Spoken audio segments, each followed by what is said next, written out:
Yo, what is up, you guys? It is me, Atrix Gaming. Not Atrix Gaming. Yo, what is up, guys? It's me, the Cubing Bear. We're out here reacting to the World's Championship Day 2. Unfortunately, I wasn't able to do a reaction to Day 1. That was just, shoot. That was just my bad. It just couldn't happen. But here we are. We are reacting to the World Championships, and hopefully I'm not too... Hopefully the background isn't too loud. Hopefully the sound sounds perfectly fine.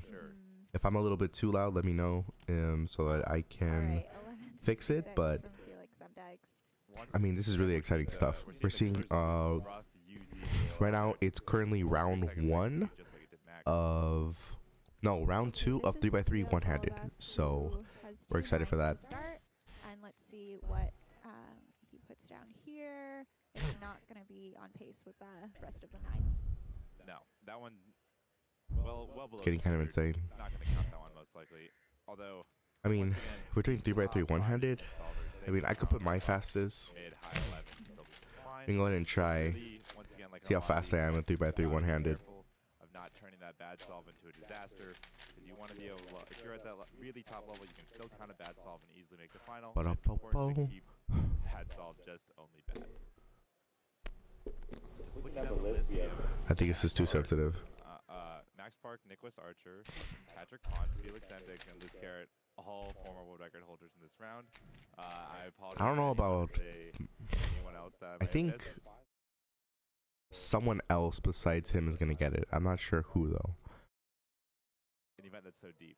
I'm not quite sure yet. From Alexi, a little bounce back from 2 10s earlier. We have Nicholas Archer. We're gonna be pulling him up. Yeah. Nicholas just in your bottom middle center. there. And this is quick. 8-3. Alright guys, I'm gonna try it out, see how fast I can get it. Ready to see this? Okay. 7-2, 8-3, 9-6.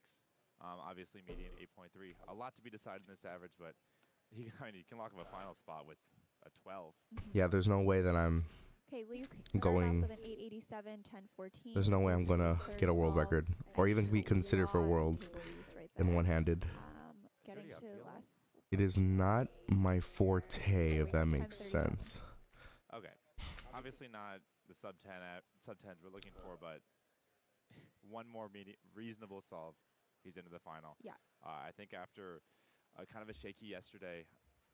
Yeah, but yesterday 5x5 was insane round. Max got 2nd place, Timon got 3rd place, and I think Patrick, he finished it off with 4th or 5th place. It was a pretty insane first day of Worlds competition stuff. Then we had I believe we had 3x3 round 1, or if that's gonna happen today, I'm not quite sure.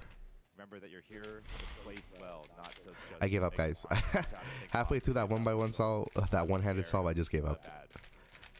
Okay, of course, Max Park on your screen getting. Oh, it's Max? Max is up? Okay, okay. We also have Jasper Murray inspecting on your bottom left. We got Felix at the bottom right there, so we got Max and Felix. Star-studded, and someone's about to come up in the middle, likely another world record holder. All right, Jasper. This could be the biggest moment in the entire ride. That was a really good M-perm.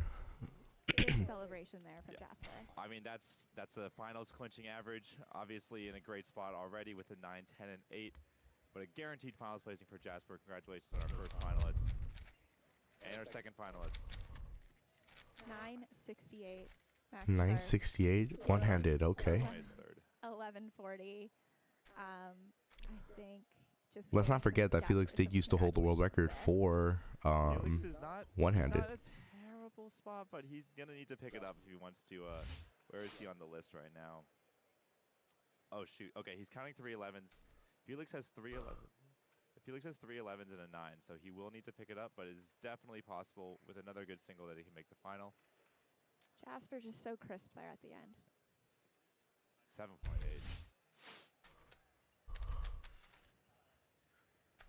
Luke Tixon we see with a 10.7. He is. I wonder what kind of puzzle I should solve while I watch this. Unfortunately, Luke, one of our hometown solvers, a Washington local regular. I do not see him on the top 20 list, though. So he's gonna need to have something good to jump back in.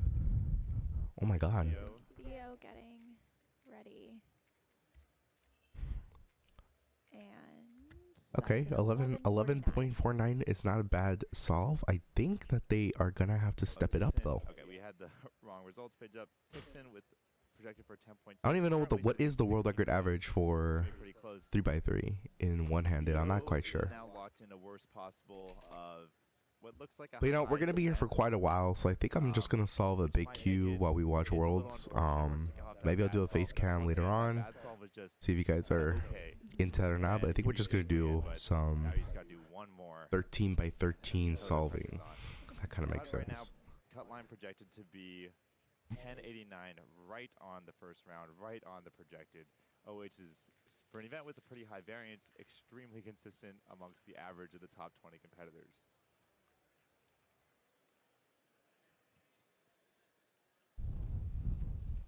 So right now we have Nicholas Arthur. Things are kind of insane right now. Lead, projected to win by 5 right now, which is a massive margin in such a short event. Our gatekeeper Max only projected at 9. Bro, that sweater looks so good. I want one.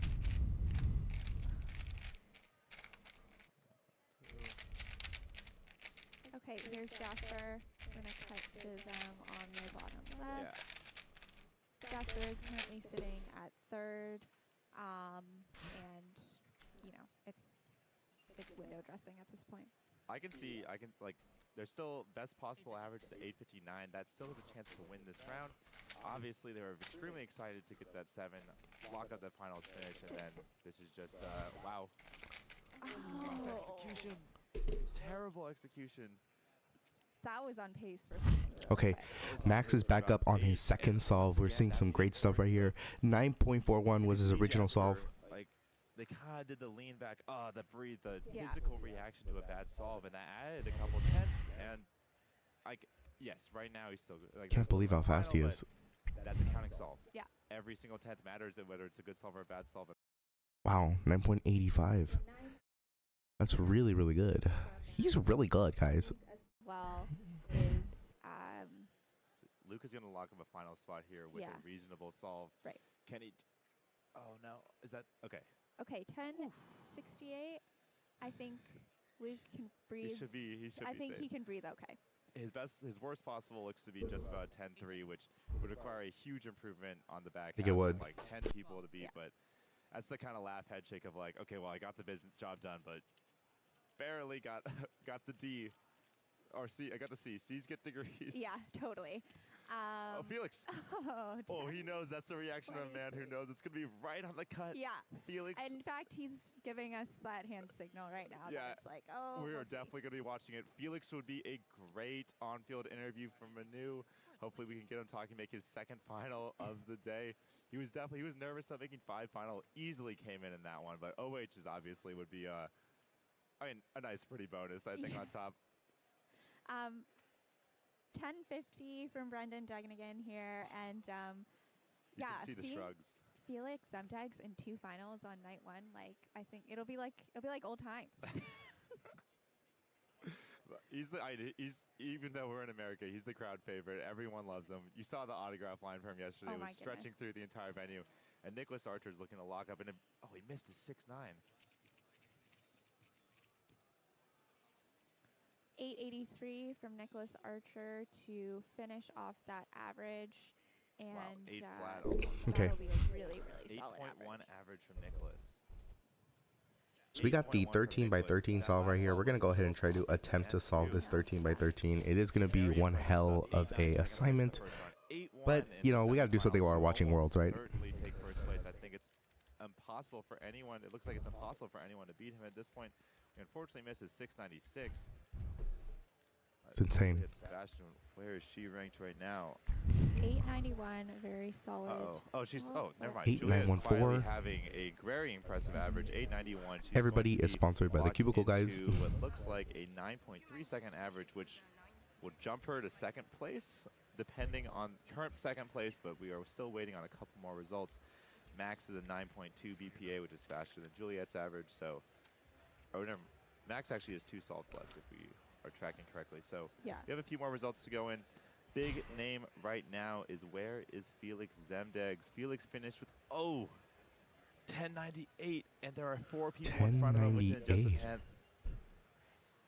And those are finished averages. That's crazy. Indeed. All right, Theo Golubov. What happened to him? I think only the top 20 people make it to finals, guys. We're trending at. And Felix is at 23. 10, a mid 10, or 24. and a really solid one to finish it out. So that will clutch in. That was very clutch because his worst possible was 11.03, which is definitely not going to make it at this point. So he but yeah, counting all best possible to worst possible is a full second. That's never the position you want to be in going into your last solve. That is scary. Yeah. But got the best possible, low 10, guaranteed in finals. We are going to be watching the screen. Obviously, I think the #1 story for who's on the cut line is Felix Zemdeg's currently projected 23rd, but there are a lot of people still to go, and that last solve is the most nerve-wracking. It one is. you're most likely to It could either make or break the average, guys. We need Felix to make it to the finals. Max Park is going to be giving us his last solve here in just a second, and again, Max Park about to cook? Exactly. Classic Max Park. It's a little bit slower than normal, but it's still a very consistent average across the board. He's got a pretty good best possible and worst red possible. cross. Only 0.37 apart. He is going to finish in the top 6. He has the best possible will be 3rd place. Oh, shoot. Here. Wow. Is he going to do it? Very quickly through the solve. Little pause there for okay, at 9.9, 9.919. That's a really good solve. He's going to be in the top 5. I believe in that. His exact average That was pretty good. Right there. We have Manu sitting on the field with Nicholas Archer. Yo, that's Kevin Hayes. For all of you old cubers out there, he was the best of the best back then in the big cube scene. Best 6x6, 7x7, 5x5 solver. X. I'm here with Nicholas Archer. Looks like he's likely to get the first seed. Had a really heater of an average and is one of the favorites to win one-handed here. Nicholas, welcome to Seattle. How's that average for you? Okay. It was all right. There was a lot of lucky cases, like the 6 with the he's kind of British. I like that. I thought a lot of the blocks were nice. That's really there were nice. a lot of pairs to make use of. And my turning was maybe a bit slow. So, I mean, it was decent considering the pressure. That is pretty good. Overall, how do you think this Worlds has gone for you so far? It's been all right. I mean, a nice single in the previous round, but that didn't go too well. Sure.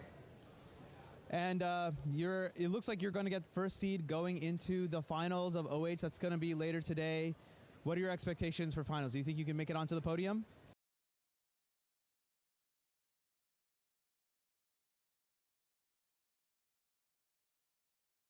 Gotta post this story, guys.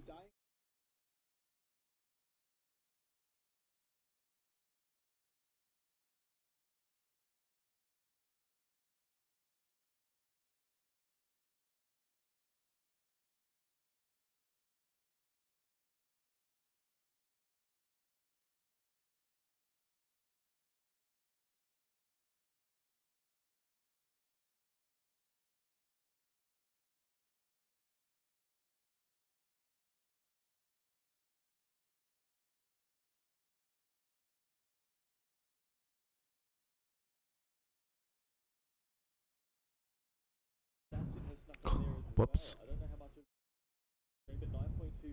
Gives her second ahead of Patrick is up right now. Dwayne Ramos in that order. Max Park at 9.47, getting him 5th, and Neo Juarez, the only other person to get sub 10. A 9.83 average with a DNF, counting an 11. Who we see come up here on the red stage? We have Patrick Pont coming up for, I believe, his last solve.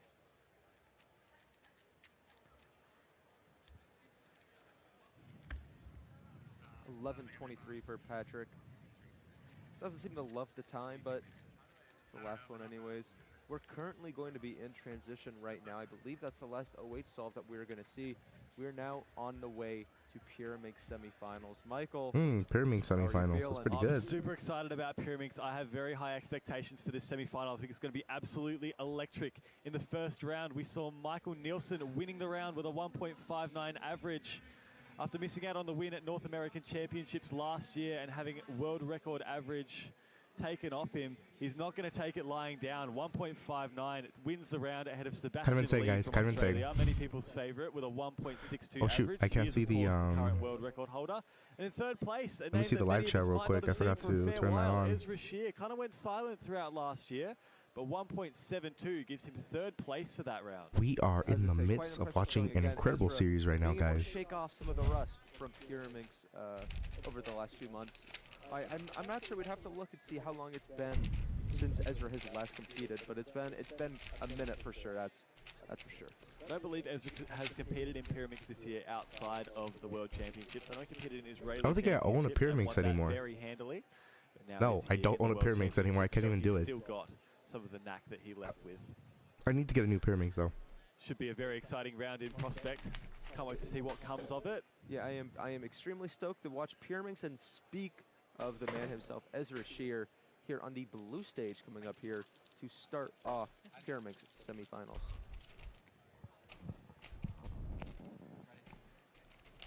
All right, Ezra is underway. Looks like this scramble, 2 tips, and doesn't look like there's any blocks on that scramble. We'll get that top-down view. Okay, okay.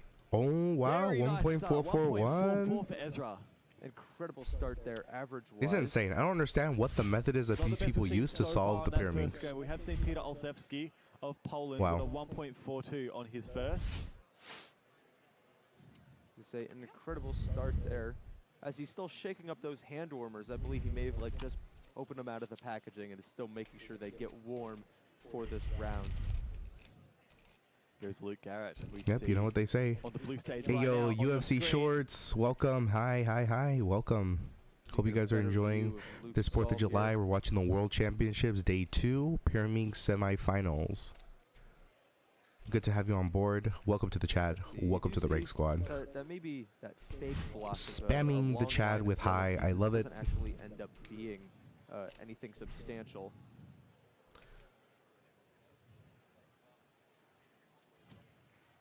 .77 for Luke. On the blue stage as well, we're seeing Simon Kellum, not on stream, but has a 1.93 to start. Simon Kellum, of course, the Pyraminx single world record holder.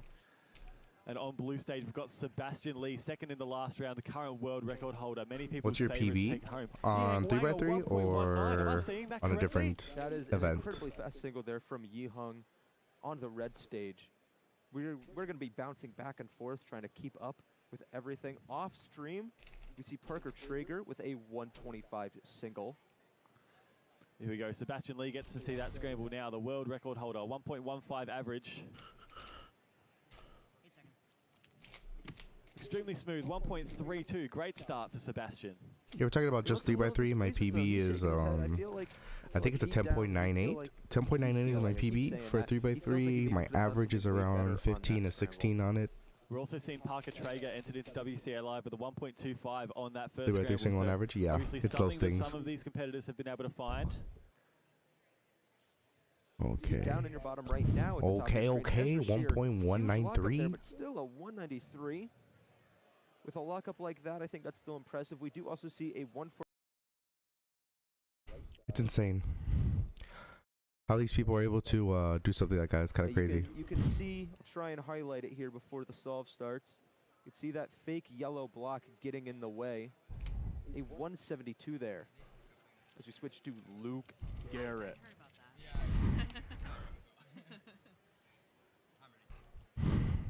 See, Luke Garrett has been doing pretty well across this competition so far. Came second place in the warm-up competition earlier in the week.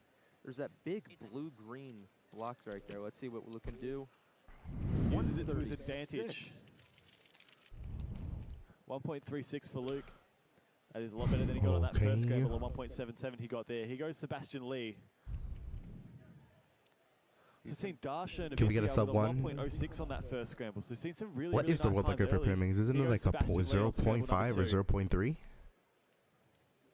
Oh my god. Oh, it's a bit locky at the start. 163.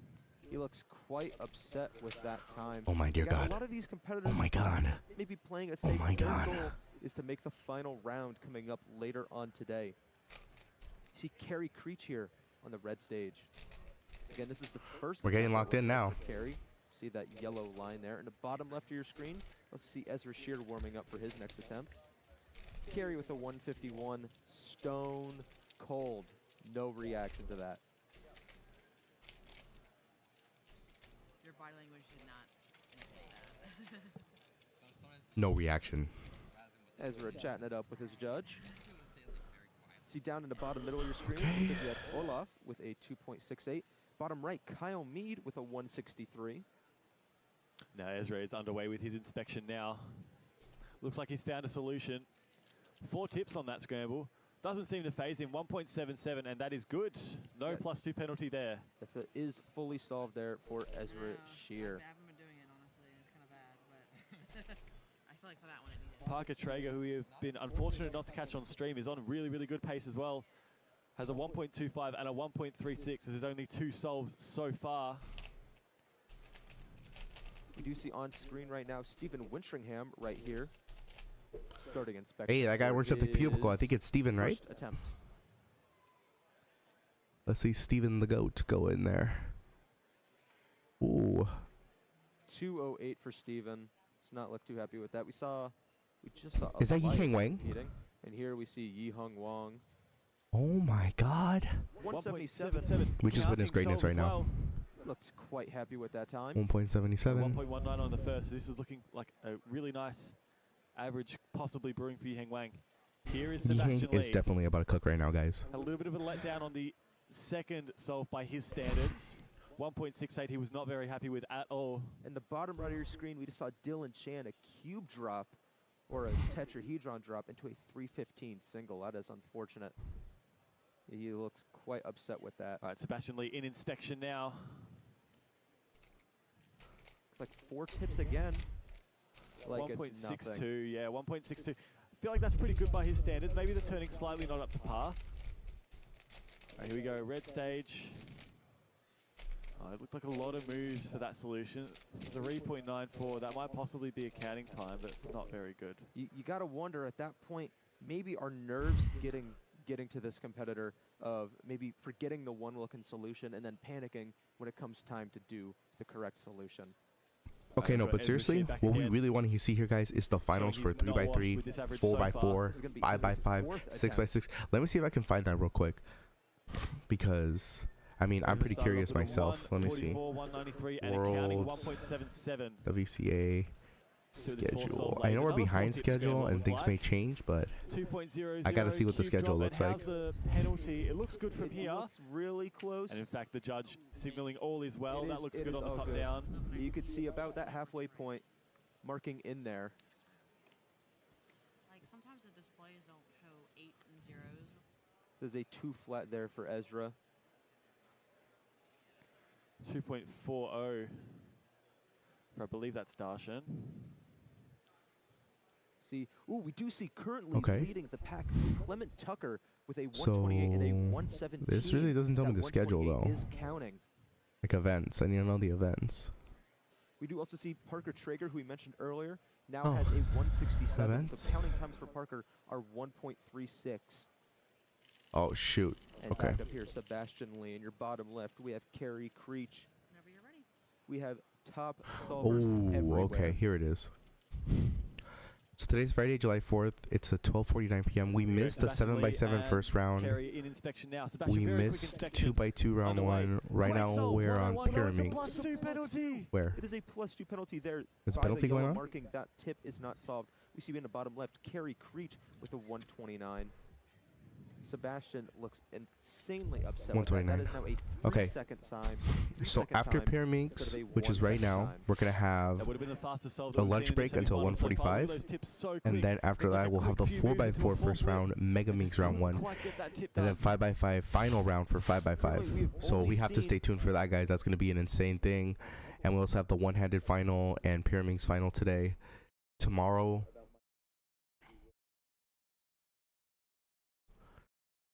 Sunday will be the 3x3 final round, I believe.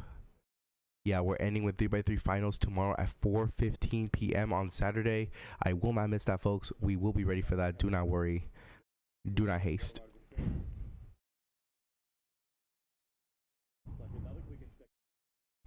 It's going to be a great time for us. Y'all already know how it is. Inspecting in the bottom right of your screen now at the top. So we just know what the schedule is now. So now I know. So the things to keep in mind of, the things that we want the most right now, we want to watch the 4x4 round 1 and the 5x5 final today. So stay tuned for 1:45 p.m.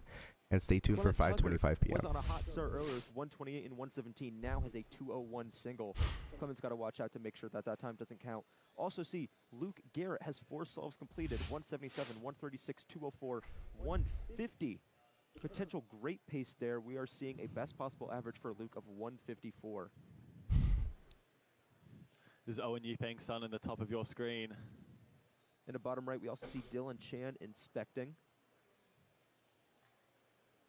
1.79. 179. Let's wait for the ruling. That looks good from here. Can't tell. Dylan's definitely at least contesting it. It looks like we're going to be getting a delegate call on that one. We will keep an eye on that time for Dylan. Sebastian Lee in the bottom of your screen as well. Unfortunate to +2 a 1.01 on the previous solve just by a tip on a 4-tip scramble. Yihung Wong in the top of your screen now. 1.82, another counting time. Sebastian Lee, 1.32. Great way to bounce back from that previous attempt. Unsure if we got a ruling on Dylan's potential +2. Parker Traeger, a 246 on the 4th solve. That is going to be looming over his head going into the 5th, but a potential best possible average of 143 there for Parker.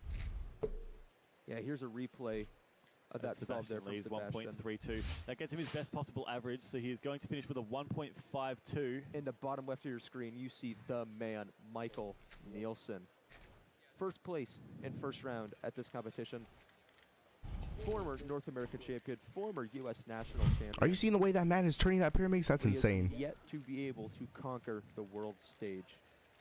Will he be able to change C. Tucker that? is projected to be the #1 for second round. In the bottom of your screen, we do also see Marcus Kamen there, inspecting his puzzle.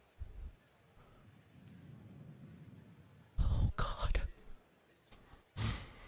All right, where's Yihang though on the record charts? Yihang is nowhere to be seen in these Oh, this is a 21. shortly. Sorry. Next to him, Elias EU, 7th in the previous round. This is another 4-tip scramble here for Michael. Let's see Got what a he plan can of find. attack for this one. 166. So calm. You see in the bottom of your screen Jasper Murray. Jasper Murray, the former Pyramix Right. world record holder, 2-time Pyramix world record holder. Getting them on your screen Yihang now. is definitely about to cook right now, guys. It's not even funny. Jasper excels in finding excellent solutions. Just not quite the turning up to scratch there. 2.46 for Jasper. Unfortunately, just quite a long solution that isn't executed fast enough to make up for its length. It's unfortunate. It does look like a lot of our competitors are finishing Honestly, I don't think averages, Yihang getting has those the ranks as speed soon as we necessary, go. quite yet at least. He does not Currently, possess what the we see speed and times that to have been get fully entered, Pyraminx at least Jacob first Bennett place, with but a he could definitely get into the 181 top 10, I average think. leading the pack. Brenton Dunnigan with a 208, currently in 3rd place.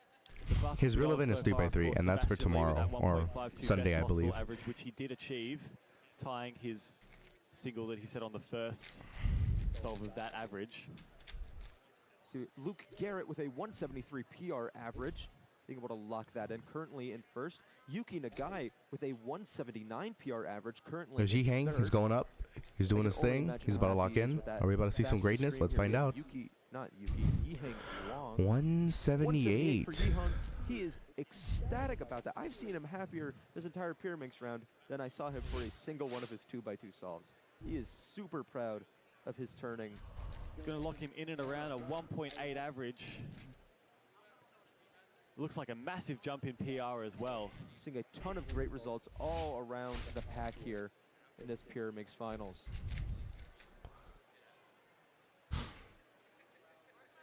We have more times coming in as we're looking for any more competitors. I believe the main stages are wrapping up. Some of the side stages are still going on. Parker Traeger gets a 152 on the last go to lock in a Wow, 152 PR average. I'm not sure what that is ranked in the world, but currently he is seated 1st going into world Ooh, finals. 1.32. That's really good. Sebastian Lee, but beats him on single, getting a 1.25 on that first scramble, which we unfortunately didn't catch on stream.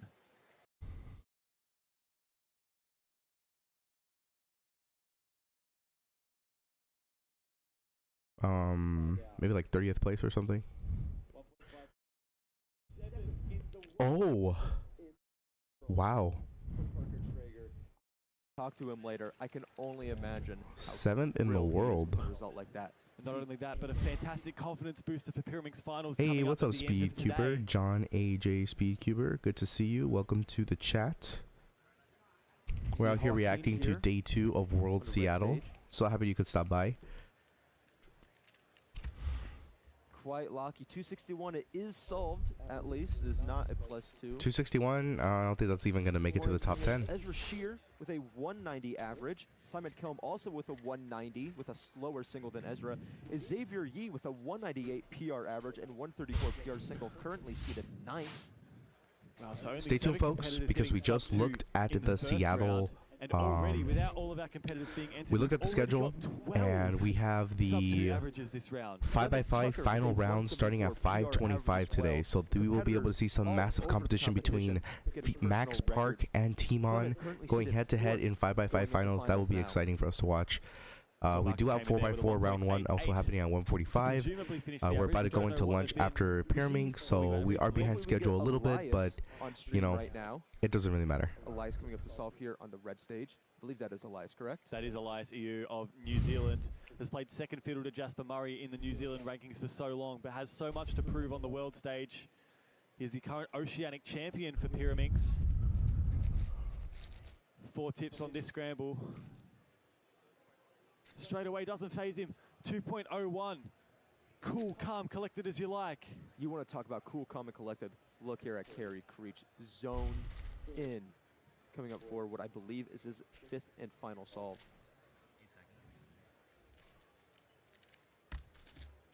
1.74. His projected average was around about that 1.7 range. Little fist pump there for Kerry. Looks quite pleased with that. See that on the replay. This is insane turning well. row. Just left that B tip to the end and pretty well nailed it. David Andron Silva with a 166 average, currently slotting him into 3rd place. Is that a in our +2? projected rankings. 2.32 for Olaf, but we're not sure about the penalty on that one. How's it looking? It looks like a +2. That's a close call, I think. I think it could be a I'm +2. not sure.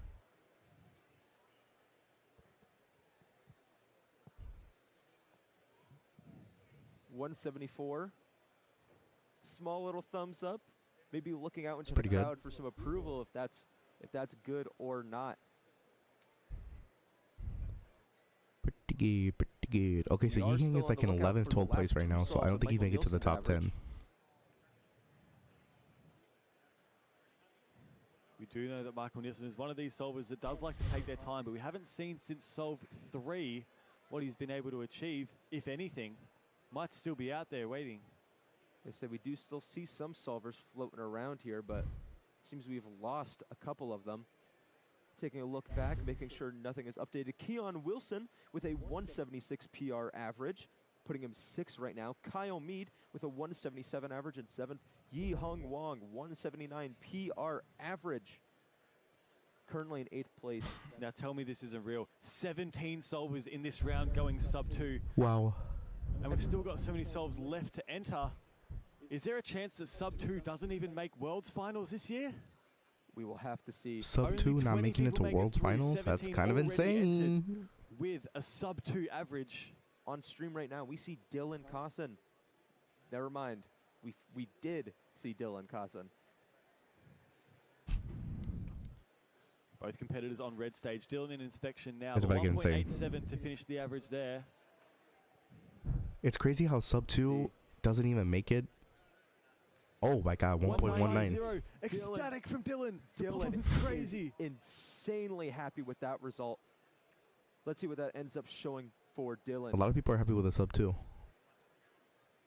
So Dylan Cosson, that's going to be a counting solve for him. He's going to be another Did sub-2 that dude average actually to give add out to that total. $10,000 yesterday? Apparently there was a $10,000 giveaway yesterday at If we Worlds get one that more I'm not sure sub-2 about. average, which we did, if you get a sub-2 average right now, you are not guaranteed to make World Finals. Wow. That is insane, Michael.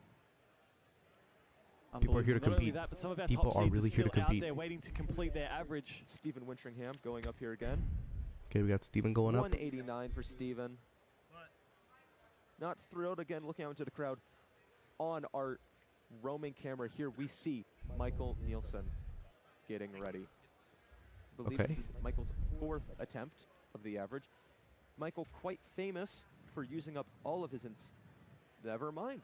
I was going to say using up all of his warm-up time, but it seems that was not. He's ready. He has to do it now. 1.65.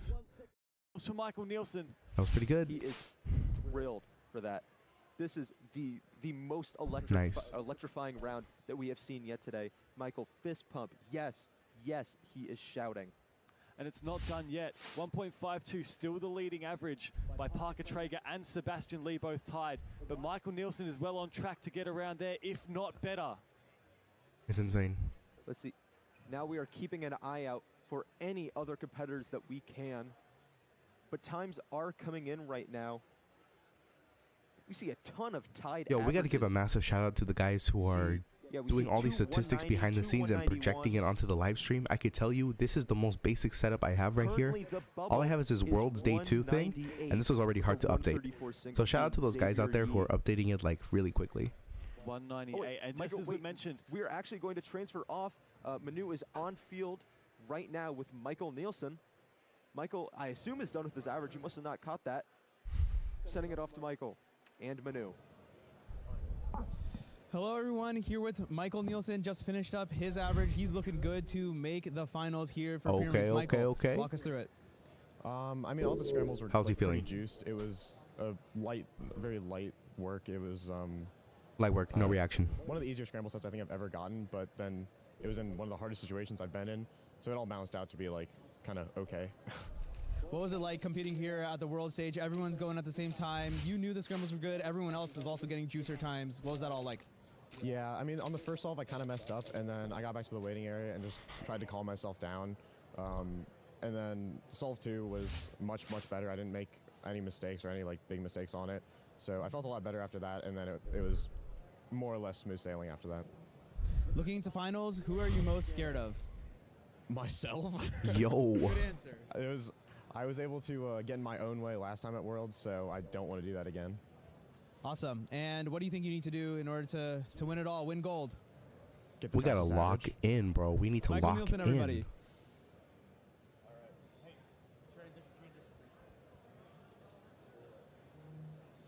Okay, we're looking at the tables. Tables look great. So we are in an intermission right now. I believe we went to lunch.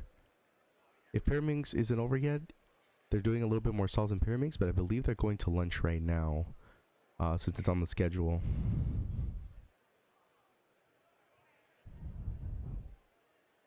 I'm not sure. Are we at lunch yet, or what is the dealio? Or do we finally get our results done for the championships? I really wanted to go, folks. I mean, I had my ticket ready. I had everything ready to go. Unfortunately, I had to tend to a family matter.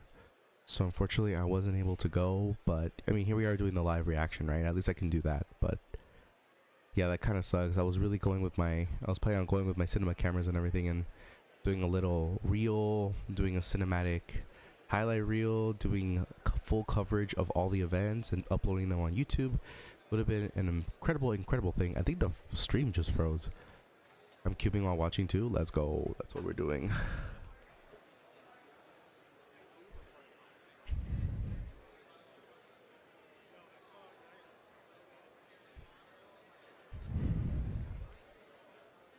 Okay. Okay, so it's not me that's frozen. It's the chat. It's the chattios. Okay, so it doesn't look like anybody's there. I think we went over to lunch. I think we're in lunch right now. That seems to be what they're doing.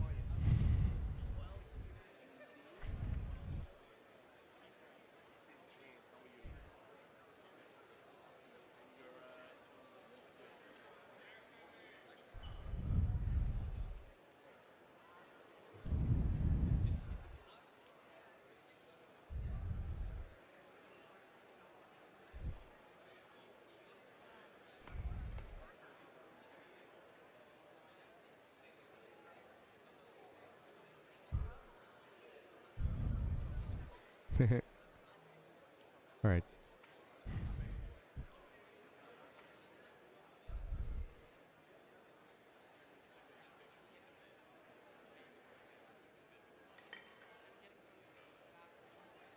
It's pretty quiet here, guys. So how's everyone's day going? Oh my god.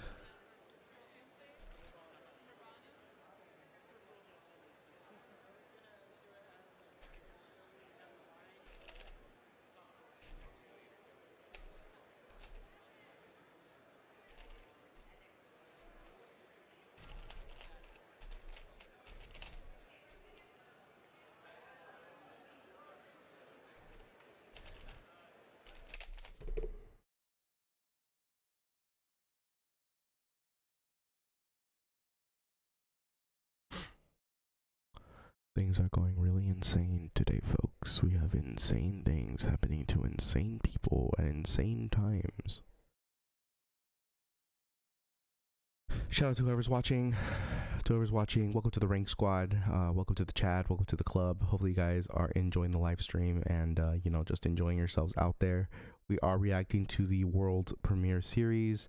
Right now we are at lunch, so people are not doing anything right now, but that gives us time to kind of relax and kind of digest what we've been watching. So earlier we were watching the world's finals for that, so that was a really exciting and great thing. We also had Yi Hang competing in Pyraminx, as well as having different competitors. I believe we just established that getting a sub 2 average in Pyraminx did not fully qualify you for Worlds. So there's a couple of people who did not make it to the finals, or at least semi-finals for Pyraminx, even though they did a sub 2 average. So that just shows how strict the competition is getting. And honestly, I think we're gonna get a sub 2 in 3x3. I really believe it.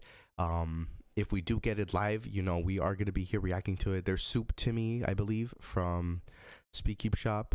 Got a couple of panelists about to go up right now, so we are excited for that. Voice properly. Remember, I had my speech yesterday. My voice wasn't quite as loud. So we got a couple people. Happy to be here now. Finally hear my voice. So yeah. All right. Welcome to the Rubik's Personalities panel. All right. I'm Rubik's here. Personalities. My name is George. I'm actually a brand manager now for Rubik's, but I used to be an ambassador myself. So yeah, really happy to be here talking with everyone. So yeah, I'm joined here by some of our Rubik's ambassadors, and we're gonna have a little chat about what makes a Rubik's ambassador, what it means to be at the Rubik's Cube sponsored, Titan sponsored World Championships. It's such a big event as well, the biggest yet. Yeah, just a nice chat about Rubik's, right? So yeah, let's get started. So brief introduction of yourselves. So we'll start on Timmy's side and we'll move right. So yeah, brief introduction, maybe a notable cubing achievement if you want. Go ahead. Timmy, your mic is upside down. Thank you, George. No worries, no worries. My name is Timmy, or Soup Timmy on the internet. I make Rubik's Cube videos, trying to get people into cubing and do random pranks to my friends. Love it. My name is Sam Richard. I specialize in education, inclusion, and motivation. And I travel to my local schools or wherever I can get a gig to just share my miraculous story from being bullied to having my brain disorder that I was born with. Trying to just encourage others. How inspiring. Puzzles. Inspiring. Okay. I'm Carolina. I'm from Italy. I'm a content creator. I'm a SpeedCuber. I'm Rubik's ambassador. Let's say my life is turning around Rubik's Cube, and mostly I do contents about Rubik's Cube on social media. Nice. I'm Delphine. I'm French. I'm from France, and I do also content creation in French. I also do mosaic, with 700 cubes, and I'm mostly known for that. And yeah, I like to share my passion on YouTube. Love it. Thanks, guys. Thanks for introducing yourselves. So let's just think about. Yeah, how did you become a Rubik's ambassador, and when maybe as well? All right. Let's start. That's a pretty good question. Yeah. Okay, so if I remember correctly, I think I started becoming around maybe in 2020 or 2021. I don't remember in detail. And basically, it was mostly for my mosaics. So I was doing like Rubik's Cube mosaic, and I was posting on Instagram. And then I don't remember if I contacted them or they contacted me, and it started like that. For me, I think it was 2021. Right after the pandemic, I started to do videos on TikTok, and I started to enjoy it a lot, and it went pretty good. And at one point, Rubik's reached out to me to ask me to work with them. And then I managed to meet some of the people working for Rubik's in real life at European Championships, and we managed to find a good deal because I actually meet them in person and managed to talk to them, and then we started working together. For me, back in 2014, I attended and competed in the U.S. Nationals 2014, and I met a, back then, brand executive, and she heard about me and my story through a mutual friend. And then a local friend where I live asked me to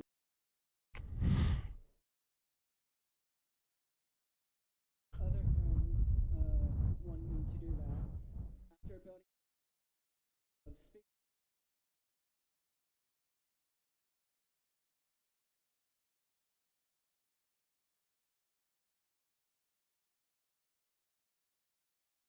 and then it began. How nice.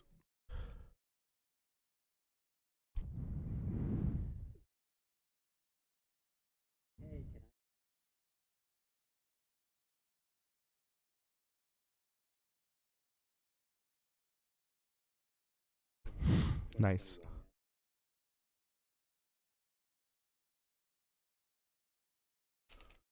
it's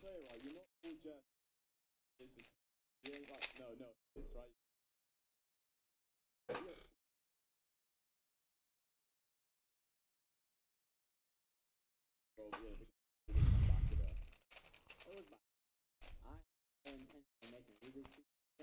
I just wanted to make it wasn't a post body on like that, but I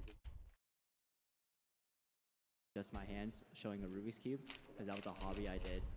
And yeah, I did one Rubik's Cube video and I just kept on going because I wanted to do a 30-day challenge, and I posted every day, and I just kept posting, and now we're here on year 5. When was that? Yeah. This was, I started in 2020, right before COVID. Cool.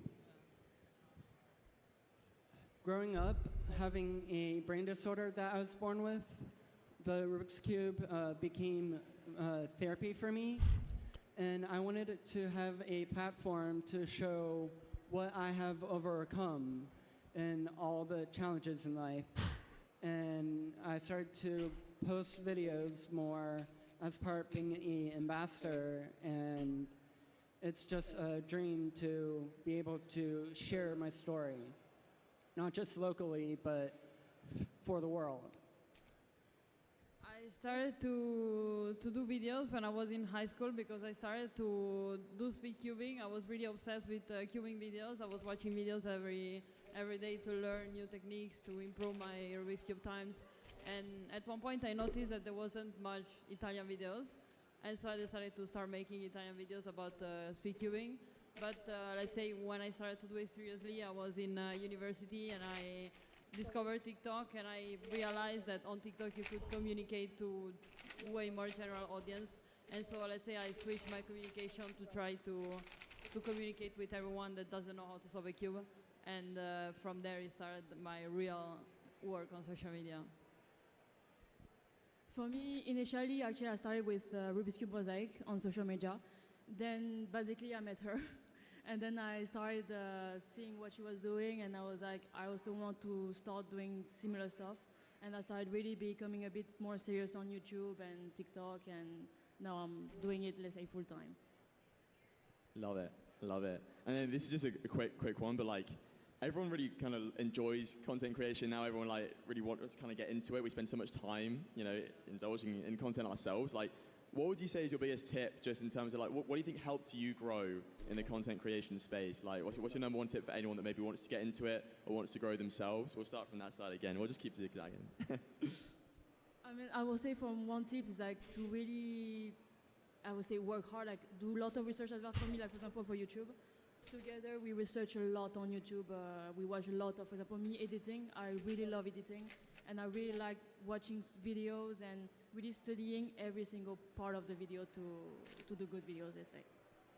For me, I would say I really think of who I'm communicating with and what I am communicating. So I really try to communicate something that makes sense for me, and I really want people to understand that. And for example, for cubing, my goal was really to show the people that Rubik's Cube was cool. And SpeedCubing was cool because growing up in high school, people were making fun of me for doing the cube like it's a weird thing. And so I had really the goal to communicate that it's a cool thing, and now people think it's cool. And so I think, I hope I had a bit of a role in this change of mindset of lots of people. And let's say my goal will always be the expanding cubing and SpeedCubing. And let's say this goal is what moves my content. And then I try to really research, like she said, about what can work and what cannot work. But mostly it's like if your goal is true and it's not only to get views and become famous, then your content can become better. For me, distractions produce limitations, and I tell that to all these students that I speak to at the schools. And when it comes to cubing,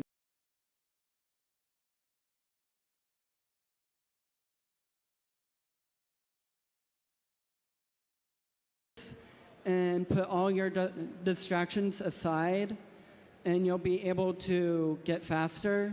Don't have any fear in cubing, just go for it. You have a great future if you push for it. The question was, what advice do I have to make that keeps me going and making content? It's about like content creation as well. Yeah. So what kind of advice would you give in that space as well? Yeah, learning how to flop, like learning how to take failure, and how to recover and learn from it. Like my most recent video is a flop, so got some work to do there. So, but being okay with failure, because most people are so scared of posting their next video thinking, oh, it's gonna flop, but you should know how to like take failure and learn from it quickly and adapt. Yeah, I think that's pretty fair. Like, it really feels sometimes like you could put so much effort into a video that won't do well, and then like very little into a video that suddenly blows up. And it's just the way the landscape is. And yeah, I think it's an important thing to consider. Okay, this is more back to Rubik's. Like, what do you think Rubik's can or should be doing in the SpeedCubing community? Obviously, we're sponsoring this with a title sponsor, right, for the World Championships. But what would you like to see? What else would you like to see? What do you think we're doing well currently? Yeah. Yeah, I think we could incorporate smart cubes into competitions to make it more spectator-friendly or live stream friendly, having stats right away. I think that's an interesting format we could try, and I think Rubik's is doing well with hosting these big competitions like Worlds right now, so good job on that. I would hope that Rubik's brand creates more WCA puzzles so that it's not just the classic 3x3. Yeah. I mean, for me, in the end, the goal of Rubik's is really to make SpeedCubing bigger. And it's, I hope, the goal of SpeedCubing itself as well. So I would say the best thing they could do is to try to make SpeedCubing more and more enjoyable for the public, because some SpeedCubing events are hard to understand from non-SpeedCubers' point of view. Even for us that are really inside and knowing everything, sometimes it's hard to follow some stuff. And so for me, the goal of Rubik's should be to maybe create events that are maybe exactly WCA competition, but more enjoyable from the audience. Everything she just said. Yeah, it's a pretty like difficult tension to navigate, right? Because like we want to make it really spectator friendly, but we also want to give everyone an equal chance of like showing their true average solve time. Like it's about the average, right? It's not easy. And even like average of 5 feels like a very, you know, fundamentally flawed format in some ways. Like, it's not enough solves, especially when we're going down to like the milliseconds now. Like 2x2 first round, it's like 0.4 seconds between like first and, you know, 50th or whatever. So it's, there's a lot to think about there. But yeah, we definitely want to make it spectator friendly. We want to try and get that in the mainstream. And yeah, I recognize the importance of that as well. Do you feel like cubing has the potential to be more mainstream? How would we make it more mainstream? What would that look like? What kind of format do you see that being in? Okay, yeah, for me definitely, SpeedCubing can be really, really big. Like we saw in these World Championships, we have a lot of spectators, we have a lot of competitors, and I'm pretty sure that even the live will be really watched. And for me, you see that it's growing and growing, and we have really the chance to make it more and more mainstream.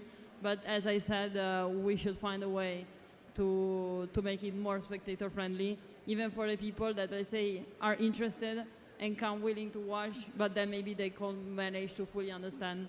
And so, yeah, it's tricky because, as you said, we need to give people a fair possibility to win with their skills.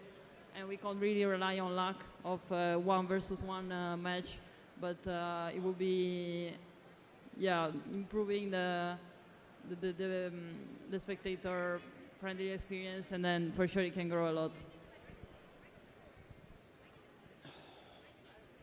I'm not really sure of an answer. She really answered the question for me. That's very fair. Yeah. Anything from you, Timmy, about how to make it more spectator-friendly? Yeah, like I mentioned, implementing spark cubes, I think it's you get your stats right away. Yeah, no, that's absolutely fair. What's like a moment from cubing so far? It doesn't even need to be like your own cubing career. It can just be cubing generally, like that's particularly stuck with you, or you think was like a big thing for, you know, progressing, cubing, like making it bigger. A particular moment you think that happened that was pretty special. So a moment that's memorable, like cubing. Yeah. I think I have so many memories with cubing, but I think one of my favorite memories was I signed 3 of my friends up to a Rubik's Cube competition, and they didn't know about it, but I made a video about it, and I trained them last minute.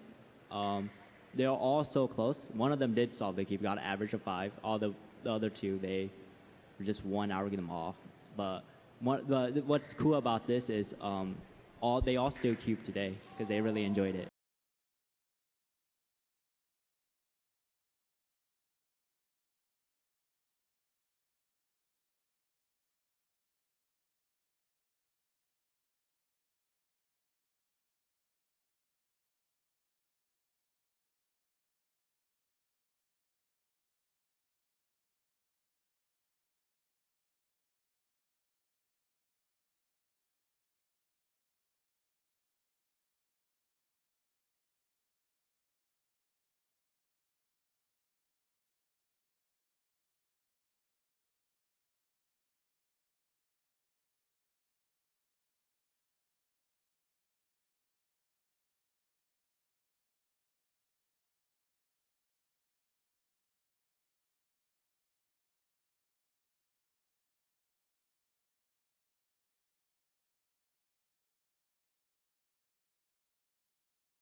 To like the next question, sort of like, you know, why you are ambassadors. Like, what does it mean to you to be a Rubik's ambassador? I know it's quite a tough question, but would like to hear it. I mean, for me, because for me, being a Rubik's ambassador actually means a lot. We share the same goal. For example, me, I do YouTube channel. I want to share my passion, the passion of Rubik's Cube, throughout the whole world. And I believe that Rubik's goal is the same. And I think that is, we share the same goal, and it's really Yeah, as she said, I think for me it's really important to represent a brand that shares my same goals and also that cares about me, and is really like you're representing a brand, and I hope I'm doing it right, because of course you're also taking part of the image of the brand. But for me it's really important because I really share the same goal, which is making SpeedCubing bigger and bigger and more mainstream. Growing up, it was very hard for me to make friends. And growing up in special ed, it was just the hardest thing for me. For being a brand ambassador, I never felt I would have many awards and accolades in life. I don't really have too many awards right now, but like just being on a platform representing the brand that truly changed my life really got me growing more to be, I am who I am, and I am strong and grateful to promote the new products and to just share how these products can be educational. Bringing a lot of Rubik's Cubes to airplanes and getting stopped. And then the TSAs, they open it, oh, a bunch of Rubik's Cubes. So I think spreading Rubik's Cube in weird moments and many diverse moments is, I think, very powerful. And I think it's cool because it can take you anywhere. Yeah, like I feel like Rubik's, it kind of, we try to always own that entry point, right? When people want to pick up a cube, and I feel like you guys are really good at inspiring people to get into it as well, which is like such an important part.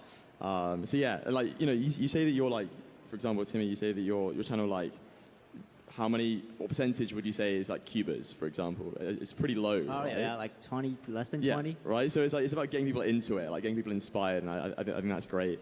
That is pretty much all the time we have. But thank you so much, all of you, for attending, for speaking about Rubik, speaking about being an ambassador. Really appreciate it. And yeah, I'll speak to you soon. Thanks, guys.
All right. Hello, everyone. During our lunch, we are going to do another interview, this time with the man who was conducting the panel earlier, George Scholey of Rubik's. Welcome, George. Thank you so much for having me on. Appreciate it. Yeah, this time now you get to answer all my questions. I get to interrogate you. All right, George, do you want to give the audience a little bit of an intro as to what you do, who you are, as a SpeedCuber, of course, and for Rubik's? Yeah, absolutely. Yeah. So, yeah, my name's George. I started solving about 10 years ago, so it's been, it's a big part of my life, almost half my life. I got into the cube, started off like doing magic, and then I got interested. After about a year, I ended up getting my first national record in the UK. Started off with Scube, and then eventually mained like 3x3. And then I became a Rubik's ambassador in 2019. That was just sort of based off some random TV appearances that I did, like that were sort of spontaneous. People asking me after a competition, "Oh, you're going to go on BBC Breakfast tomorrow," and I went on that. And then I stayed as an ambassador for a long time. But then I recently had a big next kind of step in my progression, my Rubik's career, which involved me moving over to Canada, to Toronto from the UK, to be the associate brand manager for Rubik's. So that's been a big part of my life now. It's like really cool to see kind of behind the brand, all the product development, and just the way we kind of support SpeedCubing as well. Yeah, of course. Do you want to let everyone know kind of like what associate brand manager entails? Yeah, it's a good point. So like a lot of people would think that it's like almost like all like marketing, like we're just marketing Rubik's, right? But actually I'd say maybe like 70% of it is product development. So it's actually like, and events too, like this. But a lot of product development. So all the products that you're seeing released, we have exciting new products at our booth today that we're showcasing. The timers, we have Pulse as well, which is coming out in just a few days now, but we're already showcasing it. So it's all about like these products not only just helping people get into Rubik's, lower that barrier of entry, but getting people to like stay with Rubik's and get excited about that next challenge with the brand. Yeah, totally. Awesome stuff. Awesome stuff. Over the last like 10 years, right? Let's just use 10 years. So obviously, SpeedCubing and the Rubik's Cube have been around for much longer. 51 years now for the Rubik's Cube. How has kind of SpeedCubing and then the Rubik's brand kind of grown in tandem? Yeah, so it's a good question, and I have been cubing for 10 years, so it's a good thing to consider. I remember when I first started, Rubik's was maybe not considered like the best brand by fellow SpeedCubers. Like, everyone's always aware that this is the heritage brand. This is where it all started, and like you can't deny that. But it's fair to consider like its influence in SpeedCubing is low. But then what we've really tried to do over the last few years is kind of increase our impact in the speed solving community and increase the way we kind of integrate ourselves within these huge competitions.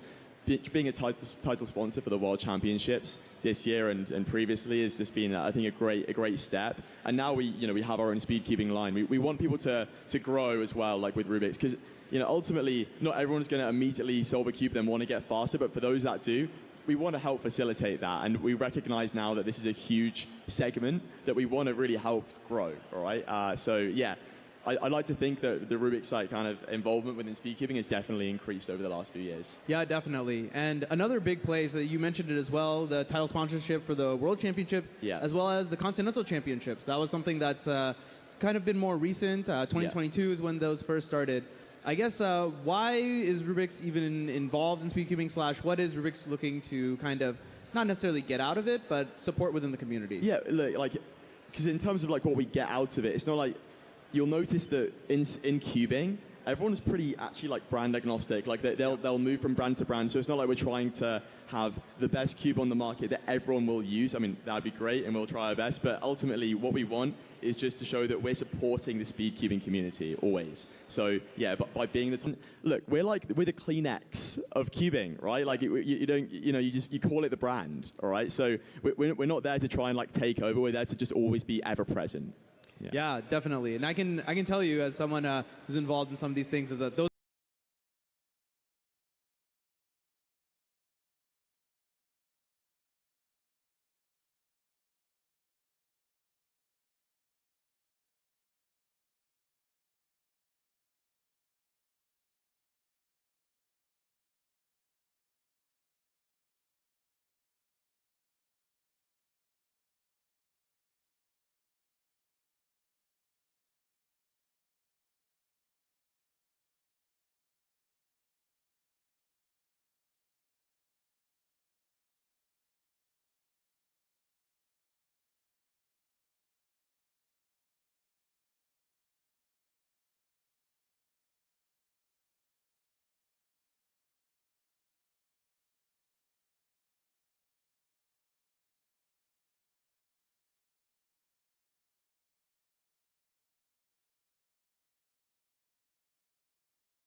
the actual technical release date was only a few days ago, but we're hoping to have it fully online on Amazon and hopefully soon at specialty stores like the Cubicle very soon. Yeah. Wow, that's really, really, really exciting. Great to see. I want to ask a little bit actually about some of the ambassadors. How does Rubik's kind of evaluate and find these ambassadors? Yeah, it's a good question, and I like to think we tried to touch upon it in the previous sort of panel. The idea is that these people are what are helping lower that barrier of entry to people getting into solving, right? So it's getting people excited about the cube. That's it. That to me is it. If someone is able to get someone excited about cubing, they can be an ambassador. It's as simple as that, to be honest. Yeah, and it definitely works also. I meet many people at competitions, at local competitions. They're like, I saw a Soup to Me video, I bought a cube, and now I'm here. So exactly, it's as simple as that. And some amazing ambassadors, of course, that Rubik's has. Yeah, we're proud of them. How can people who are either viewing the stream or everyone here at the World Championship, how can they kind of stay in touch with Rubik's the brand? Yeah, I'd say just stick with the socials. Yeah, Rubik's Official. On TikTok, on Instagram, everywhere. Look, we're really hoping to grow this brand more over the next few years. And try and increase our interaction with the SpeedCubing community, and that's facilitated all kind of through online nowadays. It's where we spend our time. So yeah, just have a look online.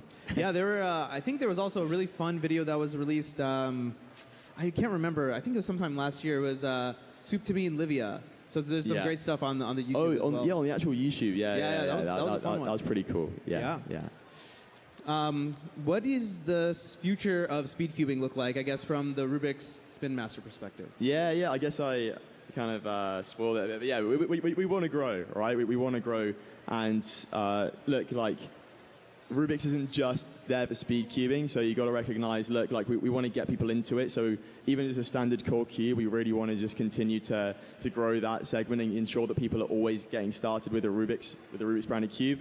I'm sure most of you started with a Rubik's branded cube, right? And yeah, we want to ensure that that continues to be the case. And then what we want to really do is just ensure that we want less intimidation, right? There's that constant issue that people think, oh, it's that impossible thing though, right? And then they won't even pick it up. And then one of their colleagues or friends your daughter will solve it, and then you'll be like, oh, it's actually that simple? Okay, let's do it. So yeah, just ensuring that intimidation is lowered. We want to try our best to try and communicate that. Yeah, totally. And then I'll ask a little bit personally, we're here, World Championships 2025, the biggest WCA competition of all time. How are you feeling? How's the weekend gone so far? Yeah, it's been pretty good. I definitely feel like I'm here in a different capacity to previously. Actually, it's only my second World Championship. So yeah, I went to the one in South Korea a couple of years ago, and that was surreal and amazing. And you see all these people that you almost feel like you've met, and you can't sometimes even remember if you haven't met them because you've seen them online so much, which is kind of an interesting situation.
into 4x4.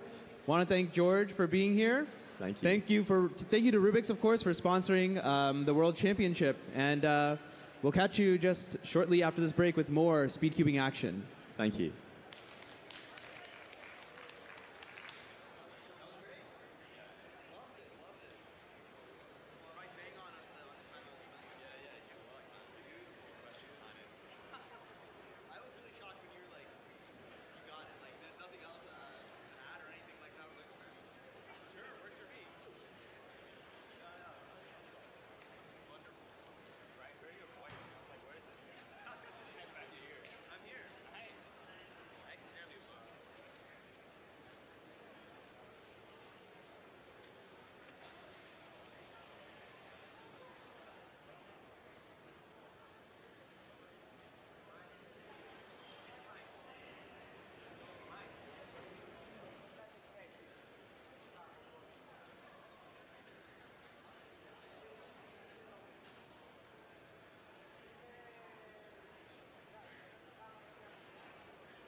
Welcome back from our lunch break. And my name is Alyssa Espraz. We are here coming to you live from Rubik's WCA World Championship in Seattle, Washington. And I am joined by the one and only Tingman. Hey, everyone. Hey, Alyssa. Thanks for having me. Yeah, we're so excited to have you. So, I mean, I think everyone knows who you are. But for those who might not know you, introduce yourself and tell us a bit about who you are and how you got into cubing. Yeah, my name is Ming. I'm known on the internet as Tingman. And, well, it started when I turned 33, and I decided I was going to buy myself a birthday present, and I got a SpeedCube because I knew they existed and they would be fun. I started making videos about it, started going to competitions when I found out there was one right there in Brisbane in my local hometown. Brought the family along, and then one thing led to another, and now I have one of the biggest YouTube channels when it comes to Rubik's Cubes, and get to do incredible things like be here and inspire people to get into this incredible hobby that brings me so much joy, and something that I get to enjoy with my family as well.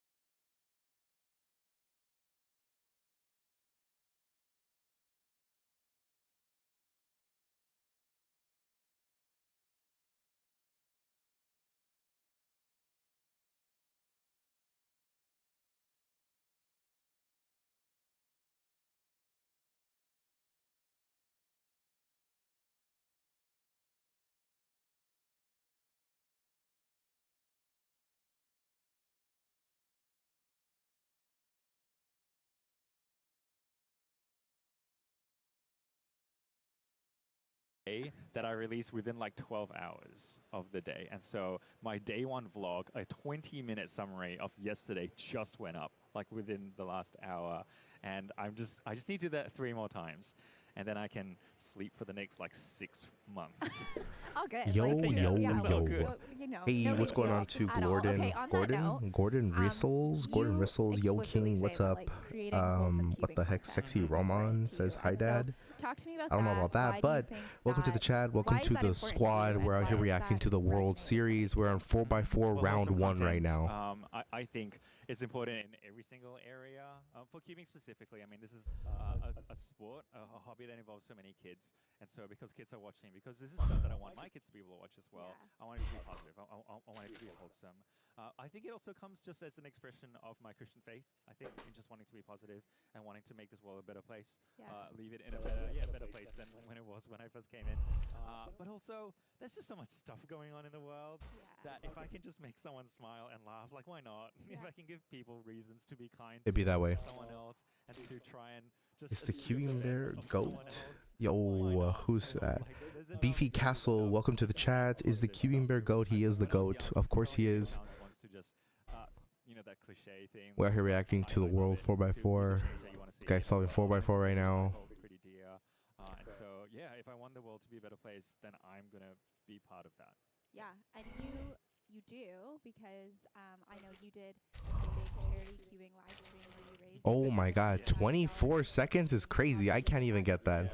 The challenge you have going on this week at Worlds, you also have an aspect where you're raising money for a good cause, and so tell us about that and why it's important to you. Yeah, so last year I partnered up with Compassion, and that's an organization which I know is close to your heart as well, Alyssa. Compassion does amazing stuff with children. Well, this guy's fast. This guy's fast. Look at him go. What did I call it? That's an interesting angle he has on his phone too. 24 seconds also. Okay. So it looks like 24 seconds is the standard for 4x4 round 1 today. But it also buy in Compassion's gifts of Compassion's that we could buy a chicken that would be an ongoing food source because of the eggs.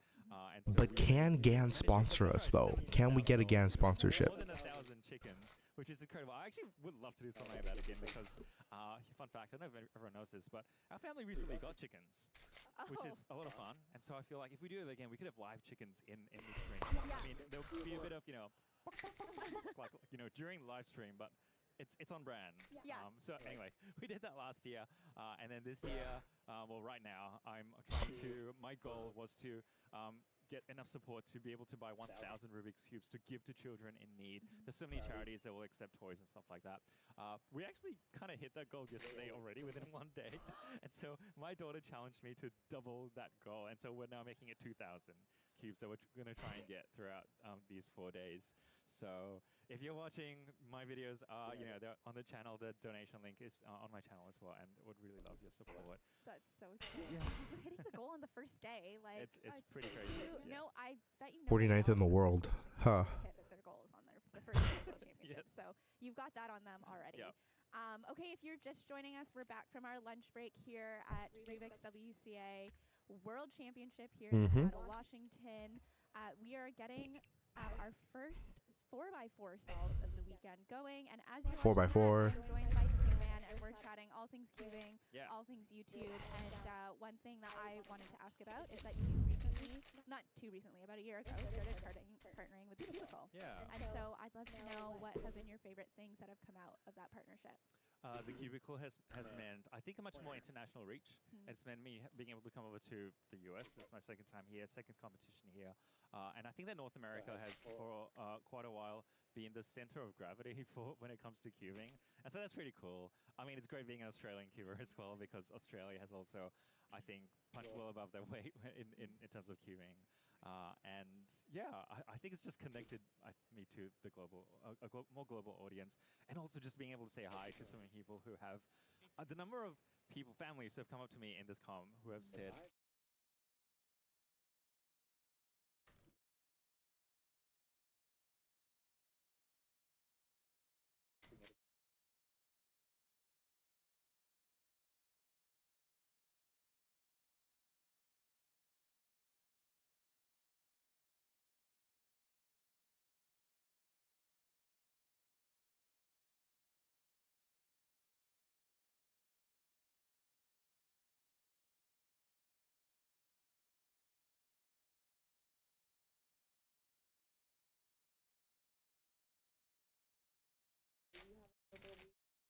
In the chat, Team Man, from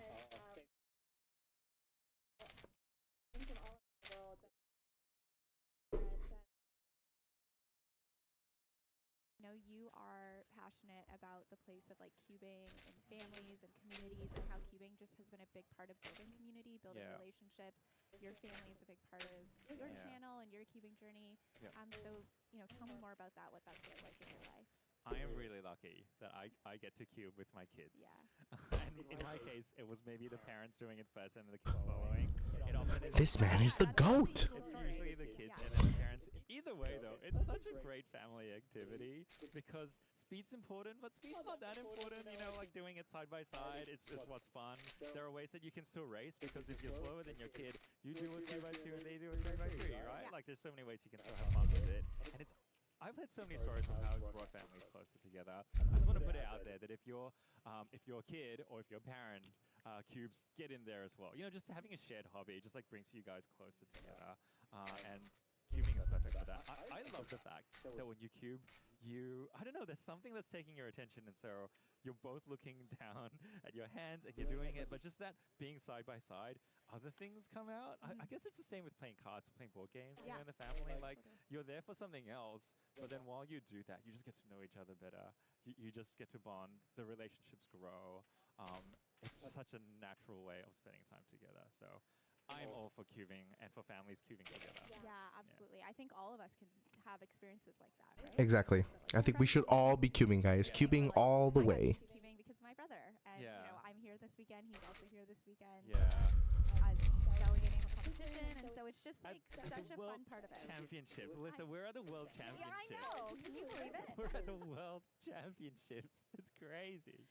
And it's been such a long time coming. It's the biggest competition in WCA history. Oh, wow. And I'm so glad that we've got people like you, like, documenting the experience for us. And I know you're losing probably many hours of sleep to document this experience. It's just for a few days. It's fine. Yeah. Jet lag. What jet lag? You're just going to be like, okay. Speaking of family, you like to include your kids in your channel. Yes, I do. Generally, and so, what's that been like for your family, for your kids? It's a fun excuse to hang out with my kids. Yeah. For sure. I do make sure that's something that they want to do, and it's not just like, oh, Dad's making us cube again. So it's, you know, I try and let them take the lead.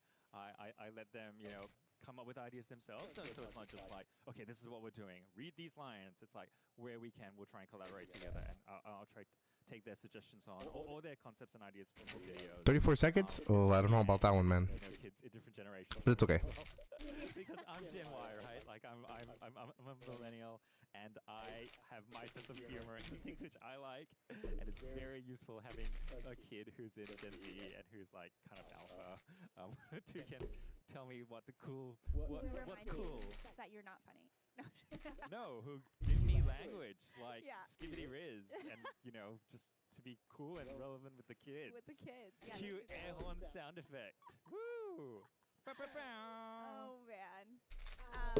Speaking of, she's like cringing a little She's there, cringing and we're so gonna bring her in hard right to now. cringe on camera.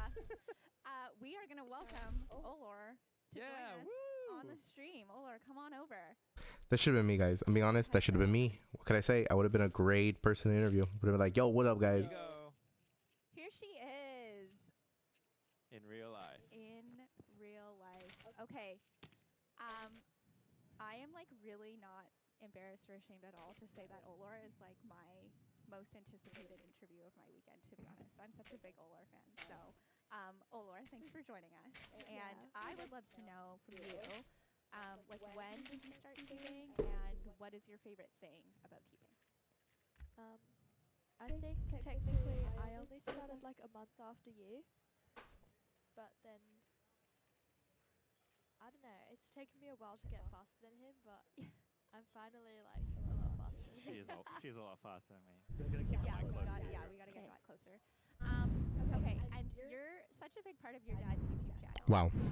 I think sometimes, no offense, Tina, but I think sometimes. What do you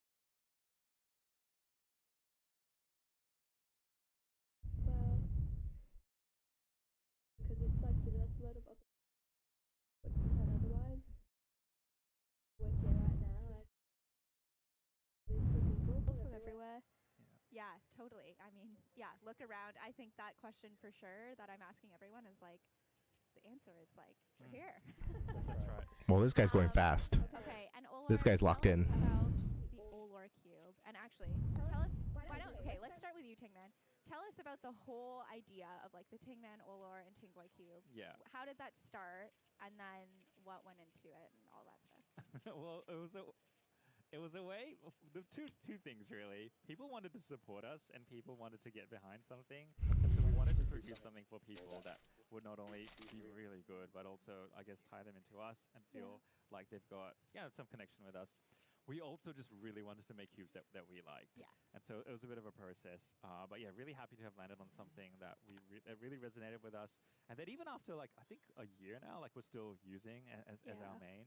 Yeah, so there's a Tingman cube, an Olo cube, and a Boy cube. The Olo cube is just timeless.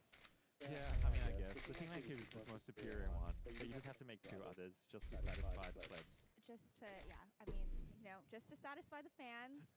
Like me, I main the Olor cube, and you know what? People often ask me if it's me on the sticker. They're like, "Is that a sticker of you?" And I'm like, yes, you should say yes. She's even better. You should own it. Okay. Actually, yeah, Olor, I'm gonna ask you more about the cube. Like when you were developing the cube and you got to work on it with the cubicle, what were some of the things you were looking for when you were putting this cube together? Well, we were like looking at first at like all the base cubes, and then we like I think my dad and Phil were putting in a lot of combos, and I was just trying them. And really, what I go for is just like not too loose, but like fast, because I'm pretty good at controlling it even when it goes really fast. Yeah, totally. Okay. Unlike his old fingers. Wow. Yeah, we can't. I'm a senior cuber right now. Okay. Olor, I want to ask you briefly, like, as you and I both know, there aren't that many girls in cubing. That is true. There aren't a lot of girls in cubing. We gotta work that. We gotta work on that. Just like, what is something that you would say as a girl in cubing to other girls who might be thinking about getting into cubing but might be like intimidated or not sure where to start? What advice or encouragement would you give to them?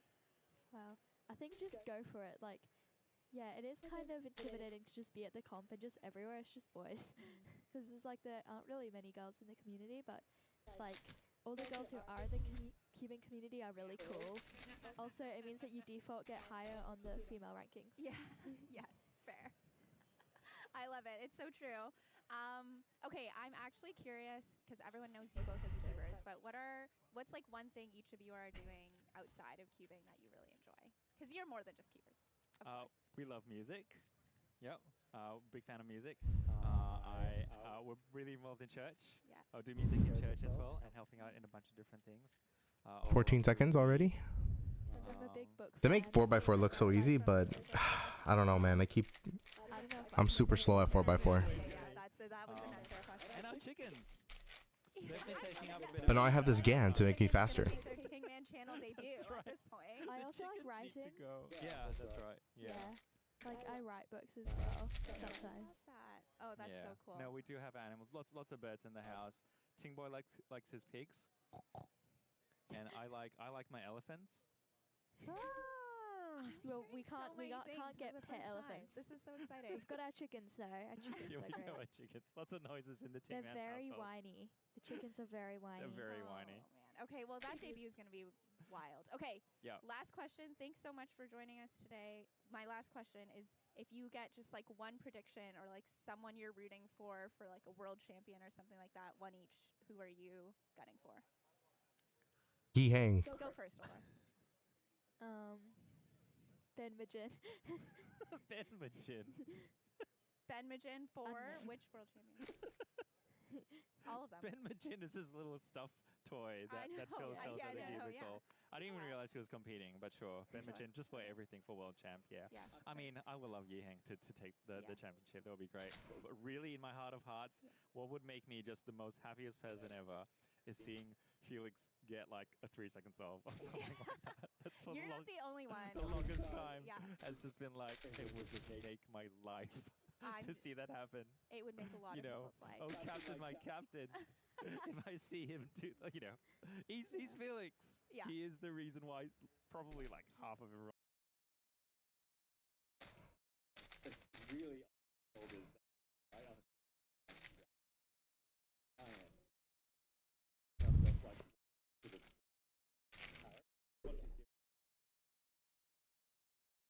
celebrate not just my win, but the wins of my opponents. Like I think he's been a big part of just integrating that, like weaving that into the fabric of cubing, such that that's what we do now. We love it when other people succeed, and I love that. Yeah. That is a great note to end on. Olor, Ming, thank you so much for joining us on the live stream. Have a great rest of the competition, and we will be looking out for those daily. Yo, Felix needs to get a world championship, bro. If Felix gets like a sub 5, bro, I'll do something crazy. I don't know what, but I'll do something crazy if that happens.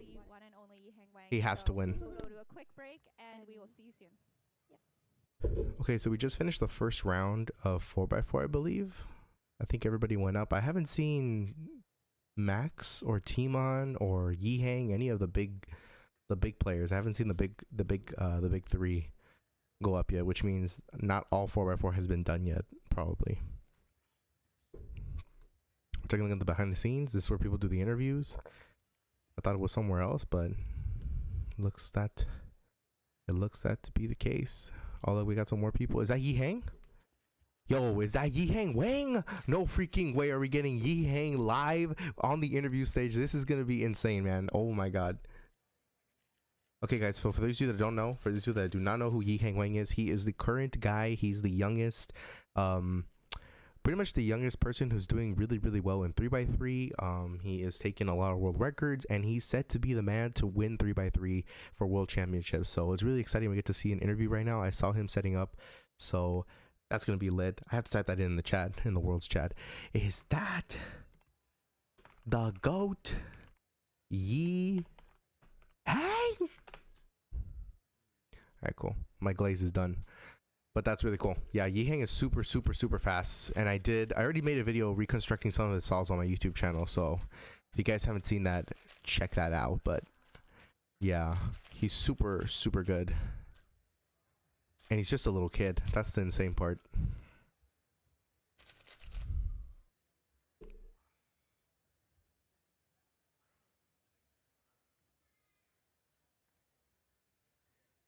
You know what's crazy, guys? If I had actually gone to Worlds, I would have gotten an interview with Yi Hang Wang. I would have really done it. I would have been scared, but I would have been nervous and super scared, but I would have gone up to him and be like, can we do an interview with Yi Hang Wang? There he is. Oh my God. He looks nervous. He looks tired, honestly. I feel like he's been doing interviews with everybody all day. He's kind of a celebrity. So it makes sense that he looks a little tired, right?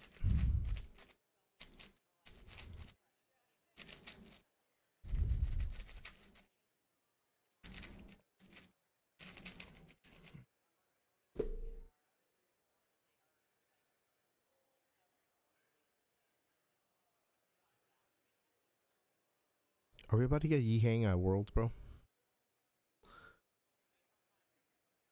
But look at this behind the scenes. This is insane. Look how many people are on just live stream alone. All those people in the background, they're all working on the live stream. And then the ones in green shirts, they're the ones who's scrambling, getting the cube, putting it on the table, right? It's really insane. Got some more 4x4 solvers going on.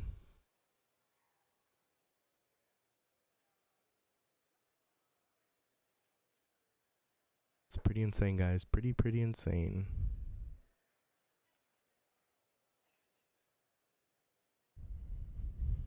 I should probably update this.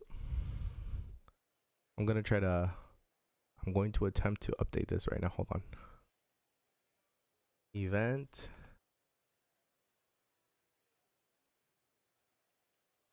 Four by four. Round one. Welcome back. We are here with Yi Hang Wang. Oh my God. Yi Hang, thank you so much for joining us for that interview. 很感谢你来参加这次采访。 Thank you. Let's go. That's the goat. You're here in Seattle for World Championships. I'm sure you've been preparing for it for a long time. Yes, he has. So how does it feel to finally be here, and what has your experience been like so far? 相信这次来西雅图这次锦标赛也准备了很长时间。那么目前到现在为止，你觉得这次世锦赛过得怎么样？你觉得有没有什么有趣的事情？我认为这一次世锦赛我觉得非常好。我觉得最有趣的事情是世锦赛的国家杯，因为我们中国队拿了冠军。Yeah, he's saying that like it's been quite good like so far, and then the funniest thing is that you know yesterday we have the national cup and the Chinese team got a championship. Yeah. Got to win the champion. I mean. So, Yes, yeah, they did win the championship. Roll the clip. Congratulations on winning Nations Cup. 恭喜恭喜。 Actually, it's not about cubing because everyone knows the top cuber in the world. But what do you like to do outside of cubing? Do you have any other hobbies? He is the #1 cuber in the world, guys. 知道你的也都认识的都很出名。然后他更感兴趣的是，除了模仿以外，你还有其他一些想做的事情或者是一些爱好吗？我在魔方之外的兴趣爱好是乒乓球。我有的时候有时间会去打乒乓球。 Okay, he said he loves the ping pong, which is the table tennis. Ooh, ping pong. Play table tennis sometimes when he's not. Does that mean all cubers play ping pong? Do you think you're better at table tennis or better at cubing? 你觉得你玩魔方厉害还是乒乓球厉害？还是玩魔方厉害。Yeah, still cubing. Yeah, of course, yeah. What's your favorite subject in school? 你在学校有没有最喜欢的科目是什么？科学。 Science. Science, interesting. Any specific part of science? 有没有一些具体的，就是说一说科学的哪一些部分？我们的科学老师会带我们做实验。Oh, so their science teacher will take them to do some interesting experiment. And that's the funniest part. That's cool. Okay, Yi Hang, congratulations because recently you broke the sub-4 barrier, and I'm curious. Felix Zemdegs, guys, is on the stage right now. Holy shoot. So I'm curious if going so close so many times, was that frustrating or was that motivating? Guys, Felix is on the stand right now. This is insane. We are not ready for this. We are not ready for what we're about to see right now. 什么部分是比如说会让你感觉到很开心或者很懊恼，或者是这一部分会很艰难吗？可以讲一下在到这个 sub 4的过程。 Oh my god. 我觉得最艰难的时候是。 Okay, 21 seconds. That's not bad. That's not bad. Okay. Hey. 这场比赛中，我非常有机会萨布斯，但是我没有把握好机会。然后我那个时候我觉得非常 I'm rooting for Felix, guys. 但我后面想一下，我后面还有很大的机会可以破萨布斯。So he's saying that so it's been quite tough like during this process, and so there's a thing. So during a competition called Xi'an Cherry Blossom 2025, he got a 4.03, which is so close to sub 4. But actually, he get a very good chance to do the sub 4, but because of some reason he just messed up and then don't get a sub 4, so he getting like very upset about that. But after that, he's trying to like think about it and then saying that probably we will do way better next time. So he's trying to figure out like how to do that the next time, and then finally he achieved it. Yeah, and were there specific things you worked on, a specific aspect of your solving that you worked to improve as you work towards? Okay, now we have the fast people solving. 有些具体的，比如说你具体做了一些什么，然后来达到这个 sub 4的这个成绩，你有在专注一些某些方面的练习，或者是具体做了什么吗？我在专门练习手法和解法的时候，我会更注重一点，就是这个练习的方法。That was a pretty tough solve right there. He's saying that he's paying more attention to the finger tricks and the solutions on the during the solves and like to achieve the sub 4. Okay, interesting. And I think so many people are interested in understanding like more about your solving. And one thing I'm really curious about is how you use your inspection time. What specific things are you looking for? And is there something that when you see during inspection where you know that, oh, this solve will be more difficult? Yihang's look ahead is absolutely insane, man. He can look towards the cross and the first 4 F2L pairs all the way up to the last layer. It's absolutely insane. We got Kevin Hayes. Okay, these are some of the veterans of cubing right here. We got Kevin Hayes and Felix Zemdegs competing in 4x4. 我在15秒一缸一般会看前面3组，如果打乱好的话，我会看4组。Okay, so he's saying that he actually can like see the cross plus 3 F2L edges. I mean the F2L pairs. Yeah. And if the scramble is good, probably like 4th. Okay. So yeah, it's pretty crazy. Yeah, you're looking so far into the solve. And what like when you're looking that far into the solve, what I part of me is just like, how do you even do it? But I know that's not a good question. So it's like, how do you work so quickly to see everything within less than 15 seconds? Okay. 他想知道就是你是怎么能在15秒之内能看到这么多东西的？可能对你来说也很难回答，但是他也是想问一下这个问题。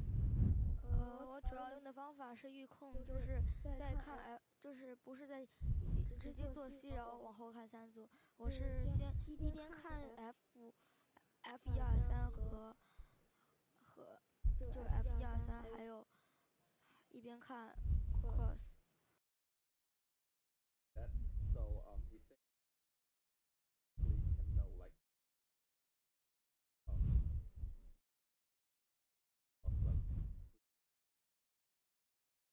some prediction of cross. When to the cross, okay, we can see that. You got Patrick Ponce, another veteran. Not really veteran, but you know, we got another big name in the cubing scene. Not sure like if that's accurate, but I hope so. Okay. Yeah. Okay. I want to ask you, Yihang, because you recently joined Team Cubicle, and I'd love to know what has been the most exciting thing about joining the Cubicle. 我们知道你最近也加入了 CubingLivestream 战队，然后想知道你有什么觉得就特别好的事情，在加入这个 CubingLivestream 战队之后。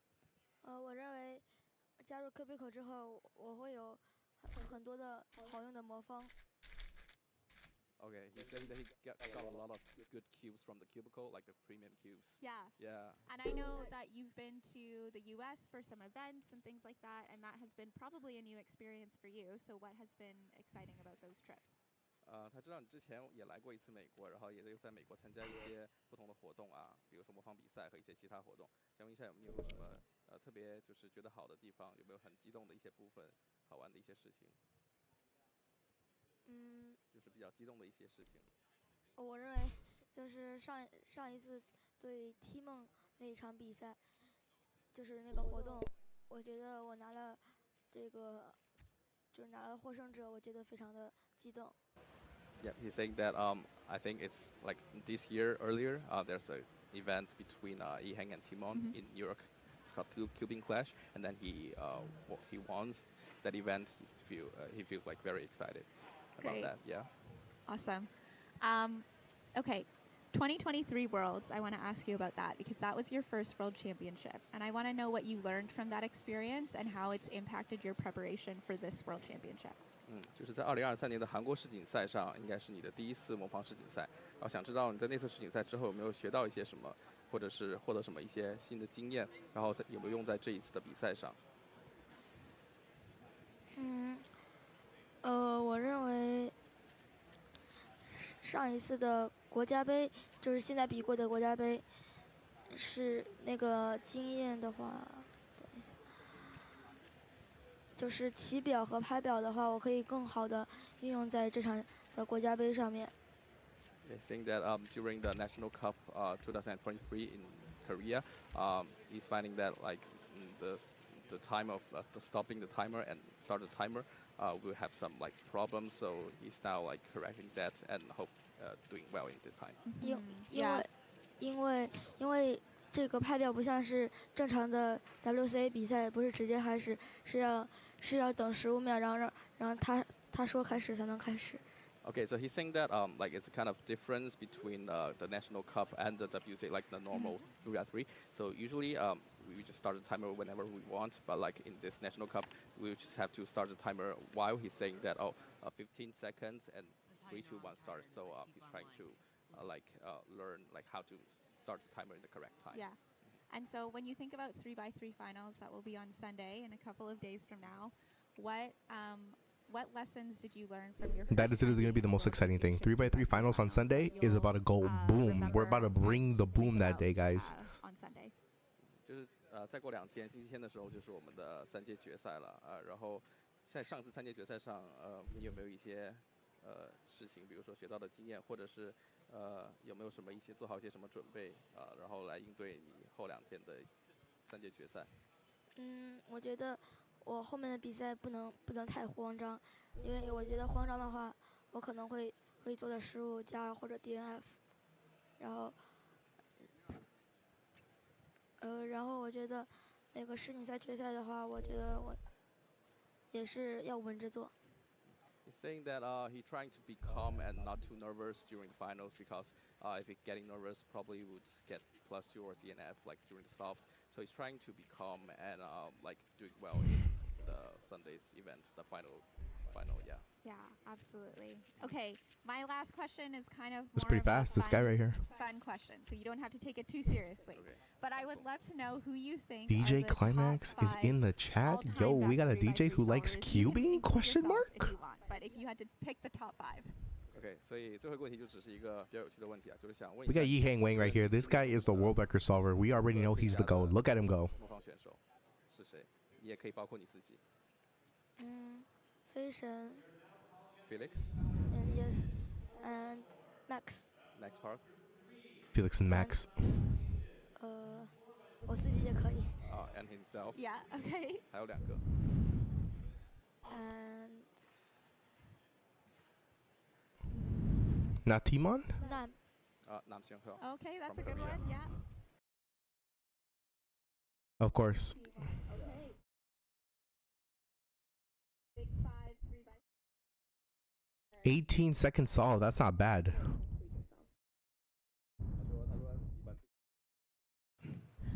Okay. Yiheng, is there my last thing is there anything that you want to I took apart my 17x17. Can you make a video on how to put it back together? Of course, yes. I'll start recording it. It's going to take me 5 weeks to record, another week to edit, but it'll be up on YouTube. The longest video ever on YouTube will be up soon, guys. Don't worry. 大家说的，大家都很想听一听。 Oh my god. Felix is locked in, bro. What is this? 我希望 22 seconds? That's not bad. That's not bad. That's not bad. That's not bad. 参加以后的世锦赛，然后有更多人可以刷 PB，然后呢，成为就是 That's really bad, actually. Yo, who is this guy? He said that's really bad. Okay, yeah, he's saying that like hope there are more and more people join the next or the World Championship in the future, and then hope everyone can. I did it. I got the world record. I did it, guys. I did it. Personal record, and also he's saying that like everyone can achieve. That would have been a plus too. Yeah. That would have actually been a DNF. Fudge. Thank you so much for joining us and talking with us today. I know it's a busy weekend for you, so we're really. You can make it a YouTube short though. How to put together 17 by 17, every cut. Imagine cutting every part, every pause, every part that I'm not talking. Awesome. We are going to cut to break, and we will be back in just a few minutes. We're going on break. All right, guys, we're going on a break right now. Let's see the schedule one more time. Where we're at, we are at 4x4 round 1. That's going to take us all the way to 355. Then we have Mega Minx from 355 to 515. And then, this is the most anticipated one. We cannot miss this. 525 to 545 is 5x5 finals. So we're going to see Max Park and Timon go head to head in 5x5 final round. This is going to be an insane round that we're going to see. I'm really excited to broadcast that. That's going to be probably the biggest event of today. Saturday, I mean, I'm out the whole day on Saturday, but we do have 3x3 blindfolded at 9 o'clock. 7x7 round 2 would be at 11. Mega Minx round 2. 4x4 round 2 again. What else do we have? 2x2 second round. 3x3 round 1. The first round of 3x3 will be at 1:45 tomorrow. I will not be there. I'll probably be here for 4x4 final when I get back from my trip tomorrow. We'll be back from 4x4 final, 7x7 final, 2x2 final. We do have on Sunday I mean, we're really here. Honestly, we're really here just to see the 3x3 finals. That's the main event, and then after that we have the awards. Like, come on now. DJ Climax figured it out. He figured it out. He figured out why we're heading out at 6:30. Yeah, can't miss the 5x5.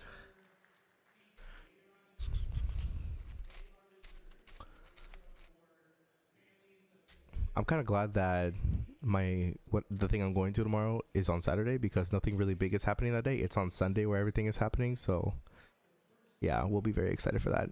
Very, very excited. Could have been me. It could have been me. You see, whoever's broadcasting this could have been me.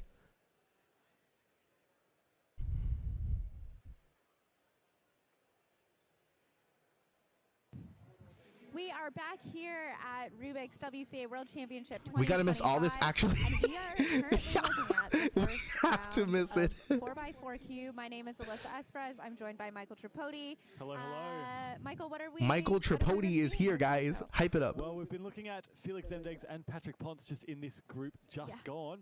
We've been seeing both of them getting pretty close to PR averages. Patrick, unfortunately, missing, and Felix's best possible average is also going to miss his PR, but should still be on for a good average regardless. We'll see if we can catch that last solve, should it be on stream. At the moment, we've got Ryan Pilot in inspection on the blue stage. We'll see if we can cut to that. And here we go. Where else would you rather be? World Championships, first round of 4x4. It's all starting to come together. It's really heating up today. Again, we've already had so many incredible performances, and we haven't even had a final round yet. We're about to have finals coming up very, very soon. After this 4x4 round 1, we're going to be into Mega Minx round 1, and then 4 finals to cap off the day. 5x5 clock, Pira, and one-handed. 5x5 finals. Probably one of the most exciting events of the entire world is 5x5 finals. And Ryan just ends there with a 28-36, so I don't think he... Michael tripod? Also, I want to know who's manning this tripod, because it keeps shaking. And look at this focus. I don't know, bro. And again, with these first rounds, we're looking at... This is like... I feel like my iPhone, which I'm live streaming right now, has better quality. Let me see. Trying to aim.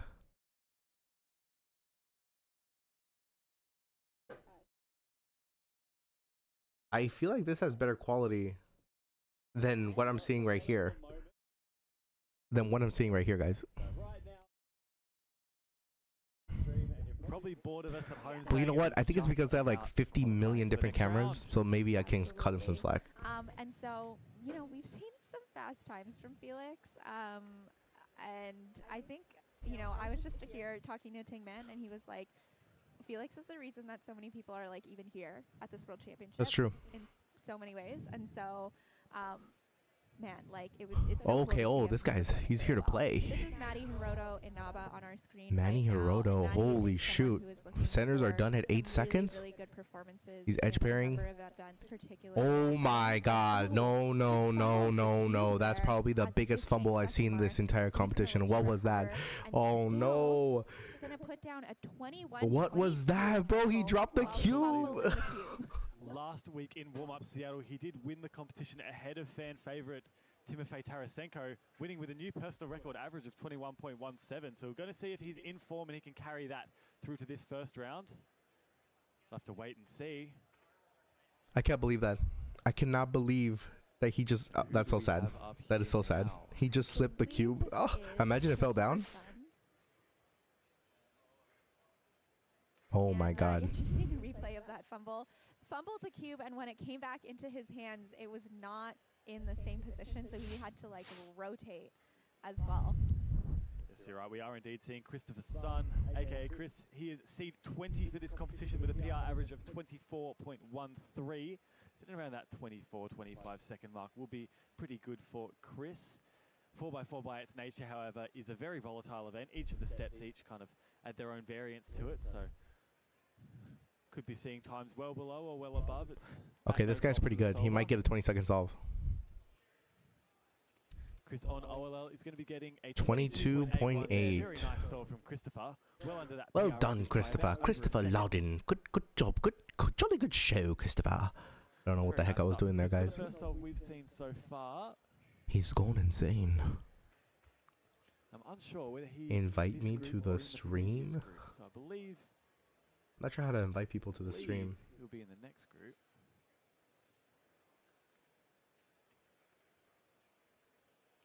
Yes, he is in fact in the third group of 4x4. So we are moving well into group 3. And as we do that, we are going to be joined by Tommy Cherry, joining us for an interview on the live stream. So just give us 1 second while we get Tommy. Commentary. We need commentary from DJ Climax right now. Hold on. I have so much to say. Let me see. Am I able to add somebody from here? Let's see.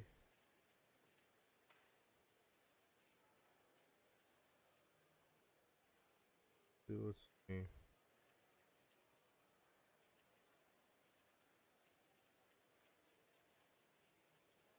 Maybe I have to go to my studio. They're live right now.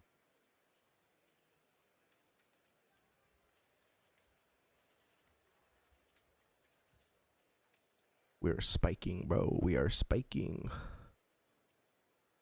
Okay, 21 seconds on the solve. Okay, it's pretty good. It's pretty good.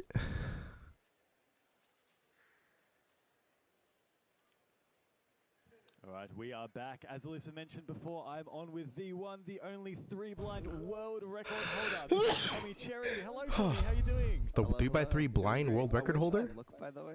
Okay, so this is where the camera is. It's a little bit deceptive because it's sort of behind the screen, but have a look there. Okay. Or cool. I can look at me because I'm asking questions to you. Wherever you feel comfortable, that is all good. Lovely to have you on the stream, Tommy, of course, our world record holder for 3x3 blind. Also, former clock world record and 3x3 with feet world record holder. You were defending your title from the previous world championships. And one thing I've noted is that the 3-blind this year, competitions have been very few and far between for you, whether for better or for worse. You've actually competed in China and the Philippines this year as your only rounds of 3x3 blind. What was the reasoning behind those? Yeah, so kind of just a variety of things that life got in the way, and I went for a little while without practicing too much. But no, I mean, I think by like April, I kind of went back to practicing pretty intensely. Going to more comps this summer, and I've been spending most of the summer in China actually, and getting more involved in the Cuban community over there. They've got a lot of cool stuff going on. Lots of just organizations outside of the WU having their own competitions, as well as just like the coaching is very, very popular there. Just cool steps to make.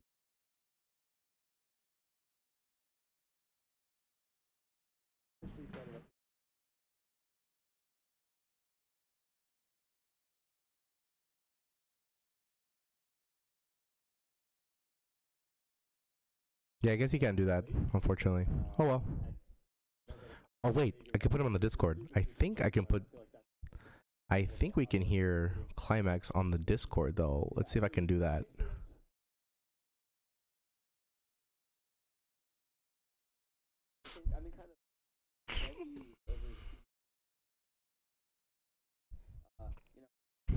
Let me see if I can. Let's see if we can make this work, guys. I think good for just make everything people watch you from up. Honestly, like the spectator aspect is in the two comps I went. Yeah. The feeling where people, as you were mentioning, we've had those mostly very different kind of speak. That kind of vibe, like. As for this world championship, before you're defending champion, to see the partly in the new method that you developed with Benjamin Paul and Caleb Trelford in 7 simul, which I think is exclusively used across the top solvers these days. In particular, I noted that none of the finalists from last World Championships made it into this World Championships final, and I think that speaks a lot. I think we got it. I think we can get DJ Climax to give us some commentary right now. Last 2 years or so. He wants to talk about some commentary he's noticing. Those titles, is that something that you've really been placing a lot of importance into, or have you just been going into this World Championships with a mindset of just enjoying the experience of the home nationals? Okay, so 3 blind yes, clock no. I kind of have just for a while just accepted that a lot of people have overtaken me in clock. But what you just said is my first time hearing of the fact that nobody from last finals made it to this one. That's insane. I also heard that my winning average last time would not have made finals this time, which is just a testament to how much clock has changed in recent years. I feel like I just went on a tangent. Obviously someone's got to make the push to start changing the meta in some way. So, yes. Did you have? Yeah, sorry, no, I just remembered what your original question was. Yeah, as far as like defending the titles goes, I do, still care quite a bit about 3 blind. Been practicing. We need those algorithm videos, bro. I think there are, some other very good competitors as well. So I think it's really anyone's game, but I'll try my best. Yeah, obviously it's 3 blind such a volatile event where it's so scramble dependent that like it almost doesn't matter what you do on the 2 worst scrambles. It's like if there's one standout best scramble, it's like everyone has to kind of do well on that one. So it can be volatile. We saw our last World Championship. Yo. Hold on, let me see if I can hear you. Say something.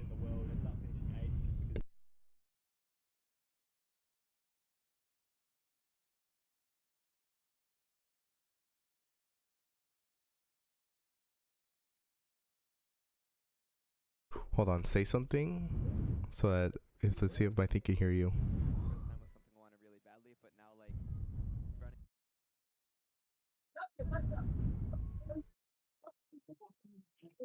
Yo. Oh, I could hear you. Delay on this.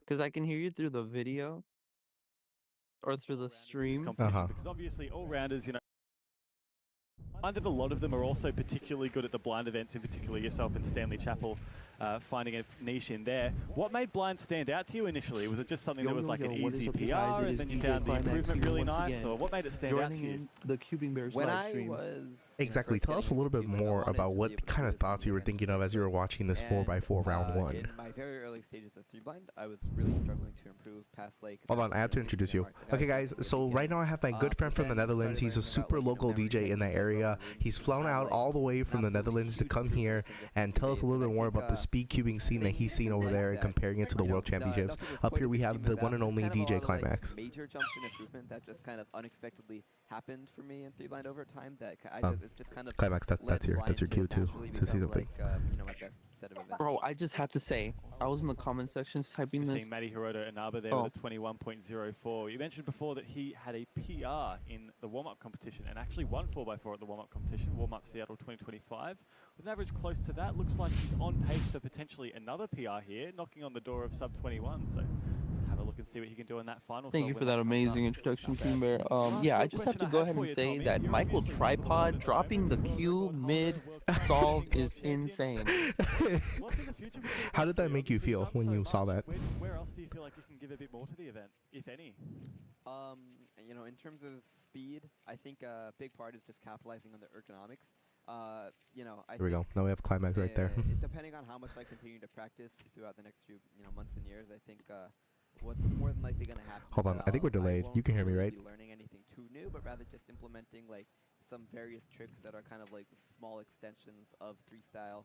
Just to, you know what? I think he'll just respond to me. The stream is a little bit delayed, but he'll just respond to me. Yeah, we are delayed. I'm listening into like the live stream. He's trying to hear me right now from the live stream, but if I was to go unmute on the actual Discord call, then he would hear my question, and then 10 seconds later he'd hear me again repeating the same question. I feel like this is how news anchors feel. I know, we're waiting for the response. And now we're outside with George. George, can you tell us how the weather is out there? Not just in America, but in other places as well. And the fact that people who are elite solvers are now starting to kind of give their services over as coaching, and it's just something really, I think, beneficial.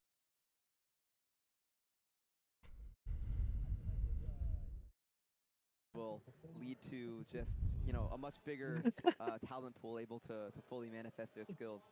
Like I think 3-blind is still a relatively like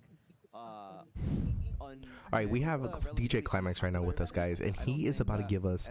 Yes, the weather is amazing out here. We go. We are currently at 103 degrees. Experiencing some nice heat for these summer vibes.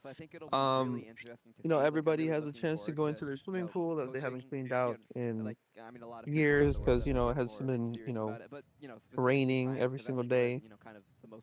Yeah, other than that, the weather's pretty nice. Young kids, branching out to just other sets of events, because there's very clearly a huge pool of talent among like the Chinese kids, especially young ones. Who do you think is going to win the World Championships? Is it going to be Yihang Wang? Is it going to be Max Park, or is it going to be Timon Shonslinsky? Do you think either one of those three, out of those three, who is going to win 5x5 finals, which is happening in just under 2 hours and 30 minutes?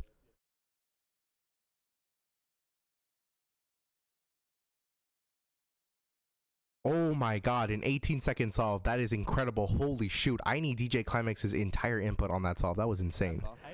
18.41 second solve. That is an insane solve by Maddie Hapoya. Wait, Maddie Hapoya? I'm sorry. Maddie Inaba. I'm sorry, so sorry. I'm so sorry. I was thinking of something else. Yeah, I mean, definitely any of those three competitors has a great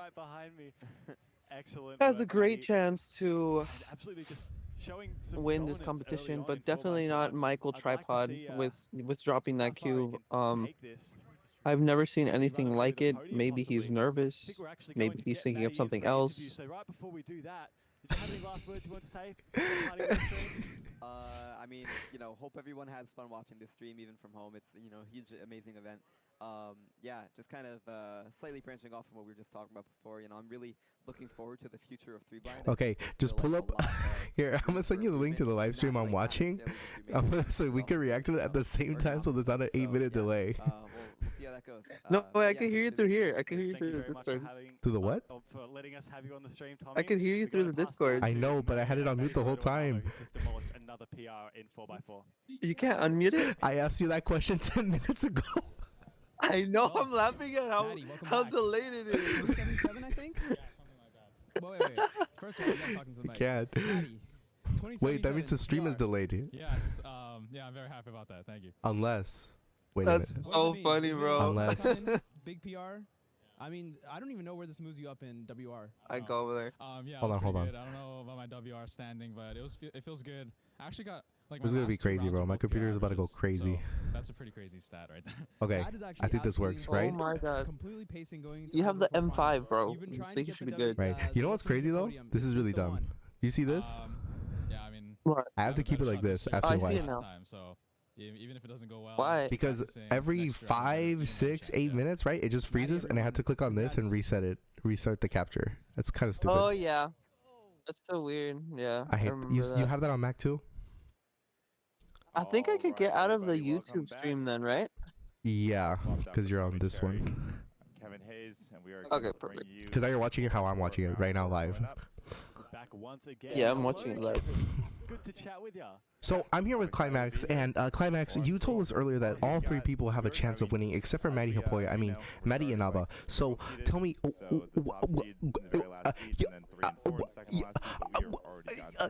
what do you think is the? Yeah, I'll tell you. I'll tell you why. Out of those three, who do you think is going to take the victor? We have Max Park, who has kind of been out of the scene for a little bit, but he's still been keeping up behind the scenes, not officially. We have Yi Hang, the promised, the rookie of the year, basically, who's Max Park is old news, honestly. I have no idea what he's doing here at this moment. But definitely the upcoming two other competitors. What did they say their names are? Yi Hang Wang and Timo Shaslinsky. Yi Hang Xiao and who else?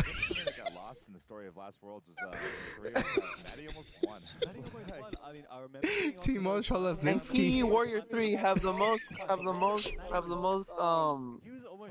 of a chance to win. So you think Chi Warrior 3 is gonna win the championship? Winning average, you're locked to win. Of course. Definitely. Not Yi Hang Wang. And then 321s. Absolutely not. The rookie of the year isn't the one, the promised one, the one who everyone is expecting to win. He's not gonna win. The difference between your best possible and your worst possible is not gonna win, no. You know, he is the rookie of the year, and you know, you've had some experience with that, being that you have been named you are supposed to be the rookie of the year this year. What kind of pressure comes with that title? Is now, if I'm not mistaken, I've been multiple rookies of the year, and yeah, it's just very difficult title to live up to, honestly. Really, a lot of people expecting great things from you. You know, they didn't believe that you would make it, but you're there somehow. You just are always constantly having to prove people wrong, and you know, when you're in competitions like this, that is not something you're supposed to be focusing on. I could not agree more. Yeah, he's still Maddie's still over a full second up, like behind the big three. You see, Maddie, he just said it. Maddie is that guy who fumbled the cube. He's still a whole second behind the big three right now. How do you feel about that? But there is a lot of variance in 4x4, and looking at those threes consistently. Do I have to say any more? Averages, Must I say more? Must I say more? Flat range. So if 20.77 is something that's repeatable, or 20.72 something that's repeatable, Maddie could be right there at the podium spot, trying to break up the top three. I feel like these judges are very how do you call it? Biased towards Maddie. They really want him to win, and they're kind of telling him all these excuses that why he fumbled that cube. How do you feel about that? I think they're biased. They need to stop, you know, kissing, you know what, and with the facts of. Mm-hmm.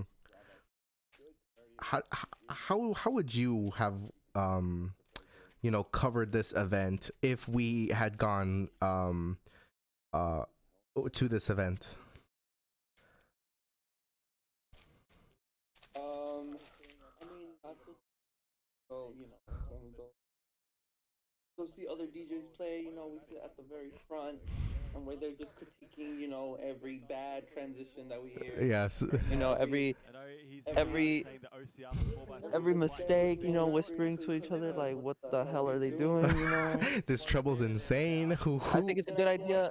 I think they got very lucky that we didn't get to go, because we would have really gotten inside their heads. Oh, yeah. Maddie Hapoya probably would have gotten a 35, maybe a DNF. I'm not sure. Oh, shoot. Like Felix had a second place in 4x4 with like a 21.5 or like similar for like it's insane. Ever, and like just nothing changed. Like all the other events are going down, but 4x4 just stayed constant. Sebastian was number 2 behind Max. I have been streaming for about 4 hours, bro. It was top 5 with his average. Well, like really? Yes. Really recently for damn, bro, this event is long. Yes. Look, did you see the schedule? I'll show you the schedule. That means if we had gone, we would have been there we would have gone in at 8 a.m. on today, and we would have left that place at 7 p.m. Right? But that's not all, because there's also, if we go to events, we see here at the bottom. Where is it? Let me find it right now. I'm trying to think. Where is it? Definitely. I mean, if we're talking about Maddie trying to win a world Well, title, at like 8 p.m. They have an afters Rubik's Cube competition? They have like an afters over here at the bottom, and afters like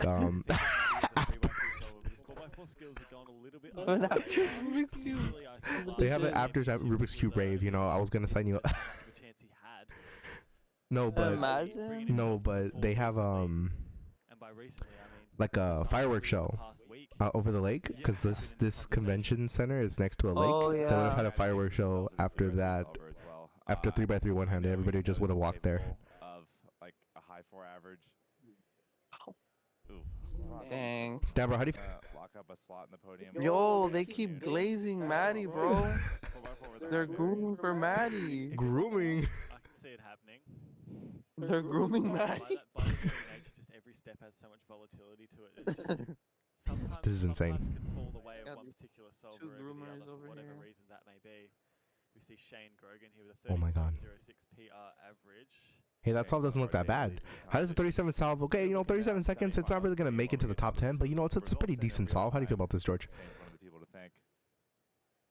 Do we what was the parity count on Maddie's average? Do we know? Wait, what was that? I was saying they just got 37 second solve. How do you feel about 30-second solve on 4x4 climax? Just saw that last solve to clinch. That's really close to. On the 18. You said 4x4? Yeah. No, it had a PLO parity. He did PLO Oh. into a JP. You know, I have huge respect for people who could solve a 4x4 in general. You know, those paradoxes are no joke. Yes. You know. Yes. I mean paradoxes. Those parodies are no joke. Yes. Thanks for clarifying.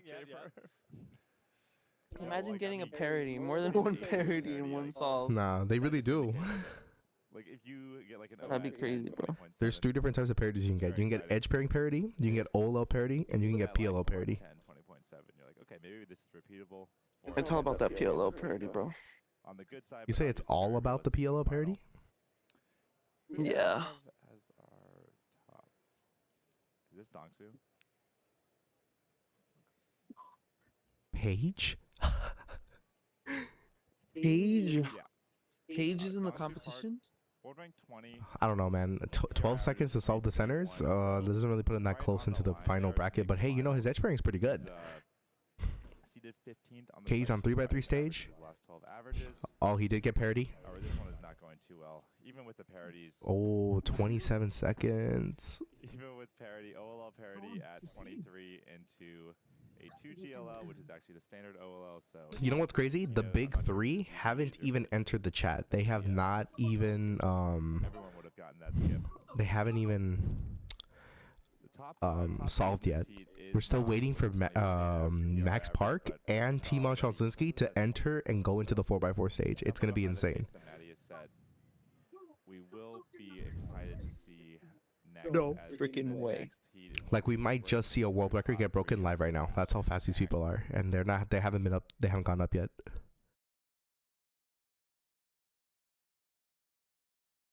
I wonder how long we would have been in there, and you would have whispered in my ear, "How long are we in here again?" Oh my god. How long do we have to be in here?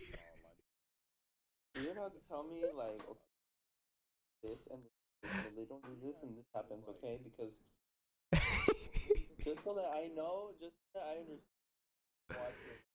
Oh yeah, I've been explaining. I have to. He got a pop. Oh my god, he just got a pop.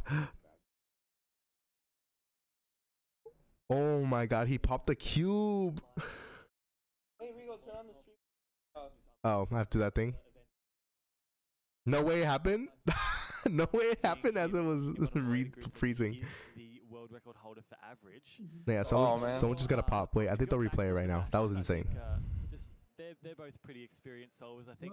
No, but yeah, I would have had to be whispering in your ear. Okay, so right now he's solving the 4x4. Make sure that you can solve the best that you possibly can. Oh. We have Nam here on solve 2.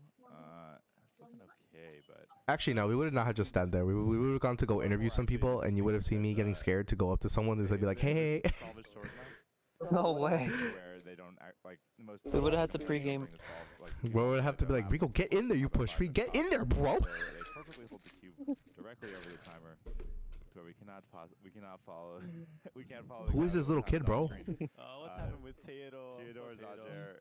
I think they left the I'm not exactly sure. Was that a misscramble? I think the card was still in the box. Would be the issue there. Card was still in the box. I mean, if it, Yo, shout out to Soma Kali. Kali? Am I saying that right? Soma Kalili? Soma Kalai? Soma Kalai. Hi, how's it going? Welcome to the chat. Hopefully you're enjoying the live stream. We are reacting to Worlds right now. We're on 4x4 round 1. Neither Max Park nor Timon have gone up yet, but we have been reacting to a couple of solves here. We got a couple of pops and a couple of fumbles, but hopefully you're enjoying the live stream. It's like Guts on pace. We're going to be looking for 25-9 to make finals. We are actually going to go to a very quick turnover as we have Cubehead being interviewed by Keaton Ellis. See you later. Nah, we would have done like a Reshare. Can you reshare your screen? Reshare? Like on the screen? Yeah. On here? Discord, on Discord, yeah. Oh yeah, okay. Oh, I'm not sharing anymore? The hell? Yeah, I like turned off for no reason. I see. Alright, there we go. Alright. We should be good now. Do you have audio coming from it, so it doesn't make sense why the stream was like, oh, there's no, it's so quiet in here. I don't understand why. Yeah. Actually, there's no sound coming from the live stream. No? I think they stopped talking. Oh. Oh. Maybe that's why. It's still, yeah, there's no sound. I could barely hear the cube turning. I could hear the cube sound. Oh, shoot. I'm not getting it. 19 seconds off. How do you feel about that? What was that? 19 seconds. 19 seconds on the solve. On the 4x4, 19 seconds. By the way, guys, if you... he moved it. He moved it. He moved it. Yeah, guys, for those of you that don't know, I'm here with my good friend from the Netherlands, DJ Climax. He's reacting to also the World's Championship with me. For those of you new to the live stream. How did I know how the weather was in Los Angeles, California if I'm in the Netherlands? You're just that good. You're just that good at DJing. My intuition. Yes. Oh, 27 second solve. Yo. Give him on okay. Yo, can we get some commentary? Can we get these people? I didn't like them talking before, but now I want them talking again.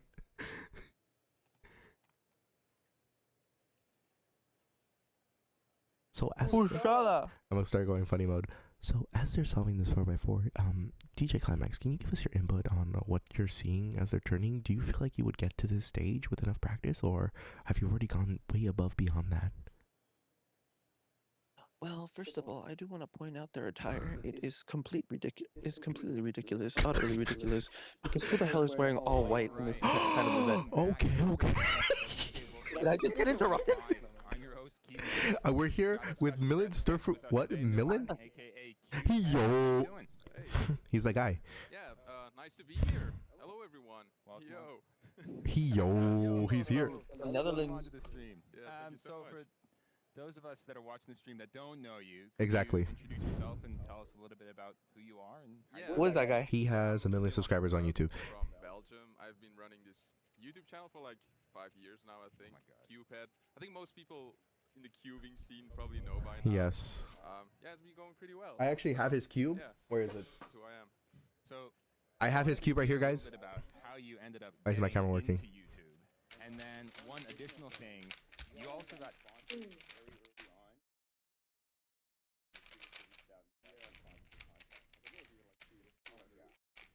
He had 300 subscribers when they sponsored him. Bro, I should be applying right now. What the?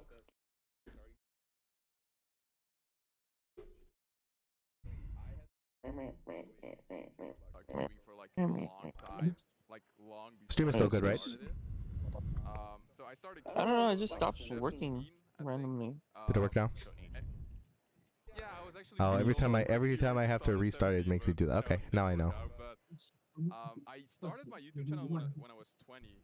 Oh, is it when you like turn off your? I was thinking about starting it, but. Is it when you do the thing when it freezes? I think so. Yeah. Basically, just like talking to the camera and stuff. But I went to an international school for 1 year, and we had to do like a lot of like, speaking English to friends and stuff. So after that 1 year, I felt way more confident. and I was like, yeah, let's just do it. And I started it, and I enjoyed it a lot. I enjoyed it. I enjoyed learning. I enjoyed just like improving. I enjoyed just being myself and trying to bring something. What do you think? To the cubing scene. And What? That's why What should the next word be? I try to put like a lot of my personality into my videos because I felt like Okay, I'm trying to. Okay, here we go. and yeah, it worked. It worked out. So that's Oh, for yours? Great. I also want to ask you a little bit about how your channel has changed over time. So, actually, Oh, what? So that means the ER has to be right here. I don't know any words that have heart. But like you mentioned, No. a lot of your earlier videos have a lot more personality in it. And then as you've transitioned your channel, No, it you spent doesn't a lot work. of time working on educational content, putting together pieces such as Cube.academy and some of the work that you've done with Maddie Garoto and Naba. I wanted to ask sort of, could you talk about some of these projects and then what motivated you to work on them in particular? Yeah, so the thing is, we're in this cubing scene, right? And it's nice to be like limited in like, you have to make content about this. Because like you get to be creative, you get to like present things differently, you get to think outside of the box, and I've always tried to do that with like unboxings, like fun content, like DJ Climax, the #1 DJ in the world. I need some assistance on this Wordle. And you cannot cube without. I can't see your wait. Can I see your game? You can. I have a game of my own. I have a game of my own. I don't think there's anyone competing right now who hasn't seen it. Let me see. Right? So, wow, you got 3 great, ready, power. How is power your first word? Who solved the cube by himself, but he's not here. It's my. I know the R and the E are right here. Yeah, when people tell me like, sometimes I tell like, oh yeah. What would go between this? An A? Oh, you're trying to figure out the word? He just knows how to solve it. I was like, yeah, sure. No, but anyways, like I realized that educational content is just like a huge part of cubing. And I started out like pretty early with having like some casual videos, and I enjoyed making those. But as my channel continues to grow, I realized that a lot of the entertaining content was really similar. And I really tried to find the way to like bring something that is, what's like the right word, like long lasting, something that lasts forever. Because I feel like if you make like the perfect tutorial, it will just be relevant for like a long time. And JPerm has been doing it so well, but I felt like, maybe I can just do it slightly better, and that will be good for the community itself. So I tried to do that, and it was a big challenge for me because there's still like so much I need to do, and there's so much I still want to bring. But it's exciting because that means I have to, like, I'm able to work in the cubing scene, but it doesn't necessarily have to be like all the entertaining content. Because if you have to like redo the same video over and over, it becomes tiresome. I understand. It becomes like, sometimes it's nice. I'm trying to improve my things are working out, and I'm vocabulary. Really to decide what I want to work on. So I'm really happy about that. Yeah, that's a lot of fun. I want to push a little bit on the idea of there are a lot. I don't even have tutorials options. Real. I mean, Dan Brown's tutorial has literally been on YouTube since I was 9 years old. So there are a lot of tutorials out there. What do you think these things were lacking, and what do you think you bring to the table in terms of the content? Wait. Hey, board. No. So the board? way that YouTube works is that you can have the perfect tutorial, and it's going to be pretty long because there's a lot of things to explain. But a lot of people who are looking for tutorials, they look for the No, it wouldn't be board. So you are, and then burn. Or one that is shorter than another. And the crazy thing is, the best tutorial isn't necessarily the one that gets the most views. And I realized when I was browsing the most watched tutorials that I was like, this is kind of vague, this is kind of abstract. I think I could explain there's no end. So I tried to really There's no end. as well as I could, trying to go over everything in still a concise manner. And it's so difficult to do because when you watch a video like that, when you watch a tutorial, it seems pretty easy, but there's like so much thought process behind, like how am I going to explain this concept in the cleanest, most concise way possible. So it's like kind of finding the balance. Oh, what the fuck? For is like having a high quality standard. Yeah, clearly. Yeah, so I thought like, if I can combine all of these things, I should be able to create something that is just beneficial to a lot of people. So that is basically, it's not like the tutorials out there weren't good. It's like, it's a free market, right? We get to work on what we want to work on. So it's like, yeah, let's just bring my part. Let's see. And that's the way I did it. Oh man, this is a hard wordle right here. I can tell you that right now. The original videos that I saw on your channel, all just medium form, I guess like approximately 10-minute long videos. And over the last few years, you've also been adding some short form content into the mix. So things for YouTube Shorts. How do you think about balancing these two different types of Fermi? Firm? No.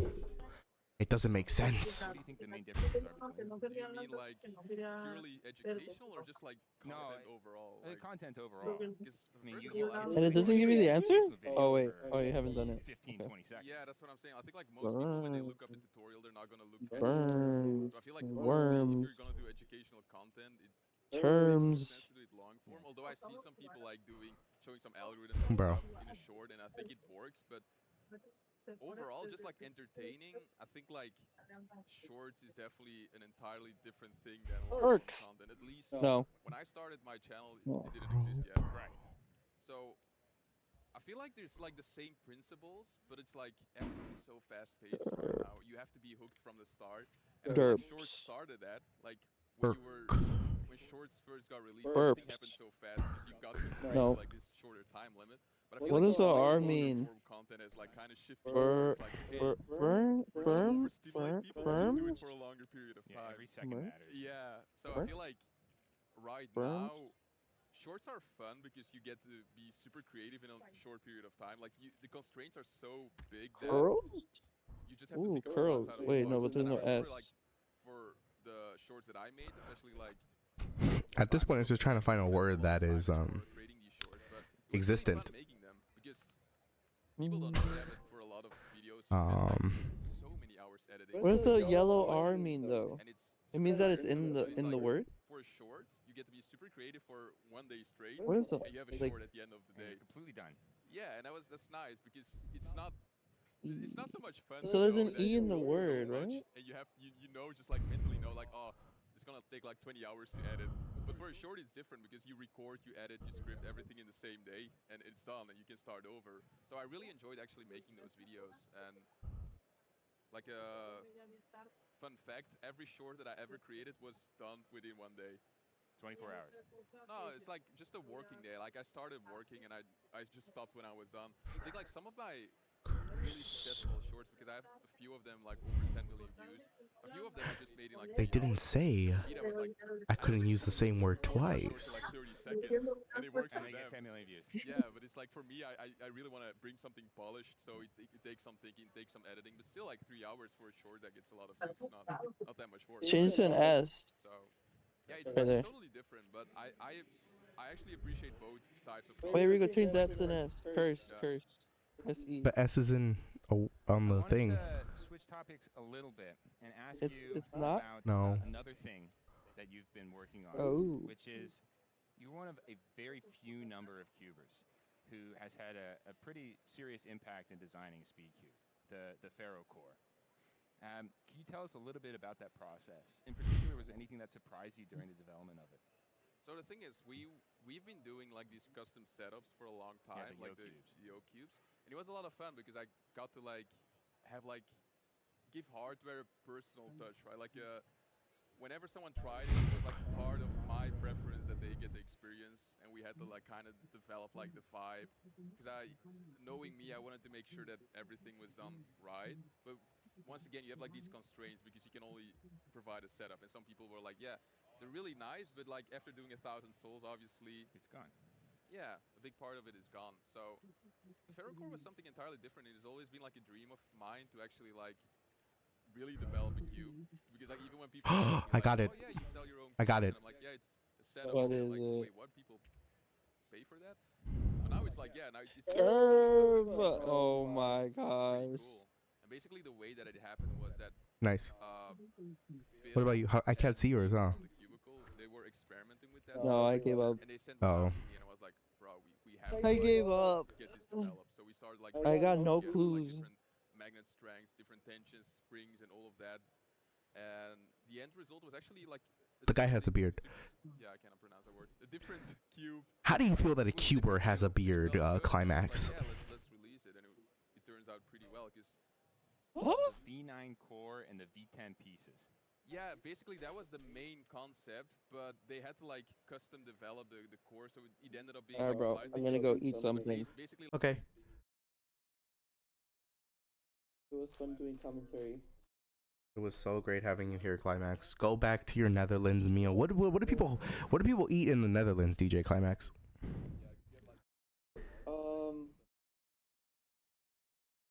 Good question.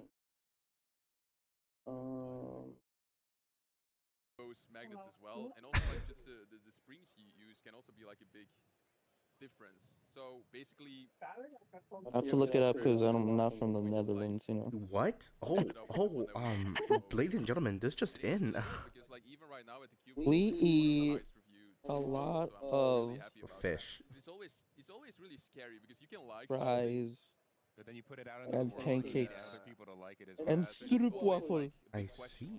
As someone who and brusch. as you've stated before that waffles are inferior to pancakes, how do you feel that a lot of people have gotten backlash from saying that? Because I don't know when the V10 got Backlash. released, but basically whenever that one got released, Who's backlashing me? and I think Exactly. the Ferrocore got released like I don't know. Oh, I heard the first firework. Oh, heck no. Guys, don't forget, silent protest, right? But you know, I'm actually I'm outta here. grateful that Moyu ended up being able to do this. So even if it took a long time, I'm still like happy that it ended up working out. So I mean, 7 months doesn't sound that long. All right, I'll see you later, bro. yeah, maybe. It sounds long to me, but it's also like. Oh, he left. You were on hands-on every single day with this thing, right? Yeah, it's like it took a lot of work. I mean, like what is work, right? Basically my work sometimes is just like playing with a puzzle. Do an average of 100 and check how it does. Yeah. But it's still Oh like. yeah, we are here. You already know. Thought out in about a month or like 2 months, and it just took like a long time before it got into production and stuff. So that's why for me it probably sounds like a long time, but in the grand scheme of things, it's pretty fast, I suppose. Yeah. What took the longest? Like the spring, magnets, the core? You know the things. I'm from Belgium. Yeah. Cubicle is shipping. Yeah. Just waiting. Like even the smallest change and stuff. Like even more, you would send out like different springs to me, but they come from like China. I have to swap them out myself, and then there's a big question mark. Is like, okay, so I swapped the springs out, but does it feel the same to me as to the people who actually like have the fully set up cube, right? So yeah, it was just like a lot of like shipping stuff around. A lot of back and forth. Yeah. Also, like it's difficult to like have your own loop setup because we have the Fair Yo core, which is like the one with the loop setup. It's difficult to like have them apply the loop setup that I enjoy because like once again you have to like send the cubes around, you have to test it and stuff like that. But it's a long process, but I think it's worth it. So yeah. And I guess the reviews speak for themselves in that sense. Yeah. And it's just like I'm really blessed to be like being able to like bring stuff like that. So that's nice. So when it comes to what's next, I want to ask sort of when you've created this cube, you're putting out this educational content. When you're done with these types of things, what do you think is next for you, and what do you think is next for CubeHead? I know what's next, and I'm actually like super excited about that. But I'm not gonna share that right now today. Not yet. Not today, but I think it's my big thing. I think I've been working more on that than I've been working on anything else. So I think. Yeah. We'll just have to see. We'll just have to wait, I guess. But we got something exciting in the pipeline then. You know, that's the thing though. Like I've started doing cubing YouTube solely like YouTube, and I started doing like these side projects, and it has been a lot of fun to like being able to like still be in the community but experiment with different things. And I think this is just like another thing. And as long as I can like bring value to the community, I feel like that's my thing in life, at least for now. I'm totally fine with that. Because some people feel like, oh yeah, he's not like uploading consistently anymore. Like I used to like obviously have more of an online presence than I have right now, but it doesn't mean that I'm like not doing anything. It's just like sometimes some things just take some time, right? Yeah. But I think like if we zoom out in the future, it will be worth it. Yeah. Well, now I'm looking forward to this. Yeah, you should be. That's very exciting. Yeah. So, I guess last question that I have for you, and then we'll let you go and enjoy the rest of this competition that we have here. For sure. Do you have any shout-outs you'd like to give? Any people you'd like to say hi to on stream? I said hi to my mom the first time I came on earlier. I saw a comment that Bruno was here. Okay. This is the former NR holder? The one that you stole the stole NR single from? I stole it, yeah. Wow.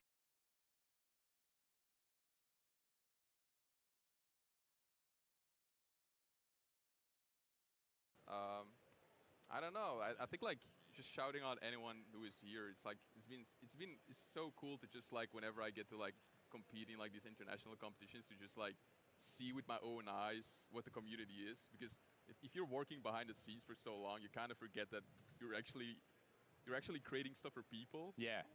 It gets like so abstract, so it's really nice to now actually get to like experience what the community is. So. And you see all 2,000 people registered and all, I don't know, 6,000 people who are spectating at this event. Yeah, it's crazy. Also a lot of people just watching the live stream and stuff, so it's really cool to just like experience that. Because I started cubing right now, it's like 10 years ago, and I've seen just how different cubing is right now than it is back then. I don't know when you started though. Oh, I'm old. 2012 is my ID.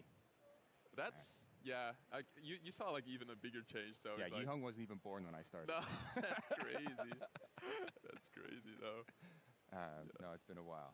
But yeah, well, Cubehead, thank you very much for coming on. Really appreciate answering the questions, and hope you enjoy the rest of the event. Yes, thank you so much for having me, and to all the watchers, see you. Ciao. All right. Thanks for being here. We'll be back in just a minute.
Play in the video. It's gonna freak You can me look out. at welcome back, everyone. I'm Kevin Hayes, and I'm joined by someone, well, at the very least, we all know his son, Schwan Park.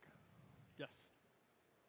Yeah, Max Park's dad, if it wasn't clear. Thank you for joining us. I know we talked last year, but, I mean, a lot has changed, I feel like, in the last year. Even if sometimes it looks like, based on, we're another competition, Max is still doing really well. It looks similar, but I mean, everything changes. A lot has changed. Yeah. I mean, it's just amazing. It's like night and day. Like since just about a year ago, I think the sort of like the standings have completely flipped around, and it kind of reminds me when Max was first starting, and people like yourself and Felix and everybody was like, there's sort of like the top. Yeah. Right. And then Max, we always felt like he's doing really well. He's sort of at the top, and now that there's a changing of the guards. Right.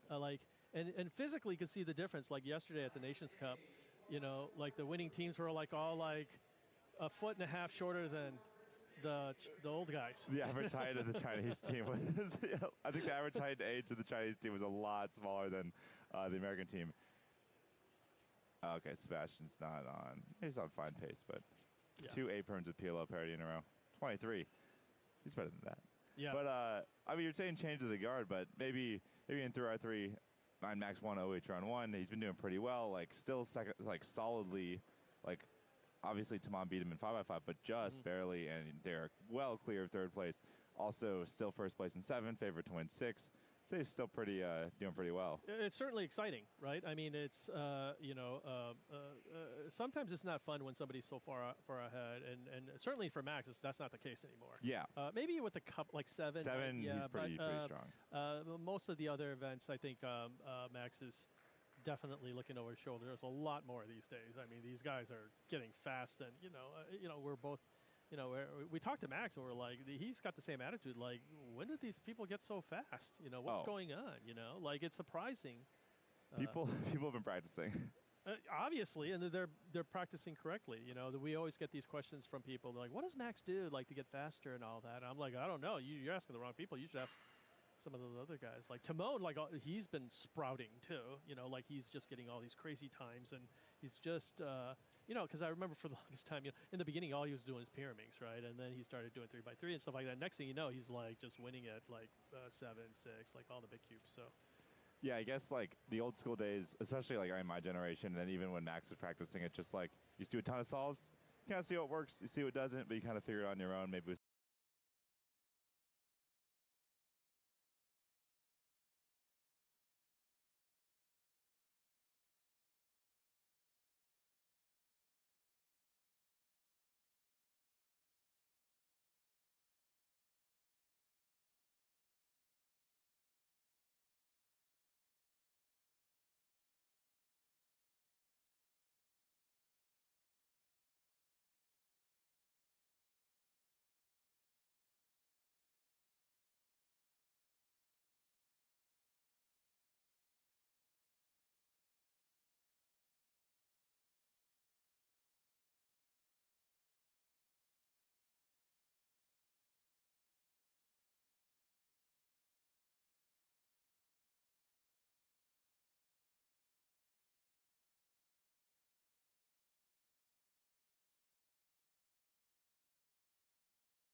And then from what I understand, they're being sort of like pruned out into their own special schools. So and then to get further training and such. And I think, wow, that's amazing.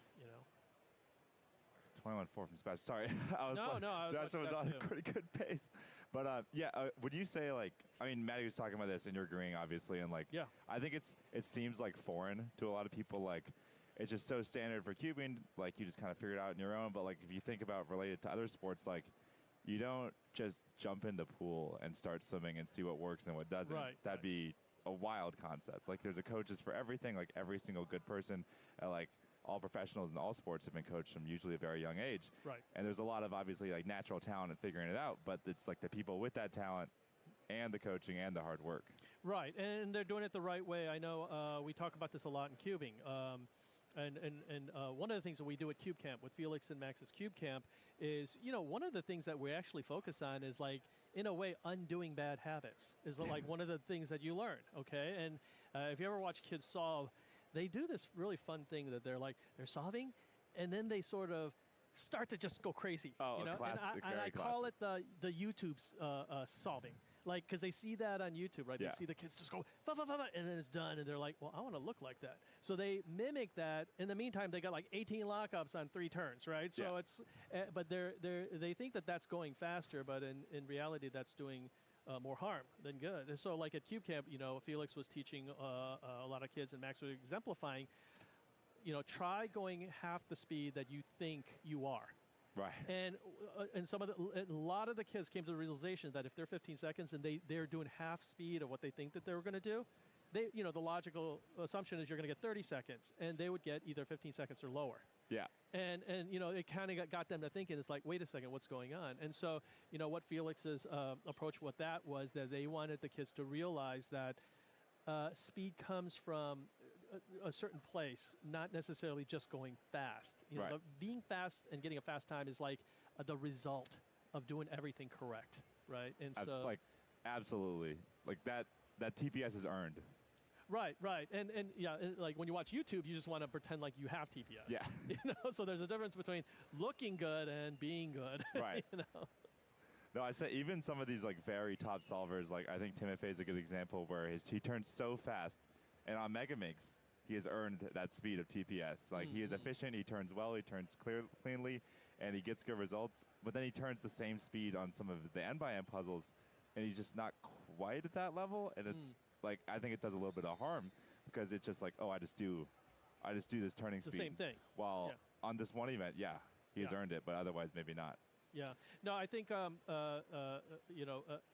going back to the thing about the kids from China and how good they are, at some point we're going to have to come to the realization that in the Western countries like the United States, UK, Australia, that it somewhat can't be a hobby anymore. It's got to be. You have to start teaching these kids almost finger tricks before they actually start to learn a cube. Right. They got to get just. It would be like swimming, right? I would think. Yeah. Like you can't just go.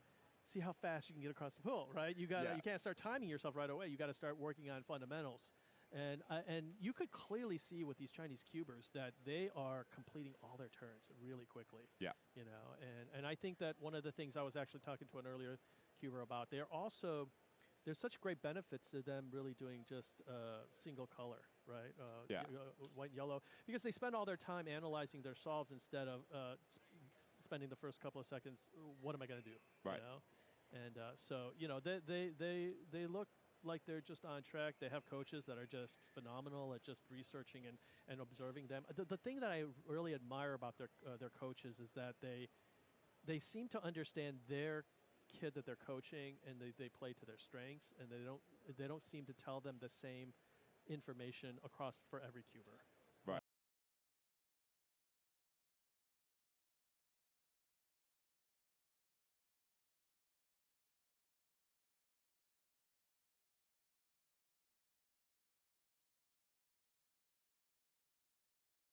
Is this something like, you're hosting Felix and Max Cube Camp? You already hosted one recently. Yeah, we did it in Los Angeles. The next one is going to be in Florida in November.